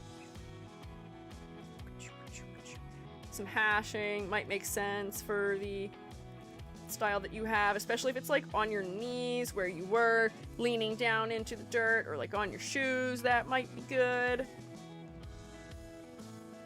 So we can make a guess at what you're doing, maybe. 90% of my daily YouTube digest is educational content, to be honest, and I'm old. TM. Love learning new stuff about stuff. But like, I do too. That's how I am also. I also spend most of my time on YouTube listening to educational stuff. I was listening to videos about how animals don't understand that we're trying to save them often when we're trying to help them with things. It's just that they're so overwhelmed by their other like fear receptors that they don't really know what to do because they don't know how to categorize us essentially. But it seems like some animals may, like maybe elephants and whales may be able to register what we're trying to do and they can be grateful for it, but it's hard to assign that kind of thing to animals. I like learning. Learning things keeps your brain young, which is good and important. Good and important things to practice, but not everybody. Robot mole tail. That would be fun. What does a mole's tail look like? Do they have much of a tail? It seems like a mole tail is sort of shaped like this, and like that's the body there. So like you could have a mole tail off to the side of the body somewhere here. Moles don't really have ears. I wonder if you could do whiskers though, because it does seem like moles have very cute whiskers. So like if you had like a couple like lighter pieces of hair, here's a hack for low poly. Give yourself a plane that you like extrude from somewhere like here or something, and then just texture onto it and then alpha it out if you want to add details like that that are going to add to your silhouette without adding a ton of extra geometry. But like you could add, instead of doing the little like striped bits of hair, you could have something that feels almost like whisker adjacent maybe in the hair. Looks at moles longer. They're real fuzzy.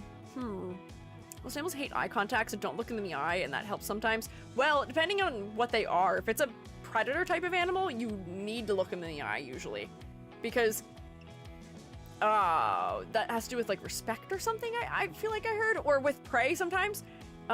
If you're looking straight at them the whole time, they don't register that as being attacked because predators often are scanning the animal and where the animal may be going at the same time too. I'm getting distracted. Hang on. We're already over time. But other little things to just point out here maybe. I think your glasses should be bigger because the glasses being the exact same size as the eye makes them hard to read for me.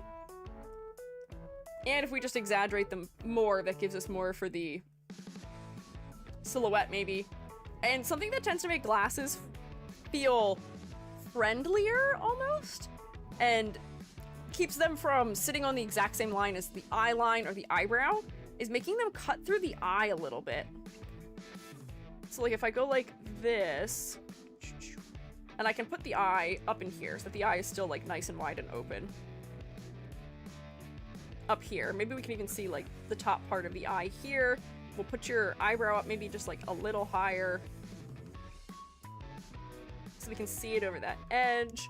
Do you have a dark outline around your eye? It seems like you might. You might have like a gray outline around your eye. Oh wait, I see it. It's in there. But I think that something like that would be good for clarity here. Or then like I'll move this down too. Because you do feel professional for the fact that you're wearing glasses. But just like the shape of them was a little bit unnatural, and the placement on the head was a little bit unnatural also. Do you see the difference? This fella feels approachable, but still energetic and awake and friendly. This fella feels like they're like zooming on caffeine maybe a little bit.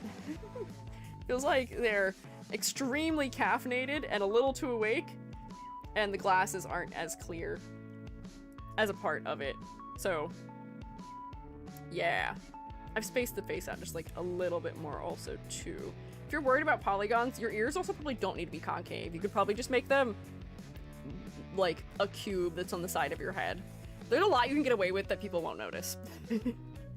So, those are some of my like detail critiques for level of detail, which is to say, I think you need just a little more detail. Even for the fact that you are low poly, we can use those polys a little more effectively, I would say. Let me start dropping some grades in here. Bam. Complexity versus clarity. I would like to see more elements that are smaller details and aren't perfectly square, especially since you have elements that are not just contained within the geometry. I would like to see some dirt. I would like to see your edges pushed out off the side a little bit. I get that that's silhouette maybe also, but more. A little literal, but if they had a star on their nose for star-nosed mole, kind of like Yam's bat nose, that could also work well. Honestly, you could probably just...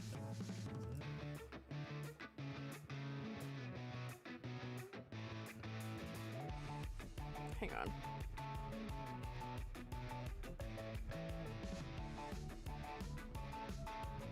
How do you draw a star?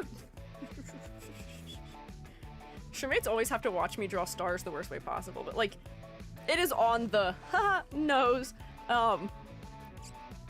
But yeah, that could work for adding an element that would make it more recognizable that you are a mole, or referential of a mole. But yeah, color palette. If you leaned more into the browns, like the cooler browns that moles are, have a little bit of pink maybe in your browns, that might be good for also helping people to realize that you are a mole.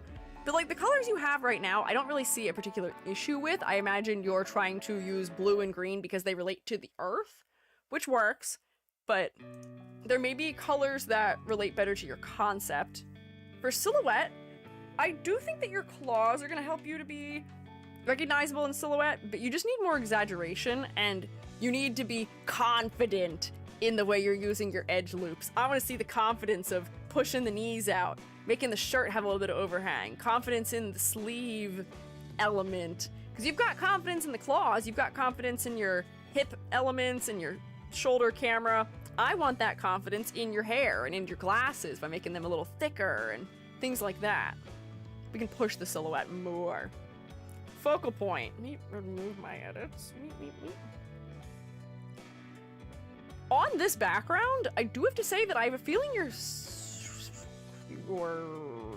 focal point is your stomach a little bit for me, just because it's framed by all of the elements. But that may just be because the background's kind of low contrast against your hair and kind of high contrast against your tummy. So that may not be as much of an ish as it seems to me. The fact that there's only brown around your face should make your face pretty focal, and your skin tone being very peachy when the rest of the design's pretty cool in undertone should also be helping. I can't help but wonder if there might be a better color for your fluids, because that's a weird sentence. A better color for the liquid cooling system, because this green almost feels kind of like snot-y or like swamp water-y, which is maybe not bad. You know, you are meant to be outside, but it gives you an eye color that doesn't really pop all that much on your face since your eyes are made of the same material. Maybe all you need to do is just like push your eyes to be more saturated, and maybe they're just desaturating because we're seeing them through a glasses lens you've put in. Another thing that I would suggest using a matte cap for is glasses lenses. Instead of making them have very much opacity in them, just give them like the barest minimum of opacity. Like give them like a flat image that is like 1% opacity and put a matte cap on them of glass or something. It works so much better. And you can even make your own matte cap. Just draw a couple horizontal lines.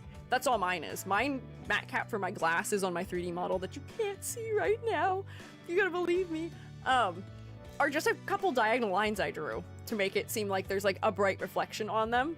That's kind of all it is. They're an orange matte cap with like brighter yellow lines on it, essentially. But let me just get a layer, new correction layer, hue, saturation, luminosity, and I'm gonna bump the saturation up a little bit. I feel a little uncanny. Oh, the fact that you don't have any shading in your eye socket, I think is also making you a little bit uncanny. I would suggest adding some shading for your sclera. Oh, and this is also like a... This is a red undertone in the eyes. Probably don't want a red undertone in the eyes. But... normal, multiply. If some of those faces inside your eye you just fully fill to be darker, you'll feel a little bit friendlier. Because the fact that there's no shading in there just makes your eyes feel really intense. It makes you feel really, really, really, really wired. Return from Snork me. Welcome back. Low poly. Yeah, I love low poly. I also don't think we see enough of it. Cries and wishing I could use my low poly right now for solidarity. Cries knowing that the Shroommates probably would have used that as a toggle if it was a functional thing right now. man, sucks not having your things work, but like, it just makes you feel a little bit more alive to have a little bit of shading in your eyes. If you make it dark, you'll look scary, but if you just put a little subtle shading, that can go a long ways. Where was I? Yeah, focal point, okay. More saturation in your eyes, and I think you'll probably be pretty good for focal point. And then for concept and motifs, I would need to know what you are referencing for looking like a park ranger slash field scientist, because to me you don't look that way, but this may just be a cultural difference potentially. My experience with the world and with park rangers may be different than yours is, and people who are from the same country as you are may feel similarly. You might also be American. I have no idea. If you're American, I think you need one of the park ranger hats. If you're a Canadian, I think you need one of those park ranger hats. Do your park rangers where you are wear hats? Maybe there's a way to make a future E version of the hat that your particular park ranger wears, because that is kind of PPE. It's keeping the sun off your face, it's keeping the ticks that are dropping from the trees out of your hair maybe, keeping the pigeon droppings or whatever other birds are flying around droppings off. According to Twitter, neither. Is Twitter outing people for where they live still? Or do they say maybe? They may be able to say. Theirs may say. I think mine I've set to specify I live in the US of A.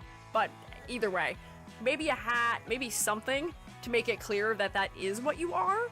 Your clothing feels maybe a little bit athletic adjacent, but you read as an astronaut to me before a park ranger or a field scientist right now, unfortunately. Also, your hands are very high poly for the rest of your body. Put a lot of effort into those. Appreciate it. Hands ain't easy, so good work. Hands are the bane of my existence. I just found a new way to make hands for low poly, and they look beautiful. If you need hacks for making low poly hands, I got you. I have the topology for you. But anyways, concept motifs, I feel like it may just be something where I'm not understanding the particular park ranger you're referencing. But if not, you may need to do something to be more clearly a park ranger. Khakis. Why are khakis kind of the park ranger uniform? And like field scientist uniform? I guess you can tuck them in and they're baggy so you don't get too hot? I don't know. But anyways, 2, 3, 4, 5, 6 out of 10? Sounds about right to me. Aha. Oh, Amber, are you looking for my topology?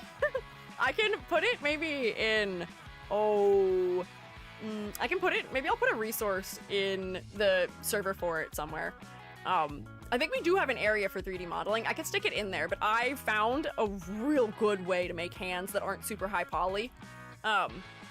It's pretty efficient. I don't use it for like high poly EG, but I use it for low poly EG. I don't know how high poly you're intending to be, Amber. You may be able to subdivide it pretty effectively though, because I think all my edge loops make sense though. I'll share it, you'll see.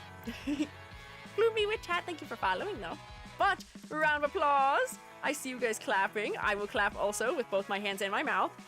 Wahoo! Thank you for submitting, Boris. I appreciate it. Thank you for your patience also, because I know you are somebody who submitted a hot minute ago also. The scientists have been sitting collecting dust, and I'm so glad I finally allowed you guys out of the basement to see the light of day.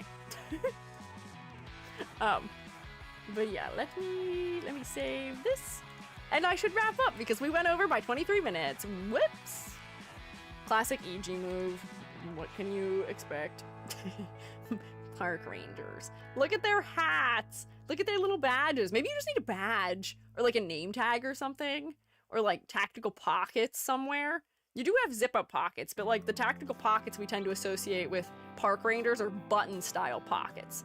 Maybe you could have a space future pocket that has a triangle as a button to work with that motif maybe. Yeah. Mad scientists holding on to other scientists. They're holding hands. Oh, or are you talking about me being a scientist that may or may not be mad? Keeping those scientists from seeing the light of day. Good question. Go to Juvie, I'm sure they're in the other room crying. I don't know if they're crying, but I would like to hang out with them. But thank you for all joining me today. We will be back on Thursday with Limbus Company design critiques 4, well, not critiques, a tier list. I'm still trying to figure out how that is all going to work. We'll do our best with it. But let me pay out the gamba. I need to do math in order to do that. So Tsutsu was 6.5. Let me get a calculator. Calculator. Bam. Oh, you're getting the raid message. Thanks. I'll grab one early, but I gotta do math first. Hang on. Bear with me. Give me a calculator.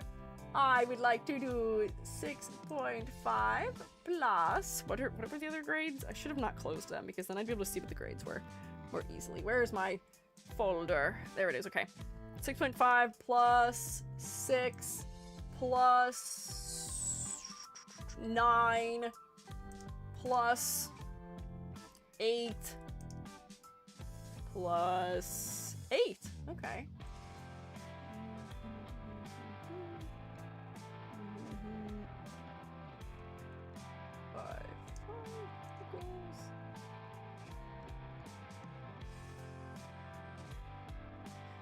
That was not math. What? I just did 6.5 plus 6 plus 9 plus 8 plus 5 and then divided by 5 and I got 301 and I can see the calculator I'm using is displaying that I did it correctly. What is happening? What do you mean? Are they making AI do math again? Because I know the AI are not capable of math. 6.5 plus 6 plus... Let's do this again. 9 plus 8 plus 8 equals 37.5, yeah, divided by 5. What is going on? None of these calculators work. What is happening? Divided by 5. I divided 37.5 by 5 and got 40 from this other calculator. The answer is 7.5, and we're gonna... Which I guess is close enough. We're gonna round up. Are you on a desktop calculator? I just googled calculator, which is maybe my first mistake. I'll just use the one that's on my computer. Where? This is desmos.com, which is something I've used before. I also used calculator.net, and neither of them worked properly. But yes, I'm gonna round up because that's usually the way things work. Oh, I gotta get rid of my raid. And we'll pay out for 8. Desmos failed you? Yes, Desmos failed me. I've used Desmos before. I don't know what happened. Desmos was like, yeah, do you want to divide that by a number? What if we added it instead? And I can see it did it. I can see that I put the divide in. / prediction. EG's in shambles. Choose the outcome. 8 out of 10. Ooh, a lot of you voted for 7 out of 10. You were close, but 8 out of 10 it is. Let's see who won. We doing a little bit of shroomy redistribution of wealth here on a Monday, perhaps? Let's see.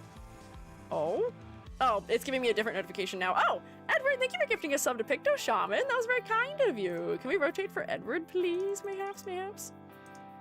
Perhaps? Perchance? What's the average score right now, by the way? It was 8, but the Shroomates on YouTube had overwhelmingly voted for 7. So not quite. 8.3k go to Seasonal Sade and 8 others. There were a couple of you who had voted for 8 out of 10. But there was more spores put into 7 out of 10. So enjoy your cash monies, I guess. Did 7, I thought I did 8. No! Ever! No! But thank you all for hanging out today. I have to go hang with my Joby and eat some dinner. But thank you for hanging out. Thank you for your good suggestions as always. And thank you for your kindness to all the fellas who submitted their designs. Because I imagine it is nerve-wracking to be seen in front of several people and to have your hard work critiqued. But I hope all the critiques have been helpful and constructive and enjoyable. But I must go. I will join you again for Limbus Company on Wednesday at 2 p.m. EST. And hopefully I'll be back in my 3-dimensional form because I don't want to live this way. I don't want to be like this. It's cool and cute, but I want my redeemed back. I want my hands back, and I want my AR kit back. I don't have people live like this. But yeah, we'll cross our fingies, we'll cross our toes, we'll cross our mycelium. That EG will be back to full power. If not, I may have to just start trying to make myself work better in Live 2D. Cries. My YouTube shroommates, thanks for hanging out. I'll see you Wednesday. Shroom me later. Bye. Farewell. And Twitch fellows, I have to send